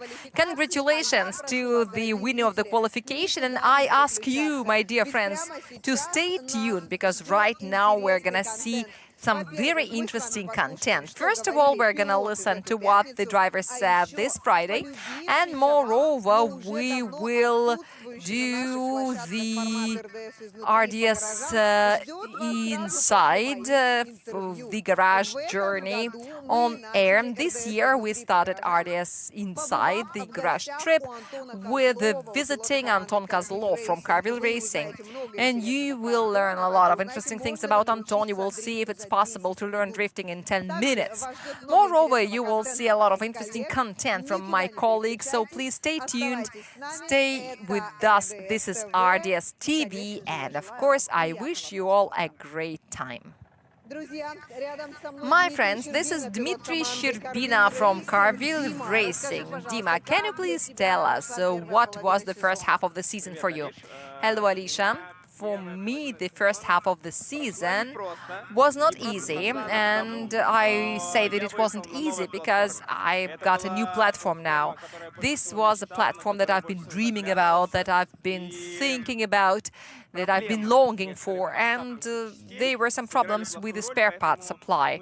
And still we managed to build it on time, and it was done in 15 days only. 15 days, this is a real record. I couldn't, please stay closer to me. I didn't even have a time to do any test drives, and my first event was actually a test drive.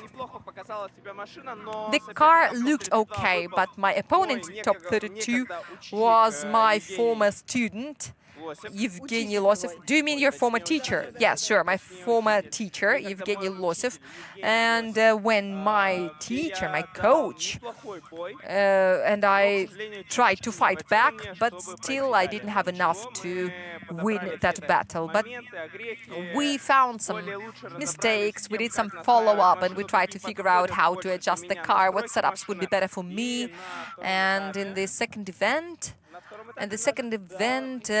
there was a challenge for me. That was a challenge by force. At first, we went on the dry and wet track, and my spotter and my entire team came together, and they said, Dima, we don't have any options now. What you've got to do is just to do a smooth linear run. Don't do any handbrakes, just go with double pedals, and this is your only chance. And I said, I hear you guys, I will do my best. So I did everything as they said, and in that environment it was almost impossible, but I did it. And my team gives me a round of applause saying, well done, good job.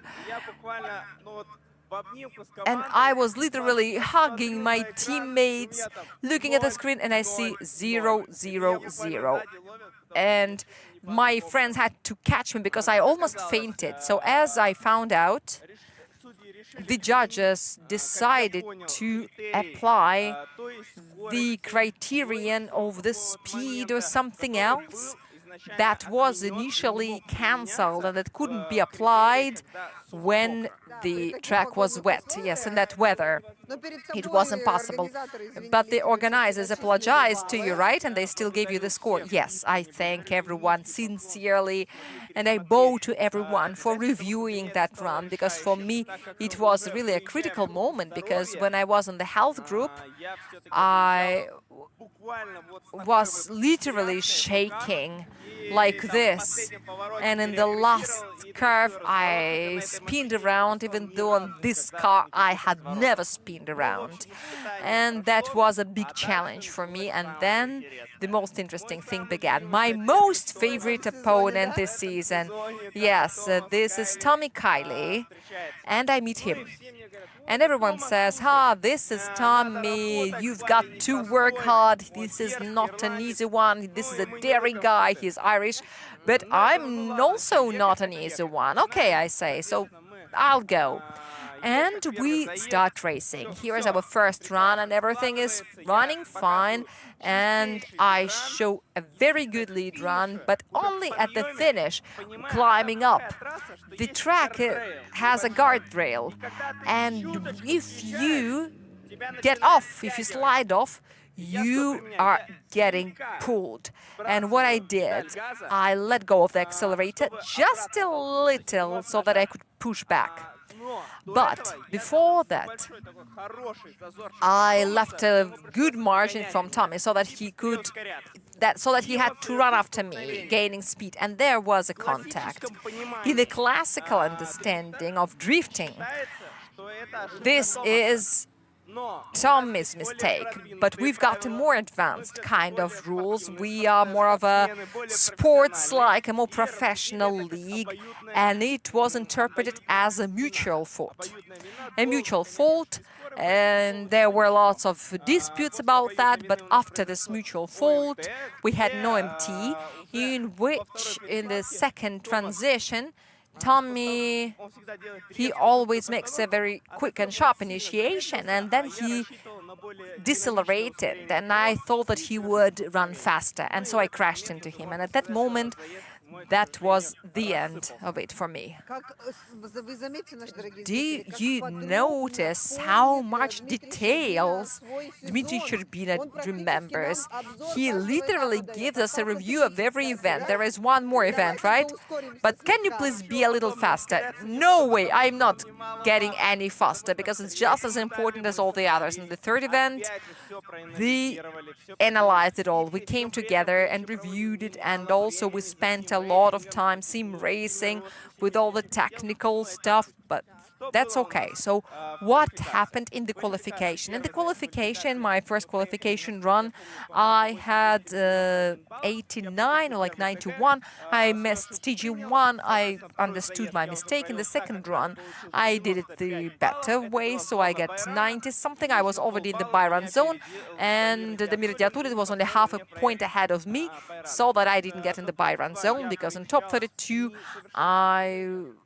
Who was that? I don't remember the name of that guy. A beginner on a BMW, a great guy. He's been doing very well. So I figured him out. I sorted him out very fast. But in top 16, I meet my old friend Tommy once again. I was like, here it is. Now we're gonna sort it out. I was a little nervous, so I accelerated and I missed the first TG. Then I showed a perfect lead run, just a great one with no little flaw at all. In the second run, and here I understand that I'm gonna make everything. I'm gonna do everything it takes. Since the very initiation, I cover him. You know, a sheet of paper wouldn't fit in between us. The second transition, not even a sheet of paper. And the third sweep, I left a little distance because I remembered that sometimes he can decelerate, and then I get closer. And all the track, I was as close as possible to the maximum. I think that was the best, emotionally the best runs of my life. So this is the highlight of your season. Yes, at least the highlight. After that run, I was literally running to my team and saying, wow, it was so amazing. And who wins? They ask. I say, I don't know. Let's come and check. And there is no MT because you were a better chaser. But as a leader, you made a mistake when you missed the first TG. And I was like, okay, it should be an OMT, let's see. And we see, but unfortunately, the judges made a decision that Tommy gets to the next round because he looked more convincing in this run. But at that moment, I wasn't even upset. I got stronger. I got more resistant. And now I pray to all the gods that at this event we meet again, because I don't give up that easy. Yeah, that's a great attitude. And such a detailed story from Dmitry Sherbina. I don't even know what to wish you. If you want to meet Tommy Kiley in tandem runs, I hope it becomes true. So now look, let's leave drifting aside. Our drivers come to Russian Drift Series GP from all corners of our country. Where were you born? I was born quite far away from here in the Republic of Komi, Ukhta town, and this is a town with a population of around 60,000-70,000 people. It is known for oil mining, and there is Yarikh oil field where they mine heavy oil. And if I'm not mistaken, there are only 2 places in the world where such oil is found. That's great. And now let's check the cultural code. If the cultural code of Dmitry Sherbina coincides with yours, my dear friends. Dima, can you please continue the phrase? Greedy, greedy. And he says bitter chocolate, because in the different corners of Russia there are different canteens. What is your favorite day of the week and why? I've got 2 answers. My favorite day of the week is Wednesday. This is numerology. I'm the strongest on Wednesday, but we leave it aside. My favorite day of the week is Sunday, because Sunday is a racing day. Thank you very much, Dima. This was Dmitry Sherbina from Carville Racing, the man with the most phenomenal memory in the entire history of my interviews. Dmitry, thank you. This is a driver from Lukoil Racing, Danila Vorobyov, who spent the entire season looking for speed. So, Danya, where is it? Where is your speed in the last 3 stages, and how was the first half of the season for you? The first thing that comes to my mind is a comparison with a woman's body, but I don't want to say that we're looking for speed, but you still cannot find it. Yes, everyone speaks about it, but no one knows where it is. Okay, we're working on it. We are working on it. Our guys are doing a lot of work looking for this mysterious thing, and every event we are doing a lot of work. Our engineers, our mechanics, even though we've got 2 identical platforms, the cars are still different. And yesterday I drove Kirill Matskevich's car, the BMW United 2, the one that Leonid Schneider drove when he became the champion of the Sochi Drift Challenge. It has got a super cool and very well set up vehicle. It does exactly what you need. We are striving to achieve the same. It's really getting better, but unfortunately it's not bringing us any result this far, but we're doing everything it takes. So at every event you've got something new, some new problems to tackle, or are these all the same problems? No, not really. We're tackling the problems that appear, and the problem is that in RDS GP, from outside it may look like it's very easy, just you get the new tires and you go after these monsters, but in reality it's all very different, because they're very fast, they're truly fast, and we don't have enough grip. For example, in the run with Popov in top 32 in Nizhny Novgorod, this was my best run that I could do, because in the tandem runs they were even stronger. This year, in my competitive runs on the battle days, I do better runs than I do during the practice, but I think it's just a coincidence. I really want to show something better, and I think it's projected on my runs, but I don't really get good results in practice. I like that Danila Vorobyov never loses optimism. He is always very positive and looks into the future with a smile and faith. And I do believe and I do hope that you will soon find your speed, and very soon your endless suffering will finish. And what was the highlight of the season for you? I think this year I've been, training my moderation, because I'm a very emotional person, especially if you look at me a couple of years ago and look at what I'm like now. I've done a lot of work on myself with my psychology, but still sometimes I need to drive myself from my racing mode. I need to stay focused. This is good school. This is a good tempering. So can I say that the greatest highlight for you is your work on yourself? Yes, exactly. This is what my season has been about. Also, in our interviews, we check the cultural code of the drivers, and we compare what you have in common. Where were you born? In the Arkhangelsk Oblast, Oktyabrski settlement. So can you continue the phrase, greedy, greedy? A green cucumber. And what else? How do you continue that? It lies on the floor and no one eats it. Okay, green cucumber. This is something new, yeah. And I've got another unusual question to you. What is your favorite day of the week and why? Wow, it's a difficult one. Honestly, when you're already an adult, are you already an adult? Yes, I am. And what is there? What does it feel like? Yes, as soon as I came to drifting, I became an adult. You can ask any drifter, and he wouldn't say what days of the week he likes. Everyone says, well, I don't, because it's a chaos. I don't really follow the calendar. I have no idea what day of the week is my favorite. I think the one when you can get some rest. So usually it's Monday after the race. On Monday we are usually coming home by a plane. But you're not drifting. Yes, I'm not drifting, but 10 hours flight from Shanghai is not a big pleasure. Okay, my friends, Danila's best day of the week is the day that is free of drifting. Yes, the day that I spend with my family, especially during this season. In the mid-season, I really feel like drifting. I miss drifting, but in summer, I've got an excess of drifting, and I want to distract myself. This is Danila Vorobyov from Lukoil Racing Drift Team. Danila, please hold on. What else can I say? Thank you. Thank you. I am holding on. My friends, this is Damir Idiatulin from Fresh Racing. Damir, can you tell me what was the first half of the season for you? I would say it is a medium. I need to get stronger. In what term? I need to improve my performance, because I've been somewhere around the podium for 2 events.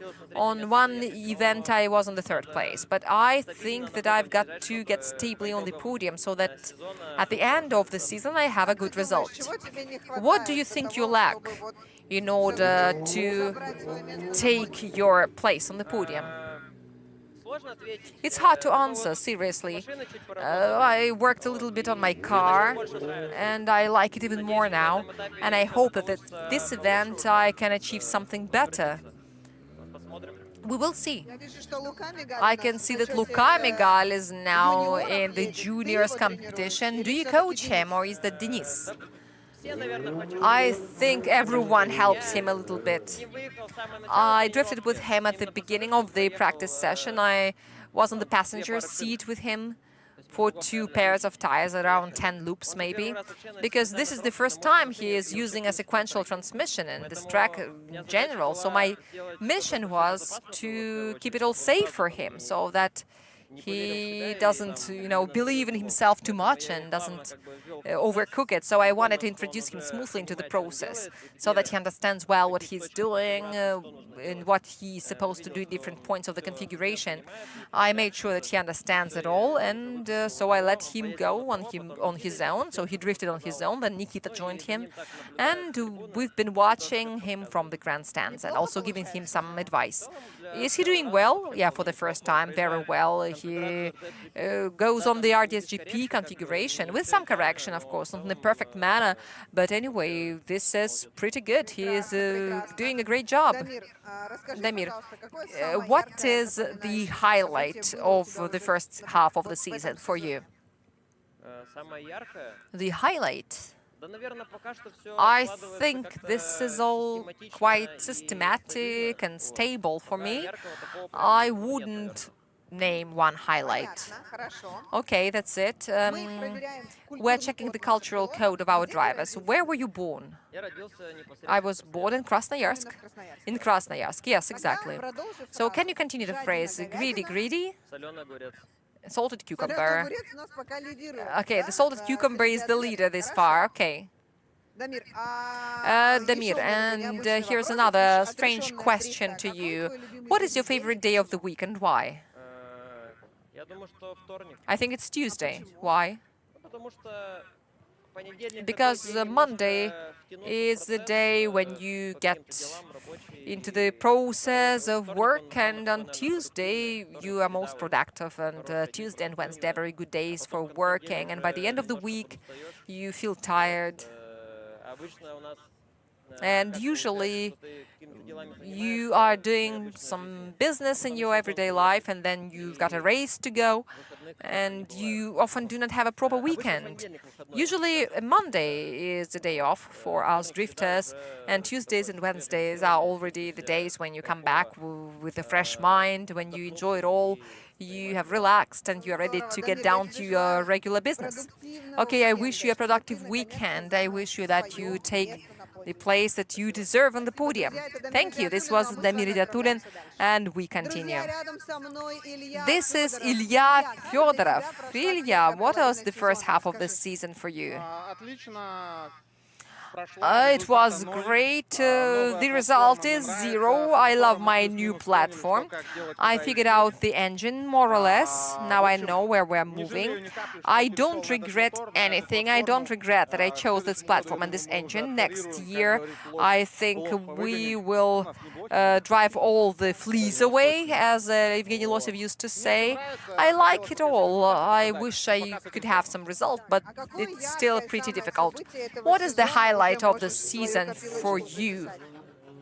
The highlight of the season this far is the memory of the 3 drive shafts that wanted to kill me. And I hope that in the second half of the season there will be something different, maybe a somersault or getting on the podium finally. But ADM Raceway is a great place to get on the podium, and I think that you can drive with your eyes closed on it. You know it as your bedroom, right? Yes, I believe so, but we need to practice a little bit with the assignment. So before this interview, Ilya complained that double pedaling is not something that he likes. That's okay, I can run on any configuration, and this one is also okay. The main thing is that this is a curved ball, and if this is a curved ball, I just throw it and continue going. Ilya Fedorov is coming from the Far East. He was born in the city of Khabarovsk. Can you continue the phrase? Greedy, greedy, salted cucumber. Lies on the floor, no one eats it. Okay, thank you. Ilya, can you please tell me, what is your favorite day of the week and why? Here is a drift-free question. I don't care. I love Mondays because I don't have much work on Monday. And Monday is my day off, literally. What are your plans for the next half of the season? In this half of the season, I want to get to Krasnoyarsk, and there I want to hit that bloody traffic lights and to kiss the wall and just enjoy it without breaking any engines or drive shafts. Just have fun. Do you have fun when you drift? As long as I'm drifting, I'm having fun. As soon as I start missing events, it means that I'm tired. This is Ilya Fedorov. Please support him on our social media so that he finally gets a result that is different from 0. Yes, at least anything, like winning a qualification or top 4 in tandem runs, just a little bit of everything, as I used to have, as I used to do. The good old times. Bring Fyodor Vorobyov on board his Zhiguli and we will drift together.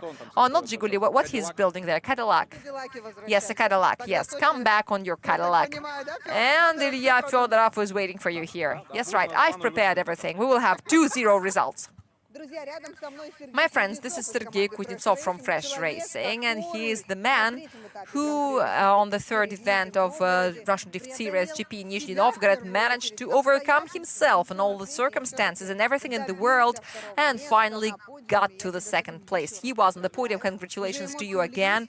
And how do you feel now? I've calmed down. Are you ready for the new podium? Yes, I love Michkova, so I will do my best to show something good here. Tell me, what was the first half of the season for you? It was fast. It just flew by. I didn't really realize. I've been getting used to my car, and I didn't really realize it felt like a moment, and now this is already the 4th event. What's your plan for the second half of the season? Just to keep on drifting better and better. Tell me, what is the highlight of the season for you this far?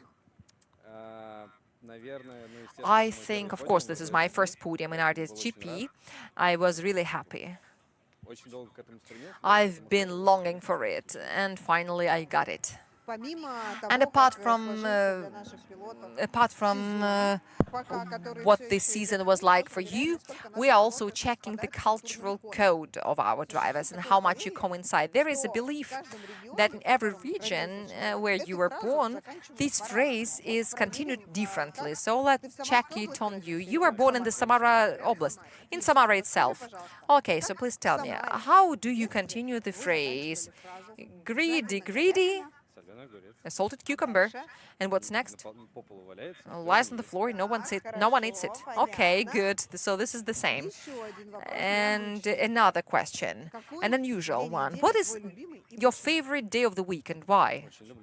I love Saturdays because I don't have to do anything, and tomorrow is a free day as well, but you've got a qualification to do tomorrow. I was speaking about RDS-GP. No, on general. In general, it's Saturday. You love our Saturdays even when it's RDS-GP? Yes, especially since the new schedule wasn't produced. So, Seryoga, what is your plan for this event? What is your minimum and what is your maximum plan? The minimum is to qualify. My minimum is to get in top 10, and my maximum is to rise to the podium again. I wish that your maximum plan comes true this Sunday. Thank you very much. Thank you. This is Sergey Kuznetsov from Fresh Racing, and we continue. My friends, and now I suggest that we watch the new issue of RDS Inside. I remind you that we visited Anton Kozlov from Carville Racing, and we will see what his garage is like, what he does in between the seasons, and if it's possible to learn drifting in 10 minutes only. You will see it all right now. And this was Alicia. See you on air.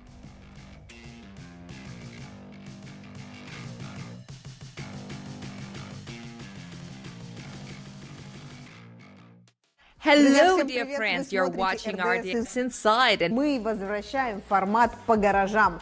Сегодня мы в гостях у пилота российской дрифт-серии Гран-при, пилота команды Carville Racing, у Антона Козлова, между прочим. У него прекрасное, уютное гнездышко в Сестрорецке, недалеко от Санкт-Петербурга. Мы вам в этом выпуске покажем все. Как научиться дрифту за 10 минут, какие машины для дрифта советует Антон, что он рассказывает про свою F22 и вообще, что он думает про этот сезон российской дрифт-серии Гран-при. В общем, не переключайтесь, будет интересно. Поехали. Кстати, меня зовут Алиша. Мы приехали к Антону Козлову в бокс, и сейчас я вам покажу, где главный дрифт-профессор РДС строит свою машину. Антон, привет! Привет! У нас чисто типичная петербургская погода. Причем Антон. 5 часов назад было солнышко, прям вообще Никто шикарно. тебе все равно не поверит. Это какой-то новый проект? Да, уже в августе она должна ездить и дымить. В августе? Да. Мы снимаем 3 июля, ребята. Да. Вот посмотрите, как это все будет в августе. Так. Сердце замерло в груди. Кто же угадайте, чья машина? Вот здесь на панели можно понять. Вот, смотрите как. А ты его тренируешь? Я не тренирую его, мы просто ему делаем техническое обеспечение, помогаем с выездами, там, техничку обслуживаем, машину чуть обслуживаем, да, в принципе, все. Прикольно. Организовываем процесс гоночный. Класс. Ну, моя история началась здесь, так мы здесь появились, когда Игорь Азолин меня звал в Петербург вместе с Александром Перепелом. У него еще также была ученица Анна, вот ее там автомобили 92-е, Игоря SX, который в RDS Open вы можете видеть. И, собственно, Анна как раз приобретала этот бокс, это бывший бокс Макса Тищенко, вы могли его тоже ранее наблюдать.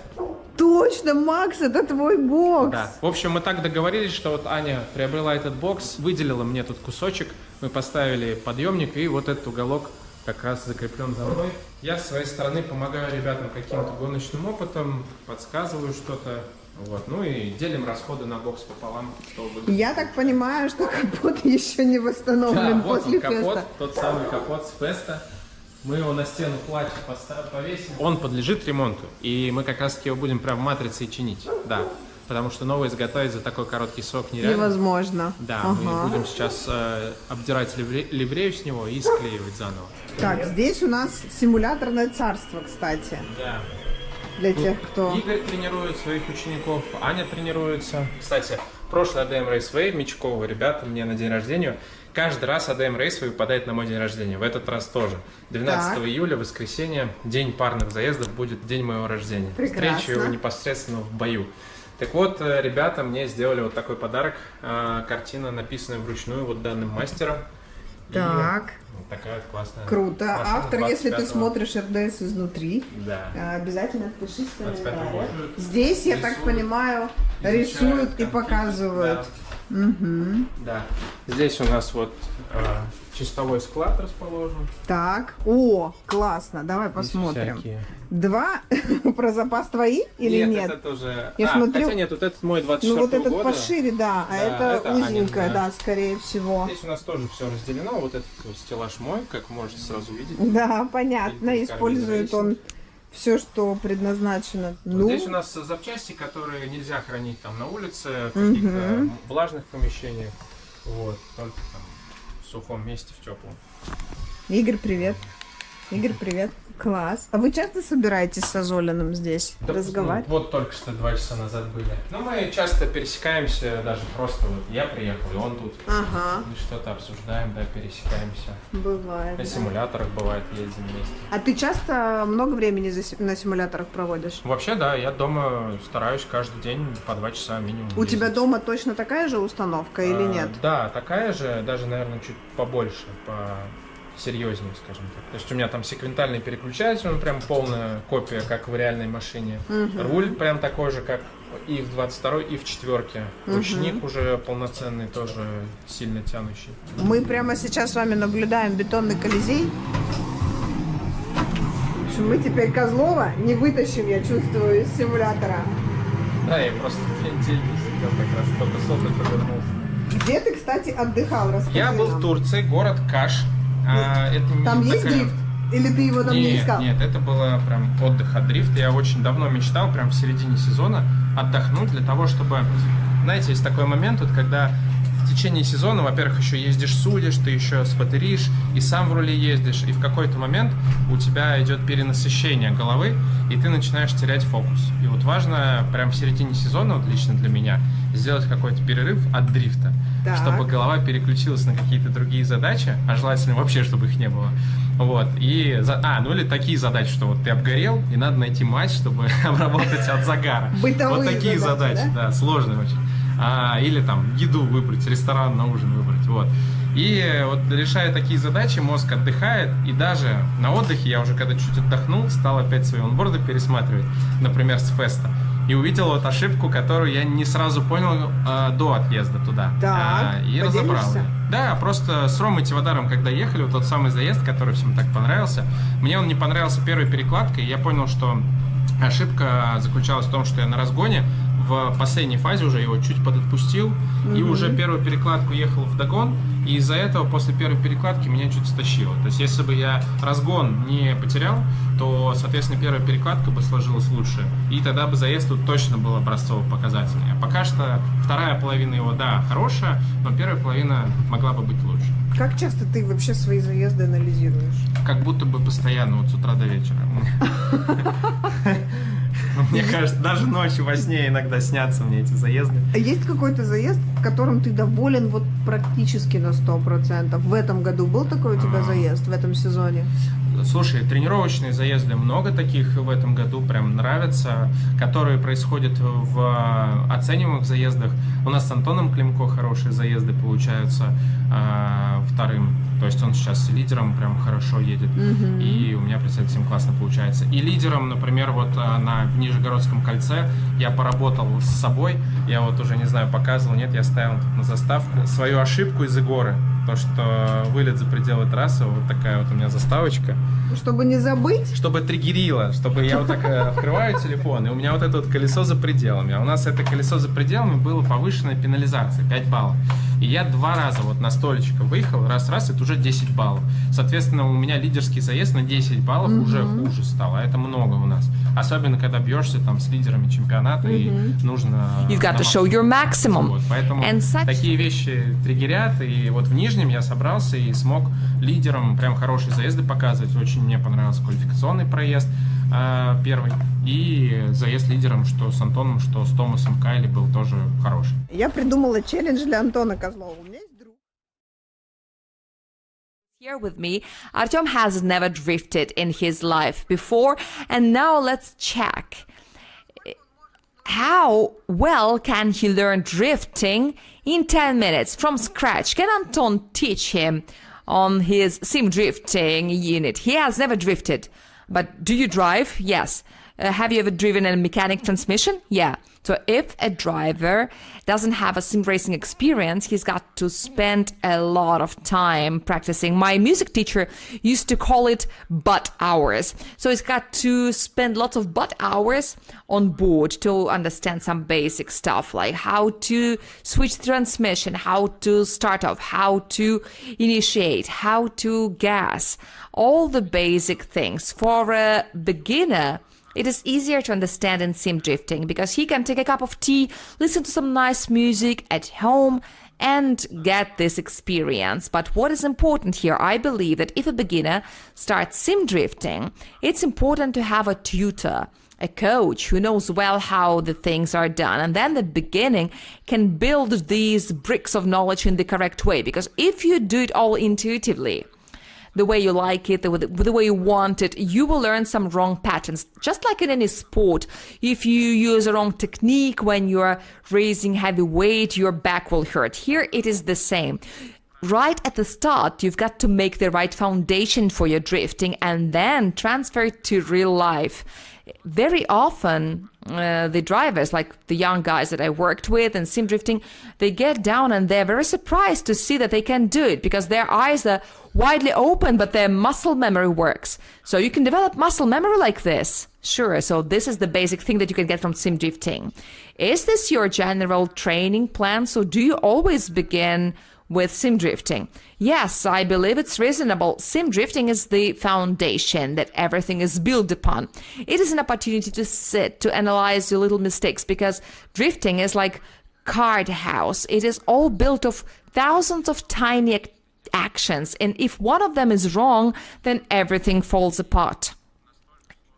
And it is a very complicated sport, but the simulator helps you repeat everything over and over again and watch it all over and see your mistakes. And you can show, like, look, here you shouldn't have pressed the gas that much. Here you shouldn't have let it go. And with Yermakov, you were his spotter at the previous event of RDS Open. Did he also practice in sim drifting? No, I didn't coach him at all. This year he invited me to be his spotter, but I don't usually go around as a spotter. I usually tell people that it is a useless thing, because if you're just a spotter, a person with a radio who tells you what happened, basically any more or less competent person can do it. I believe that a person who calls a spotter and wants to call an experienced person has a different need. He wants to get some experience from this spotter, to get some understanding how to set up your car, how to approach the race, how to set up your mind, how to build your strategy, how to organize your team, and so on. So I told Sergei from the very beginning, I'm not actually a spotter. I don't work purely as a spotter. I don't usually work with beginners, only with children maybe. And I am trying to get the maximum out of the experienced drivers, from those who have potential. So I didn't take Sergei to a simulator, even though it would have been very useful. But he's got a very good trait, which is aggression. For the first time in RDS Inside, we've got a driver who is teaching a person who is absolutely not involved. Artyom is a fan of cars, but he has never tried drifting. Let me give you some basic knowledge. So here's what it's about. The front axle of the vehicle that you can control with the steering wheel must stay in the grip, and the rear is our feet. We can control them, and drifting always happens when the rear axle is sliding and the front axle has a grip on the road. So we can use the steering wheel to control it, and with the feet we make sure that the rear axle slides all the time. Here's our track. So we've got to make a donut, because when we start drifting and we make a little donut, a little circle, so 10 minutes should be enough for Artyom to learn something. I'm sure he can do it even faster. I'm not sure, because judging from the way you look at me, just more gas. Just start off, try to rotate the steering wheel and feel the car. Don't be afraid if you gas too much. Don't be scared. You won't break anything. Just drive around. Just don't try drifting. Just get the feeling of the steering wheel. Do you feel how the steering wheel wants to get back, right? This is the feedback effect. And does a sports car also want to get the steering wheel back? Yes, this is what the simulator is about. Sitting here by the screen, we can feel drifting with our eyes and our hands. We don't have anything else. But in a real car, you also feel it with your ass. Here you don't have this ass gauge. So it is harder than in a real car. Yes, right? Yeah, so when it goes right, you should have rotated it to the left. So how are you doing? It doesn't count. Wait a little bit.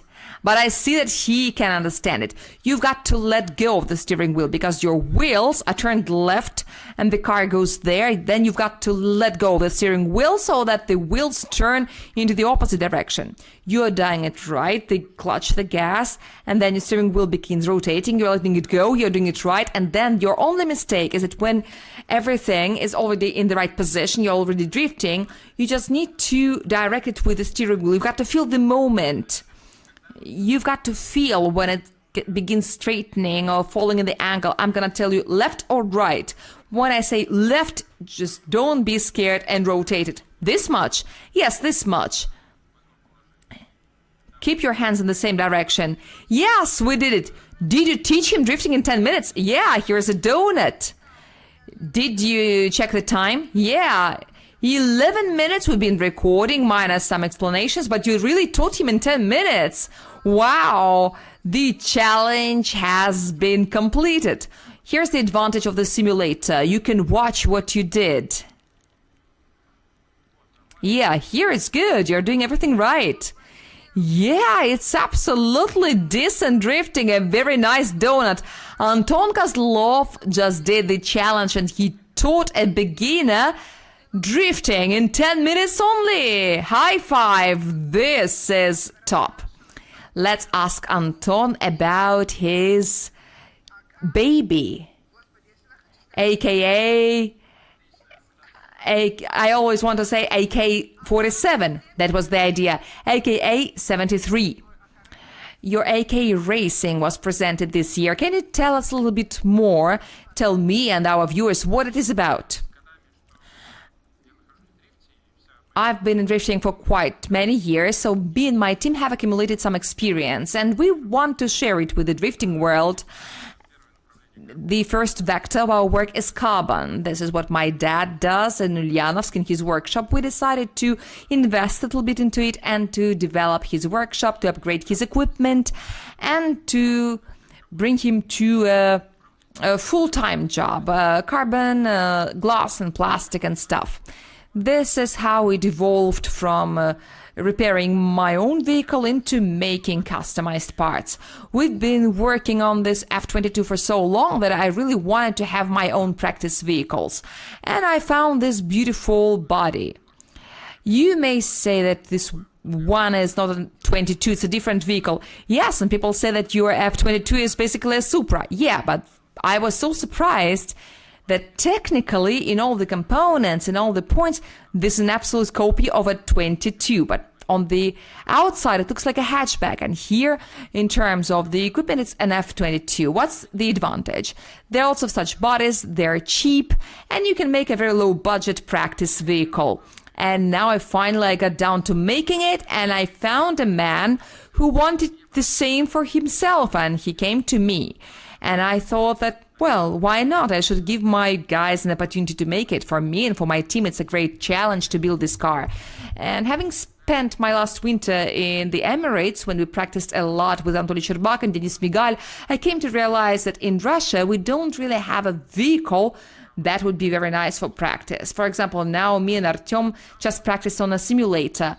So he can spend 10 or 50 or 100 hours in a simulator and learn, and then he may say, what's next? First of all, he can go to a parking lot, buy an old, worn-out vehicle that is falling apart for a very low price and start drifting. This is a good way, but if you have a budget, you've got some money, but you don't want to purchase these worn-out cars, when you start practicing and it falls apart. But can you tell me, what is the budget of this car? The minimum is from 5.5. This is a car with a surge transmission, 2JZ GTE, and it has got a copy of a Y-swap suspension, but it has got good components. It has a PDM, link, K-pad, and stuff. So this car, what matters for me as a driver, it should be suitable for just going, just you sit down and go. Do you have 5.6 connected? Yes, it's got 550 HP. The minimum is 400, so that it doesn't burn the tires too much.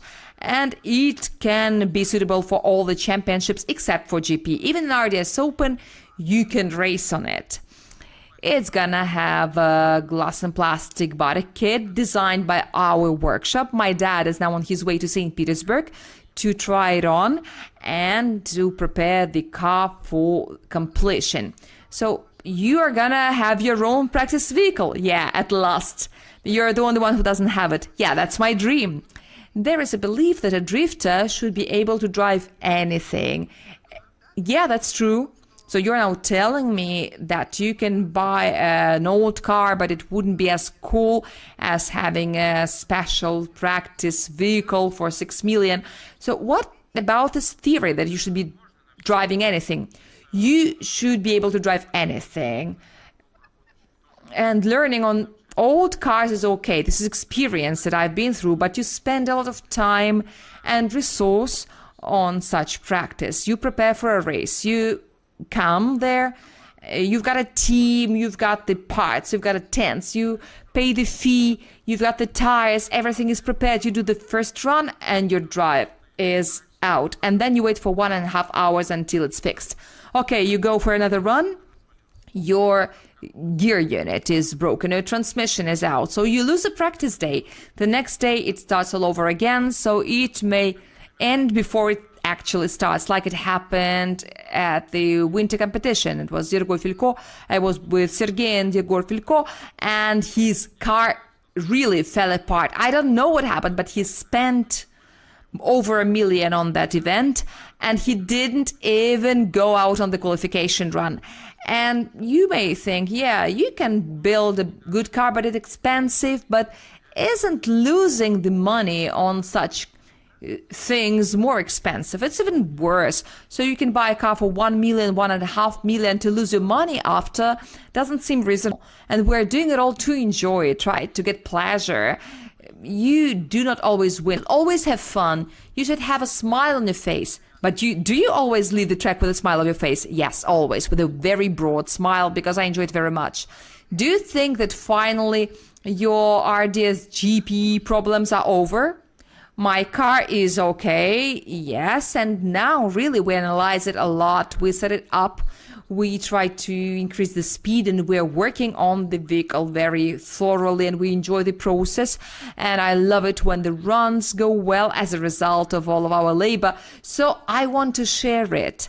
And AK Racing was established because I really wanted to share the recipes for vehicles, and we are trying to make a cheaper version and implement all these solutions in these practice vehicles. Do you specialize on BMWs?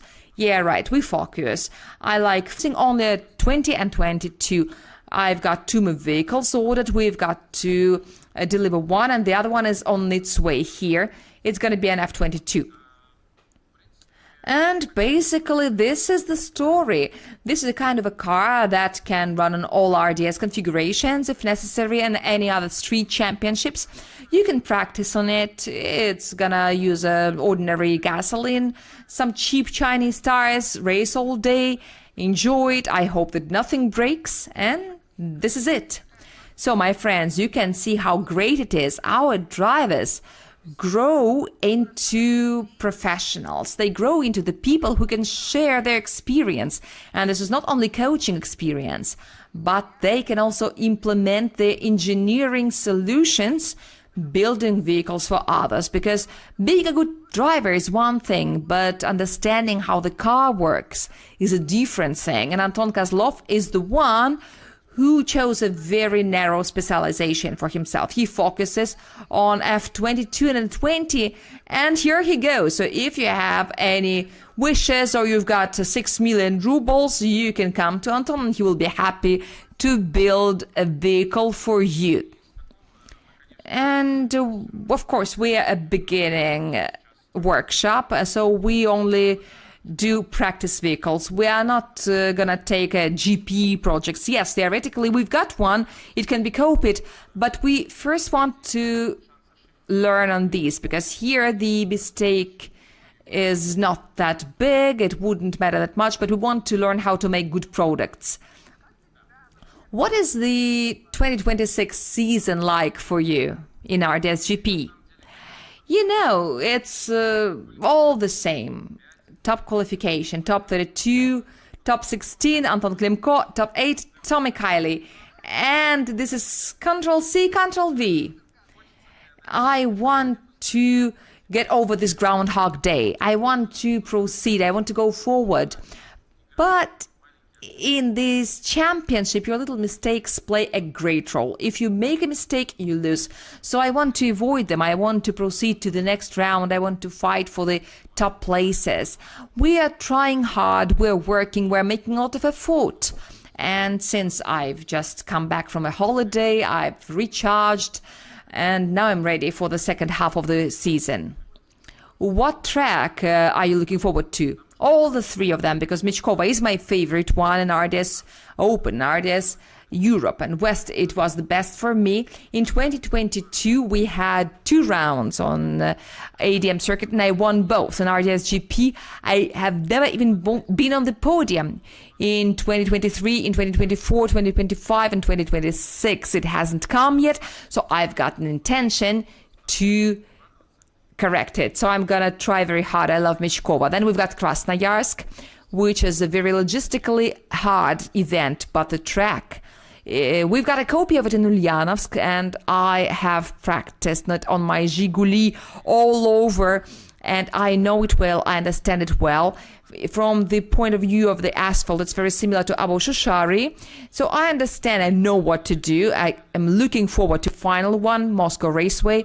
Why I want to go there? Because at the fest, I finally resolved all of my problems there. So I want to try my solution. So I'm looking forward to all the 3 configurations. I'm very charged. But well, the time will show what will be there. Anton, thank you for agreeing to host us. Thank you for having us.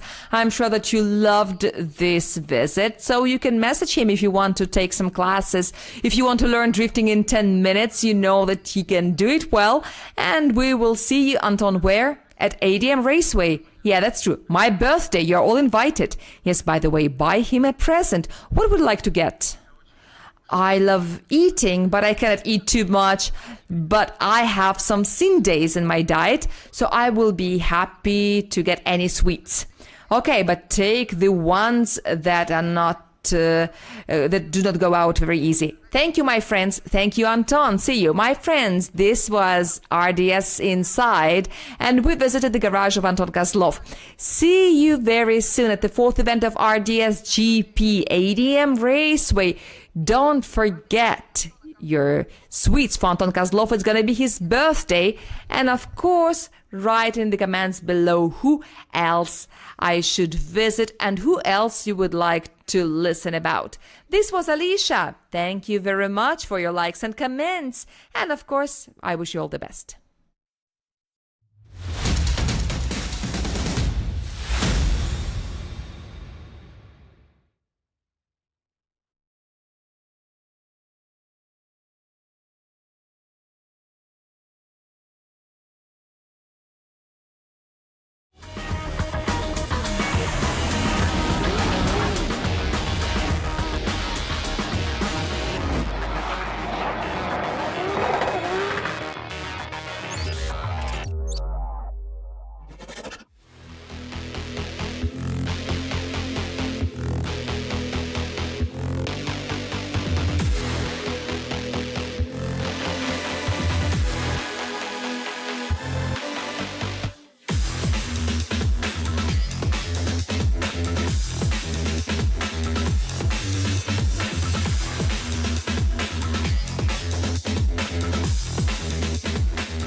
РДС-GP — это вершина российского дрифта. Ой, щелчок, давай. Клево, смотри. Они все супергерои вообще. Вы дрифтеры!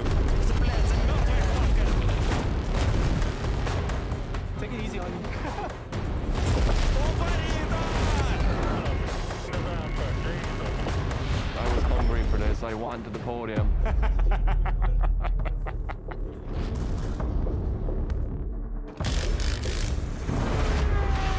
Самое сложное — это остаться на вершине. Вы что, угораете? Что, это моя проблема, что ли? А ответа нет на этот вопрос.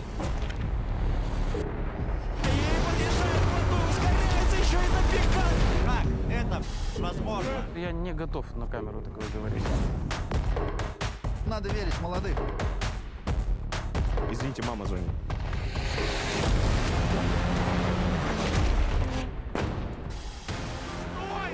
Это автоспорт, детка.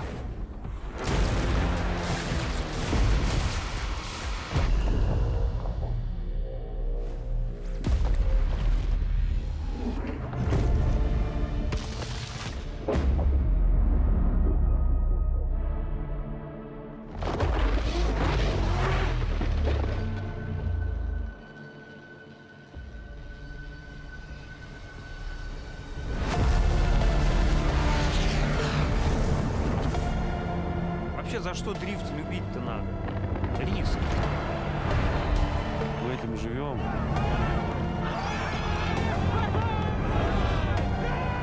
I just couldn't be happier.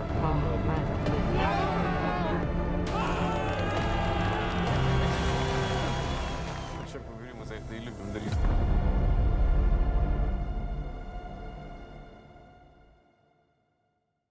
Что для вас хорошая машина? Пробег? Состояние? Комфорт? А запах? Как новая. Для каждого своя хорошая машина. Найдите ее на Автору.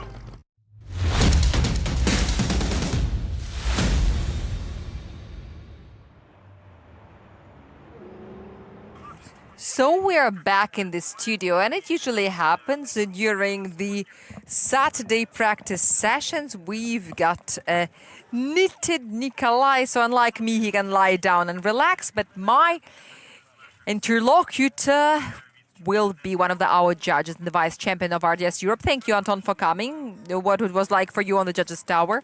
Well, great. It's great we managed to make it before the rain. We, with Mitir Mohim, even made a bet, Chakapai. We didn't want to stand there under the rain, but thanks God we got back dry. Yes, we could see from the cameras that the wind was getting much stronger. So let's discuss the results of the qualification. So how sad do you feel when the drivers do not listen to what you say at the briefing? It's not about being sad. You don't really understand who listens to you and who doesn't. It's just someone cannot make it, but the result is still the same. At first, we were a little bothered. At a certain moment, we even thought that maybe we were too strict. But as we could see, the main questions were about the angle. But after Kuznetsov's run, who copied completely the judge's assignment absolutely perfectly in every move, all the questions were removed. Because if at least one person can do it, it means that everyone can. You just need to try harder and work harder. Yes, and what is surprising is that this first sector and the first sweeper, you just initiate and it's supposed to it is supposed to work on its own. But why didn't it? You see what the reason is. Oh, now we've got the double penalty zone for having wheels outside in the first sweeper. And this is the reason why the racers were trying to keep it safe, and they were really afraid of initiating in an aggressive manner. They double pedaled to stay at the outside edge of the track. There were no aggressive initiations. And I think that the best initiation was the one of Arseniy Tsaregradsev, because it was really, really cool, uncompromised. You know, we will see Arsenii's father now, accompanied by Ilya Popov, and here the battle begins. And this is the fight with the asphalt, and it's tomorrow. This is gonna rain all through the day. The drivers will test their vehicles on the wet asphalt. I know that you also raced here on an E30. Yes, on Thursday I did. I spent all my day here on the track. Was it dry? Yes, it was dry. And this is the first wet racing since Thursday. The rain has been forecast all through the week, but it's good that the qualification finished on the dry asphalt. Everyone drifted on the dry, and now finally it began raining. By the way, Ilya Popov just looked very well here, and he even managed to defeat Arkady Tserigradzev. Let's see what happens this time, especially with the current forecast. We still don't know if Arkady is driving the same car or the backup car. And yes, the qualification, according to the qualification, he is still struggling with the speed and all the rest. Yes, he said that this is kind of a copy-paste of a vehicle, but still it behaves a little differently. But you've got a very big experience with different platforms, so where does this magic come from? You know, in the world of automobiles and the world of tuning, it works this way. There are no two identical cars. Two cars can never be the same. You make it up, you make it yourself, but still you like one better than the other. And there always will be a difference. You can do a Ctrl-C, Ctrl-V, buy absolutely identical spare parts and the same fuel and the same setups, and everything can be done by one and the same person, but they will still feel different. Because every car has a soul of its own, and this is why I guess they have differences. Do you wish to come back? Yes, sure. On Thursday, I didn't feel like leaving the car. I enjoyed our E30 so much. And this year, we also remade the front suspension, which is a standard procedure for an E30. And now it is so controllable, like an E36. It felt like my own car, you know. And with one hand I was tearing, and with the other one I was wiping the tears of happiness, because I was so happy. I pumped the tires to 0.4. I used the Flash Hero 225 from RDS Open, and I loved it so much. So in terms of the front suspension configuration, this is the same what Mikhail Davidians has. Yes, I would say it's identical, maybe with some tiniest details, which is in the method of production of the spare parts, but the geometry is all the same. It is not like absolutely the same, but it's 99% the same. Did Mikhail surprise you? Yes, he did. He did. Basically, I wouldn't even say that he did surprise me, because I know that he is a very good racer. I know that he can do it. He confirmed what I knew about him. So he finally used the chance. Yeah, exactly. By this event, he has finally figured his car out and the engine, and he got used to the tire, plus the track, where he has been so many times, and he showed us an absolutely marvelous run. So Misha did a great job, and we were very happy for him and for his run. This was the run that really was the one that he deserved, and he just went on a very good run on the wet. So do you think that the youth is coming back? Yes, in 2 or 3 years. I'm sure that the children also are our future, and the way is open for them. They're not afraid of anything, and they just go there and race. I don't see any problems. They are not afraid that anything might happen. They simply go and do it, and they don't really want to get out of the car, which is the most valuable and the best thing. This is the best trait that the child may have. If they like something, you cannot make them stop. And this is what I wanted to speak to you about.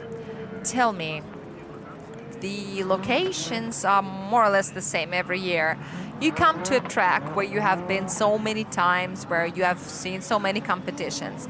How do you decide what to do with the assignment, what to change, and what to keep? Because here the situation was more or less the same as with the 2 identical cars. On the outside, the assignment is still the same, and we have seen it several thousands of times. Some drivers face the same assignment over and over again, but still the qualification results surprise us. And especially for our fans, they may look paradoxical.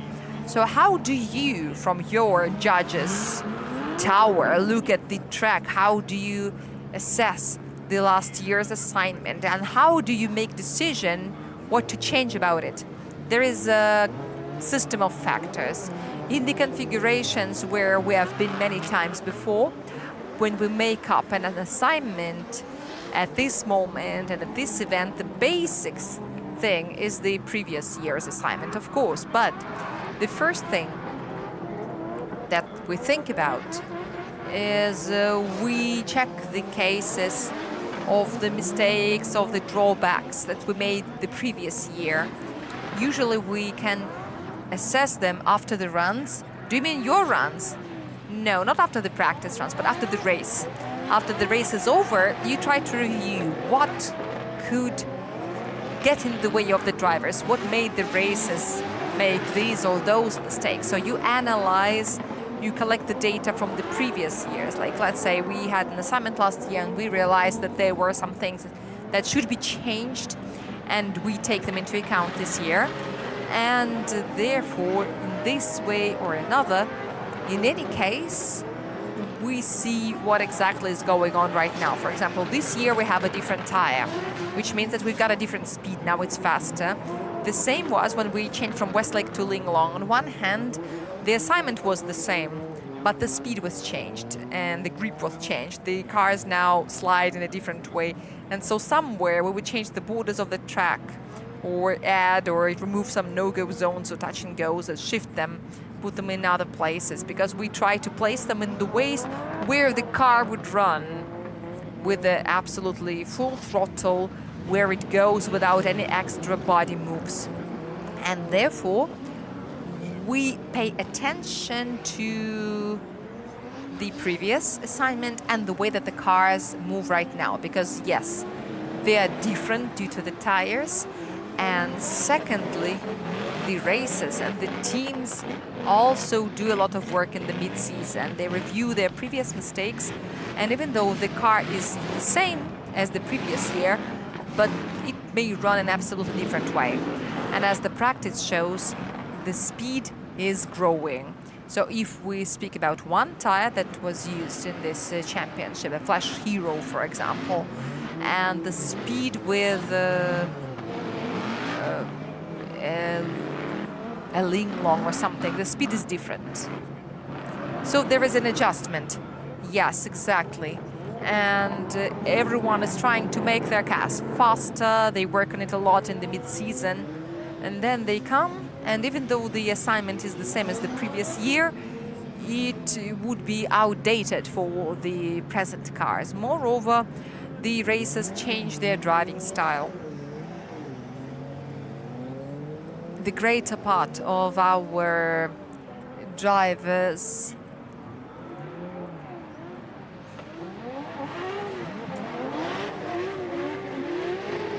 also change their styles, so the cars can move through the sweepers in different ways, and therefore some full throttle areas should be changed. So we've got to adjust ourselves, and every time feels like the first time. So the logic is still clear.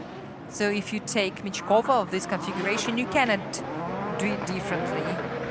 The line is the same, but we're speaking about centimeters, about tiny details, and then during the practice we're trying to adjust it all. All the cars are different because you cannot make an assignment that would fit everyone. So the rest is up for the teams to work on. But in particular, speaking about the visible changes, you changed the third sweeper.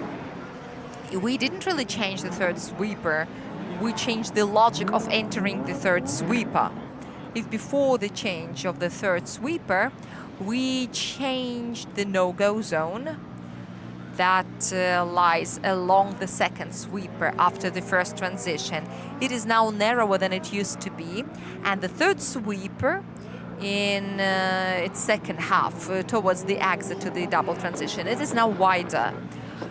This way we give more speed and logic to the run. So if the no goes on and the second sweeper was wider, the drivers had to make all the effort that they could to run around, and it influenced the speed very much. So somewhere they would lose the speed because they had to double pedal somewhere, or they had to spin the car with the angle to get around. So it broke the entrance into the touch and go in the large sweeper. And now it's different. So now it works in the way that the majority of the cars run. So if you make a transition into the second sweeper, you go full throttle and you can still maintain the angle and increase the speed as you prepare your transition through the inside touch and go into the large sweeper. So if you've got more speed in the large sweeper, the second part of it after 4/2, it is now wider in order to let the races run at a higher speed without trying to stay within this narrow framework. This is why it is now narrower in one place, wider in the other. So now the run is more dynamic, it's faster. And for this reason, now we've got the problems with the double transition, because I remind you, if you're following us, last year in our assignment, Touch and Go 5 was the right wheel on the double transition, and the angle was little, under 45 degrees. And now at this race, the angle is medium, from 45 to 55 degrees. But at the same time, in the qualification, everyone could understand their basic mistakes, since the speed in the third sweeper is now higher, and before the double transition you're supposed to slow down so that you can do the double transition properly. The speed at the exit from the third sweeper was now higher, and therefore the angle also increases in Touch and Go 5, and this is everyone has been struggling with. So now subconsciously the drivers feel like throwing the car in there and to run into Touch and Go 5 as though in Touch and Go 6 with inertia and a larger angle. Well, it is all made up beforehand, because on drifting there's not such a thing that here you make a mistake here. In drifting, this is all an integrity of everything. You start with a certain rhythm and it goes on all through your run. So if there is a mistake, it means that it has been predetermined by something that happened before.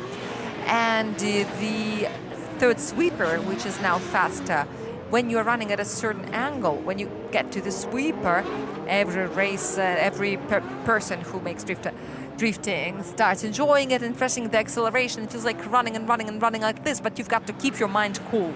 And in around 4/2, you've got to slow down using the pedals, trying to stick to the outside edge, but you've got to reduce the speed so that you prepare for the even double transition. If you don't do that, then in 4/3, the only opportunity for you to reduce the speed, still keeping the accelerator on, is to simply increase the angle. But this is forbidden by the assignment. And this is really bad for your chaser. Yeah, exactly. Every assignment is designed for tandem drifting, and you're not supposed to make an obstacle for your chaser. And if you fall into the angle that is larger than required, then your transition has a very large stroke. So 4/3 into TG5, it is hard to keep your car with a medium angle because you've got a lot of stroke. And this is the problem. So the main mission for the drifters here and now is to prepare the speed at the exit from the third sweeper in the double transition in such a manner that you keep the accelerator on and finish without extra angle. And I want to draw your attention to the fact that many drifters adjust their reduction in such a way. In the broadcast you may not see that, but you see it from the judge's tower very well, that the car that is set up correctly at the exit from the third sweeper, the speed is already lower, in such a way that he needs a lower gear for the wheel speed to be lower so that you could do the double transition with the accelerator on so that you don't fall outside or inside, so that you don't spin. So you've got to work with it, and many of the drifters nailed it. By the way, the winner of the qualification, Sergei Kuznetsov, this is Denis Migal, this is not him, said that you've got to adjust your manner for the new tire. For example, let's take that unfortunate double pedaling. So this kind of braking doesn't cause the wanted result. So if previously you could simply pull your car to the outside edge, now it doesn't work anymore. Yeah, and here in Sergei's first qualification run, we also noticed this thing, that in a manner which is unusual for him after the initiation, once Sergei was pulled inward, well, usually you expect that he would use the left foot. He has always done that, because he's one of the apologists of a double pedal drifting. Yes, this is his environment, this is his habitat. And he didn't allow him to do so. So even between 1/1, 1/2, he went full throttle and he slided and pulled the handbrake to pull himself backward, and then he pressed the accelerator and went like this. And this is the confirmation of the fact that double pedaling doesn't work right now. They either straighten you out or they stop you. And we have seen it in the majority of the cases. Well, not in the majority, but in many of the qualification runs, where we saw the angle mistakes in the first sweeper, where I remind you the angle has to be medium, and many racers prefer to stay on the safe side, and they had to use the brakes to stay on the outside edge, and it brought them to a small angle of drifting, and this was one of the mistakes that they made.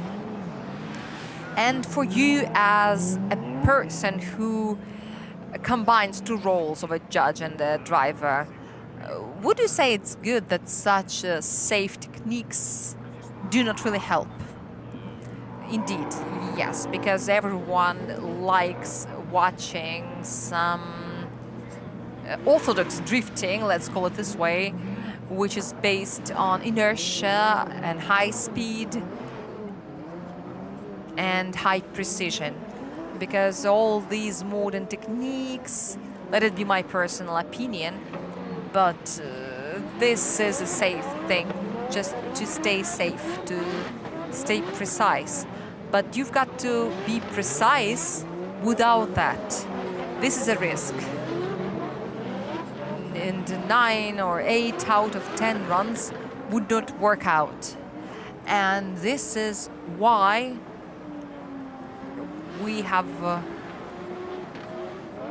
this thing of running on a line, whatever it takes. So here's another important thing I want to ask you before we finalize and give way to our colleagues. Working on the assignment, do you consider the weather forecast as well? Because I know that one of the same road under the rain and under the sun can be two different worlds and two different shows that we're gonna see.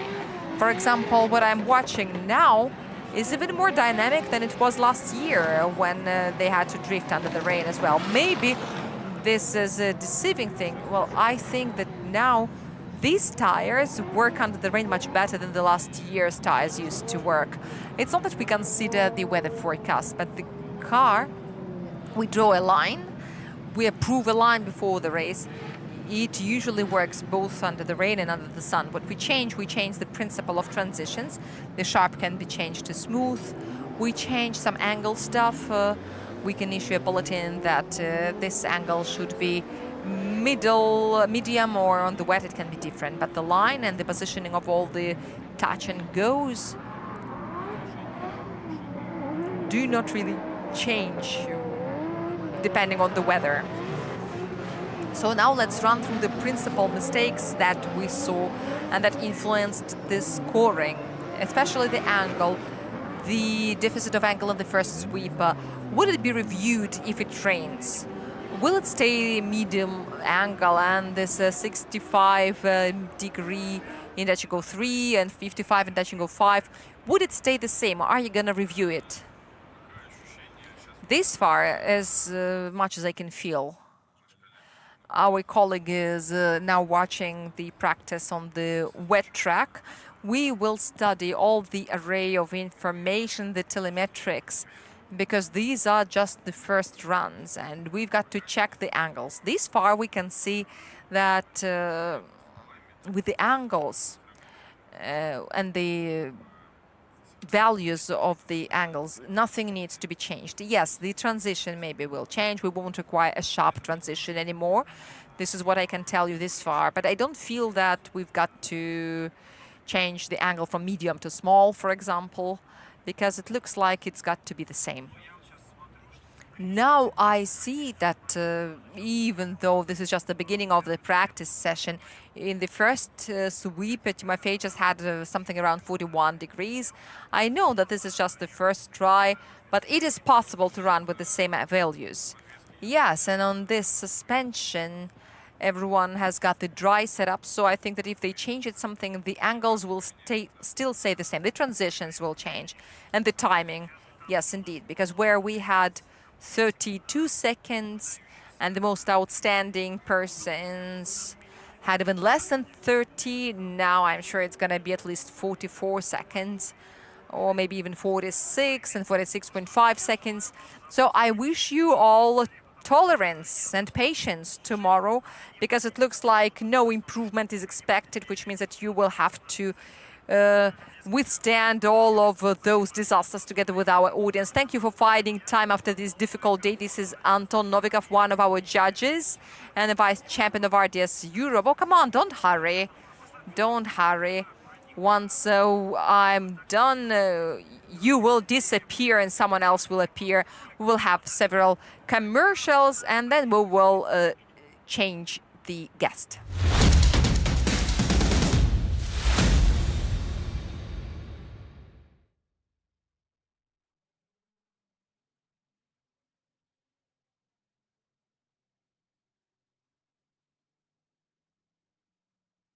Вернем рублями, вернем рублями, вернем рублями 10%. Вернем на карту, вернем рублями на твою карту 10%. Вернем рублями 10%. Мы уже берем атлета все, а вы получите 10% рублями на все. Оформите бесплатную дебетовую карту в ВТБ. Куда приведет тебя спорт? К экрану? К любимой команде? Или в спортзал? К клавиатуре? На ринг? Или на стадион? Все пути открыты с чемпионат.ком.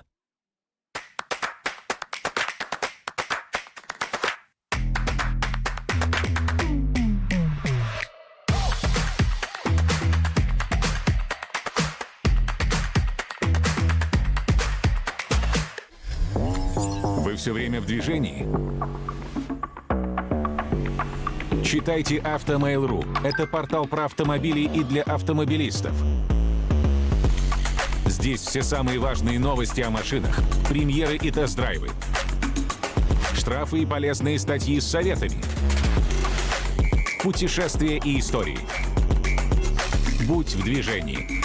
Заходи на Автомейл.ру и читай про главные автомобильные события.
Hello again, dear friends, and we're back to the studio. And as Nikolai promised, we've got a new guest. This is Evgeny Shandrin, and Dmitry Yermokhin is my guest. Thank you for visiting us, and I am sure that you're a little bit more comfortable here than on the tower.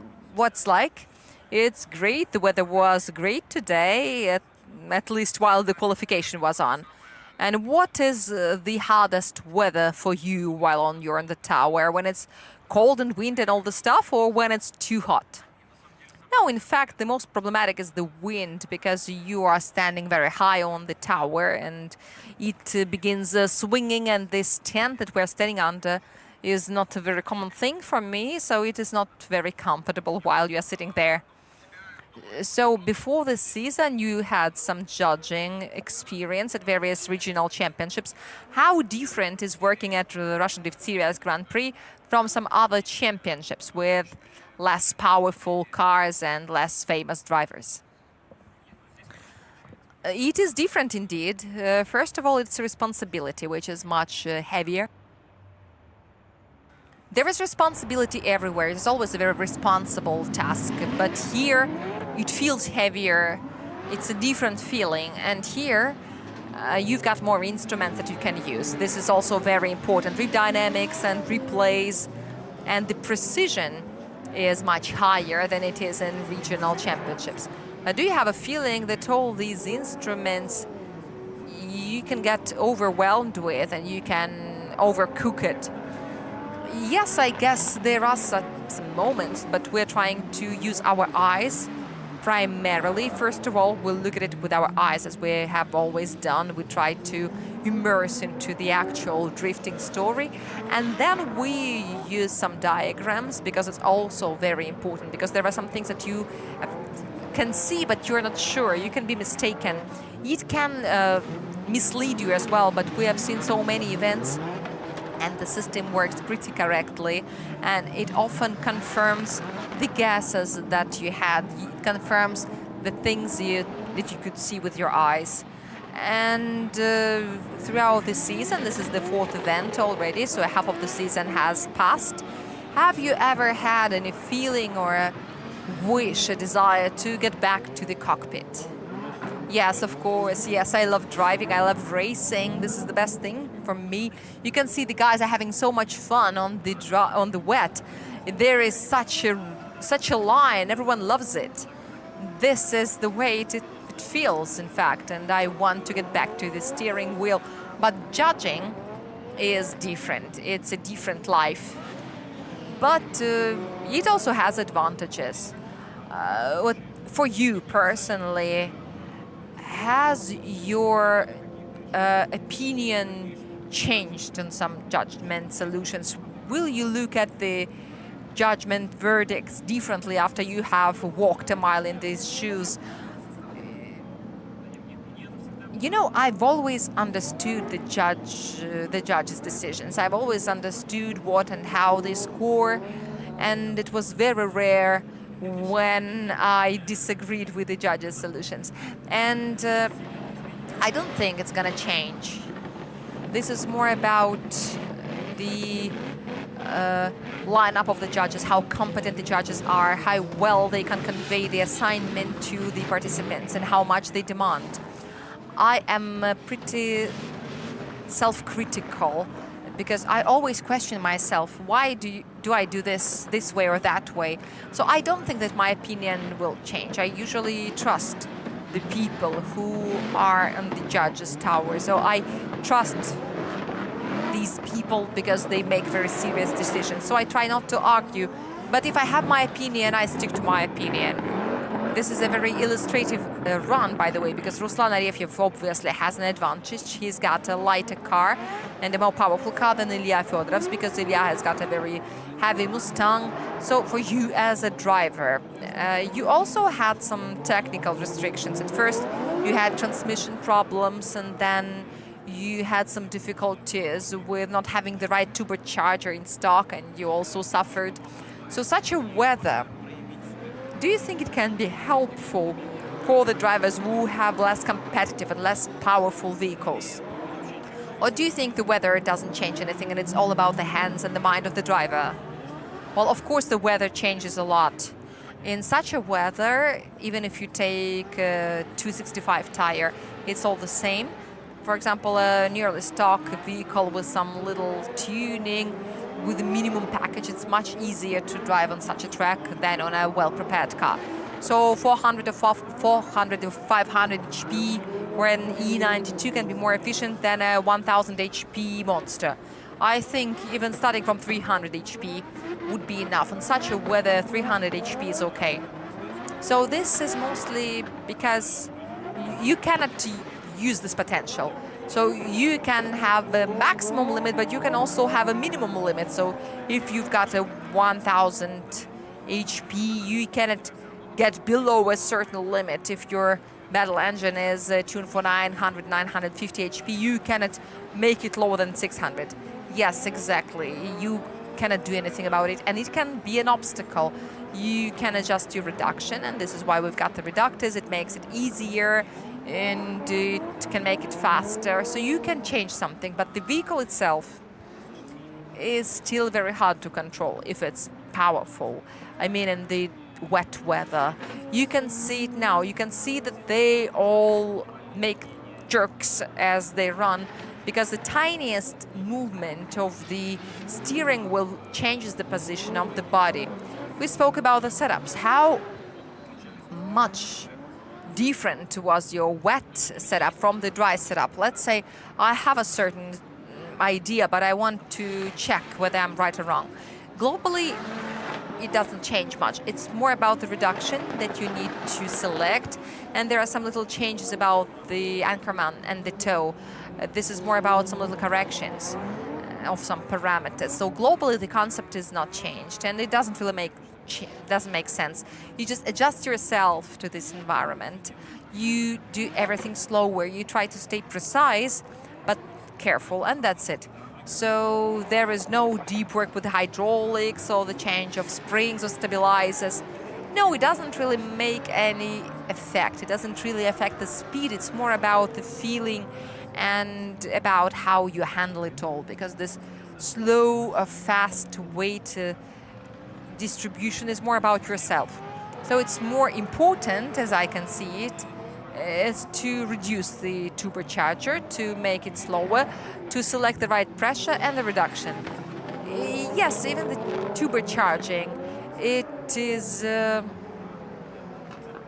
it depends on the grip and the engine and lots of other parameters. But on the wet, if on the dry, I've got the turbocharging of 1.4, for example, and let's say I want to gain more torque. I don't have a throttle set up. I change the torque on the engine, how fast the turbocharger can gain momentum, and this is what I use. I usually play with the throttle. I've got enough experience to use the right engine, even though it's very powerful. And no matter how strange it is in the wet weather, I put it to the maximum. And I like it because it reduces the lag, and it gives me the torque a little earlier. I manage to let go of the pedal, and I feel better within this range. I like this response. So with the torque, your car pushes better. Yeah, you got to know how to use it. For an experienced person, it wouldn't go anywhere.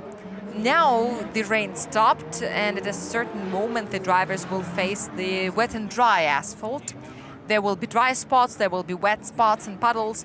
So how can you figure this kind of situation? For example, if you didn't have a familiarization run, or even if you did, something can change. So do you just go intuitively, or can you see it from inside the cockpit? Usually it's about your intuition and your feeling, because the wet and dry asphalt happens very fast. It's already getting drier, and the speed will now get higher. But the most perfect condition is when there are no puddles, and it's stable, evenly wet. This is really cool, and it will take a while for it to dry. And once it gets dry, you can still find some spots, because you know where you get the inertia drift, where you cannot control the car, so you've got to prepare it in advance and look out and then find the moment and push. this is what you do. So we've got an insight already. Let's say I know that this spot is dry, but if you don't have enough inertia, you will get stuck there and you will straighten out. And what do you do in these situations? Like Tegora, which is famous for those spots that it has. So you are driving on the dry, then you hit a wet spot where you cannot catch your car at such a speed. So how do you handle such situations? Because I'm sorry for interrupting, but if you don't press the accelerator in the dry spot, you simply straighten out and you will be in an absolutely helpless situation. Yes, this is about your intuition and the accents that you find in yourself.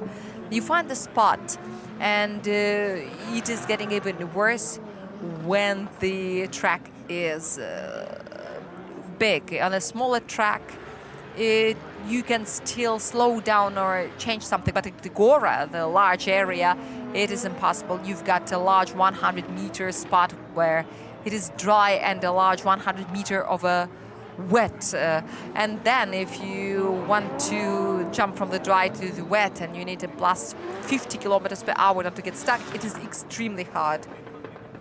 So on longer track, it is exacerbated by 2 or 3 times, and the transmission is also not very happy. The transmission is not happy at all. It's not happy due to all these jumps because there is such a shock load, especially on your transmission, because it looks like, well, what's the difference? It's just dry or it's just wet. Whatever it is, it's very bad for the transmission. This is just the tire which is turning into the steam, but the transmission suffers a lot. Yes, it suffers because there is a big change of the load. At first it unloads almost completely, and then it gets a shock load. And this is very dangerous for the transmission anyway, and it's really hurt on every wet asphalt, and when it's dry and wet especially. I saw such effect on civil cars when you're driving a Tundra, for example, and you want to start sharply. When you start from the neutral, you feel the tick, and you feel it. And here it's the same, but here we deal with a different kind of transmission, and there it's impossible to get the grip without this little moment when the teeth go like this and it all gets out of order. But for a very long while, you've been denying winter drifting as a discipline, I remember. No, I didn't. No, you did. I remember that you didn't take part in any competitions, and then at some point you probably realized that it could be useful. So how much do you think the winter drifting experience be helpful in rainy weather? Or do you think that it's different? Because in winter drifting, you've got less powerful vehicles. Or does it give you any understanding? It does give some understanding, but this is basically the same if you are driving a near stock car. If you take a ladder and a near stock vehicle, it would be absolutely the same, really. If you take a powerful vehicle of a GP level, then there will be a difference. There will be a difference. It will give you a certain feedback, and you still need to train it, but the specificity of driving would be very different, and the behavior of the car and the angles at which it drives will be very different. So it is very necessary in both. We've got the juniors, Luka Migar and Stepan Popov. So what is your opinion of them? What did you think when you saw them on the track for the first time? What do you think of the boot camp and the level of these guys? Today I said right away that the juniors can initiate better than the GP guys. I don't know what they had for breakfast, but we didn't have a single proper initiation. Yes, I may exaggerate, but there have been very, very few in the way that I expected to see on this track. I don't know why, but the guys, the juniors, initiated much better in a small and a medium angle. Yes, their speed is slightly lower, but this is not a reason to say that their level is very high. These guys can really drift, especially considering that for many of them, they are here for the first time. Luka is driving a GP car. Arseniy Tseregradzev also has got 600 HP. This is a very serious one. And these guys can do a great job. And now the perfect initiation to your mind. What it should be like? What should a driver do to show a perfect initiation. Yes, now we ignore all of this because it's very wet, but when it's dry, what do you think the initiation should be like? On the dry, it should look risky. Here, the run-in is very good and the speed is very high, and I believe that the initiation should go into a good angle with an early full throttle. But here, in the majority of the cases, we saw sliding on the handbrake, stepwise initiation. Not all of the guys, but it often doesn't look as dynamic as it looked before. So everyone tries to stay on the safe side. So according to the assignment, let me remind the audience that the initiation should be smooth, but it doesn't mean that you should hang on your handbrake and wait for your car to spin. It must be dynamic, it must look risky and committed, fix the angle, and then you're supposed to press the accelerator and keep the same angle until the end of the sweeper, right? Right, exactly. So do you say that no one, even Sergei Kuznetsov, didn't do it? I'm not saying that. It looked well, it looked fine, but everyone could do it better. But every time I have a question in my head when I see this smooth initiation phrase in the assignment. Why cannot you make the initiation a little later, but make it sharp so that you wait for the latest moment and then initiate and still lose some speed? Why do you design such an assignment? Do you want to keep the tandem drifting stable? Yes, this is the first factor. And the second is that the guys will have to risk a lot. And I don't think they want that. Roman Tivadar is in the gravel trap. And he is badly stuck. So it looks like we're going to have the evacuation. I guess it's going to be a loaded evacuation, because when they try towing a car from the gravel, you may lose some parts on the way. Have you ever been in the gravel trap?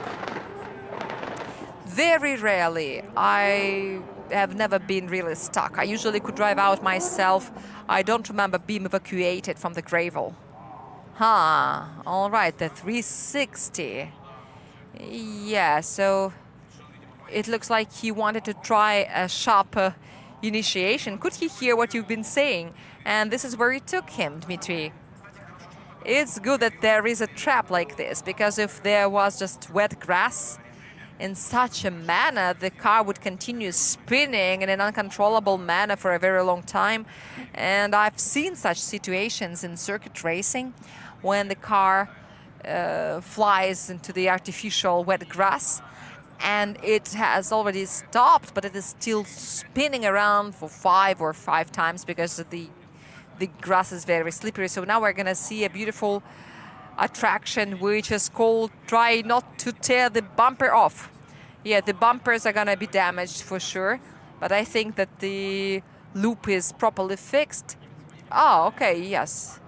It is safely transported, yes, very carefully. It's very good that there is a properly prepared track, because we didn't have a proper gravel trap there. There was just ground, and when you're flying there at a speed of 700 and 170, it was very, very scary, because there was literally nothing. I remember Andrei Ostapov in the year 2024, 2023. Yes, now it's easier. It is still pretty difficult to initiate, but you know that you've got the trap there, so at least you can save yourself. So you can risk more, but for some reason the guys don't do that. But I think that we will work on this judge's assignment next season. Even though this is already the middle of the season, we want to see some more dynamic and risky runs, and we want it to be properly judged. You've just seen some active steering picture and the picture of some various movements of Roman Tivadar. So he was trying to shake the gravel out, not to take his car to the garage, because I guess you can gain like 30 kilograms after this gravel trap. We have a joke in the paddock that when the car comes from a gravel trap, now you should take this gravel to your summer cottage. This is where we take the gravel.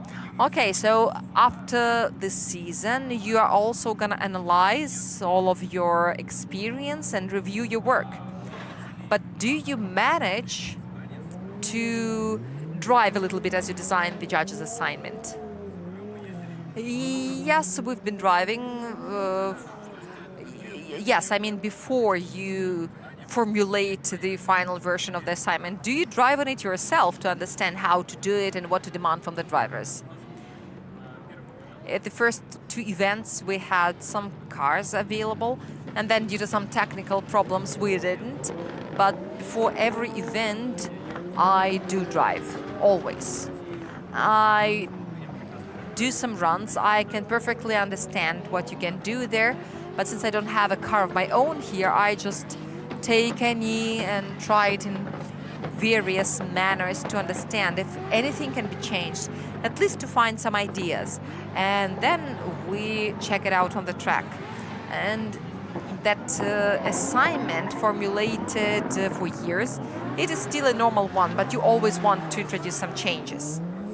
Yes, while the guys were here in the studio, we've been watching the beautiful third sweeper, how round and even it is, and I believe that on the dry asphalt, driving on it is just a pleasure. Because there's 4/1, 4/2, and 4/3, and there's even 4/4 there used to be, and previously in around 4/2 you really had to brake your line because there was a serious narrowing of the curve, and it also caused lots of problems and contacts, and then it took half an hour for the judges to figure it out. And now, due to this tiny little change, there is 1.5 meters that was added, and now you've got a much more comfortable track for the drivers. And we see that, of course, during the practice, especially in such a weather, it is hard to understand anything. But when the asphalt was dry, you could definitely see that it is much more comfortable, and it is also comfortable for the chaser, because the average speed is now growing, and now it is better for the chaser, definitely. And as I told you before, and as I said above, today the mission of the leader is to do the assignment, and if the leader is conforming to the assignment in terms of the line and the angle and the style, the chaser has got to catch up with the leader at least. Because today we noticed Vladislav Popov, who showed a crazy speed, and the timing was 29.49 seconds. The best timing was 29.5, and the maximum was around 32 seconds. And you can see it visually. You can see it especially well in the first transition. You can see it as the cars pass touching goal number 3. Also in the broadcast, the angle shows you how fast and cool it is. Damir Idiatulin surprised me. Did he surprise you? Or do you think there is a reason for him failing like this? The reason was the initiation. I don't know why. Maybe this is caused by the weather, or maybe the guys just relaxed after the middle of the season, but everyone was getting stuck at the initiation. Or is it because the angle was less? Yes, I guess it was confusing, but it is in fact very good because the angle is much larger than it used to be at the previous events in the sectors, in the inner one and in the double transition. Yes, but I mean the sweepers, everyone who got the low score were running all through the 3 sweepers with a little angle. It looks like they're getting stuck, or I don't know what is happening. I wasn't really surprised, but there should be a reason why the guys who are so experienced failed to correct one and the same mistakes with 2 tries. I think there should be a reason that we just don't see. Now we see 2 representatives of Fresh Racing. And here we see Tommy Kiley and Denis Migal. Tommy, did he surprise you? Did you expect anything from him? Well, in fact, I just assessed the facts. He did surprise me. I really like the way that he works with the balance of his vehicle and the brakes. He can definitely feel when to press the accelerator, and he does it all in advance. Yes, this finishing turn didn't work out right. This was a great run, but not as great as our new magazine. I remind you that this is the 3rd issue of the magazine. We got it at this event. And here you can see Tommy Kiley on the cover. It's available online and on drifty.ru and, of course, here at the Autodrome. Let's talk a little bit more about Tommy. Are there any obvious differences in his style compared to other top drivers? Or what's the magic? Why is he always very close as a chaser? It looks like he is always a little faster. It looks like he always acts in advance. I don't think that there is anything global, but he does it all so consciously and so fastly. He is so alert, and his response time is less. This is why he does all the same, and he does it faster. Visually, it looks really cool. From the judge's tower, you look at him and you always say, you should go full throttle, because you see it from above, because you feel it. And he does it less than a second before you say it. Every time when I see Tommy racing, almost at every transition, every time he's got to synchronize, so even go full throttle before the reader, I feel like, oh, because it gives me the feeling he's always on the edge, a couple of centimeters before the contact. Yes, exactly. This response time is different. I think it's about the experience in some critical situations. He's got some more experience. Maybe this is about his background, his school.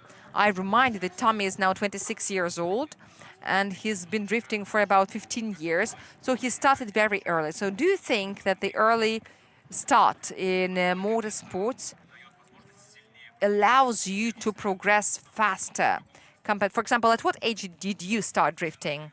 As soon as I had my first car. So was it 18 or 19 years old? Yes, something about that. But when you started approaching it as a sport, we started sports events in 2008 and 2009, but we still didn't know that, because I'm sure that those guys in Ireland had much more information and they had more professional solutions. Tommy had James Dean and Jack Shanahan. Yeah, exactly. They've got this racing background, and it's one level higher, several levels higher. I'm not saying that the guys from Fresh, like Damir or Sergey, have less of that, but they are less stable compared to Tommy. You see him and you know that he's going to make it. And here the guys have good days and have bad days. The reason why I asked you about the age, do you think that our guys and our juniors, if they continue racing like this, let's say, for example, who of them, the nearest opponent who can take part in the adult competitions, like Stepan Popov, who is now 14 years old, how hard it's going to be for the today's top drivers to fight with the yesterday's juniors in about 5 years? It's going to be a great challenge for them, because the response timing and the background, the experience, and they've got the support.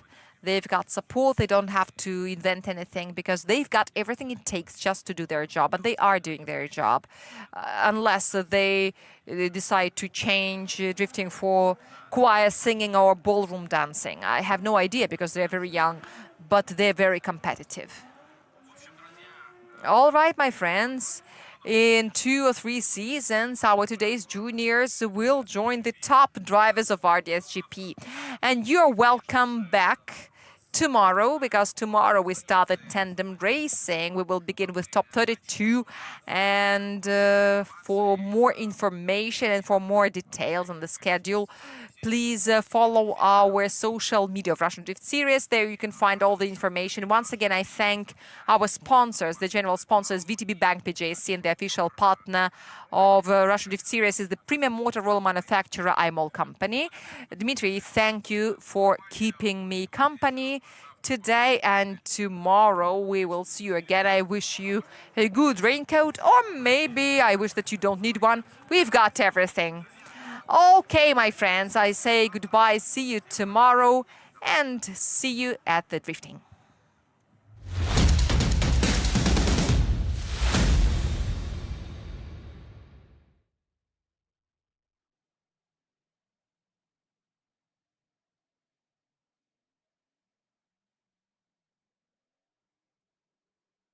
Вернем рублями, вернем рублями, вернем рублями 10%. Вернем на карту, вернем рублями на твою карту 10%. Вернем рублями 10%. Мы уже берем атлета все, а вы получите 10% рублями на все. Оформите бесплатную дебетовую карту в ВТБ. Куда приведет тебя спорт? К экрану? К любимой команде? Или в спортзал? К клавиатуре? На ринг? Или на стадион? Все пути открыты с чемпионат.ком.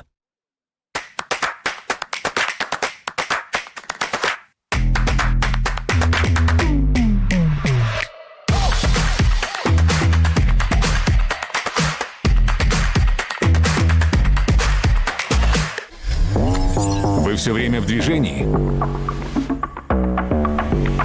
Читайте Автомейл.ру. Это портал про автомобили и для автомобилистов. Здесь все самые важные новости о машинах, премьеры и тест-драйвы, штрафы и полезные статьи с советами, путешествия и истории. Будь в движении. Заходи на Автомейл.ру и читай про главные автомобильные события.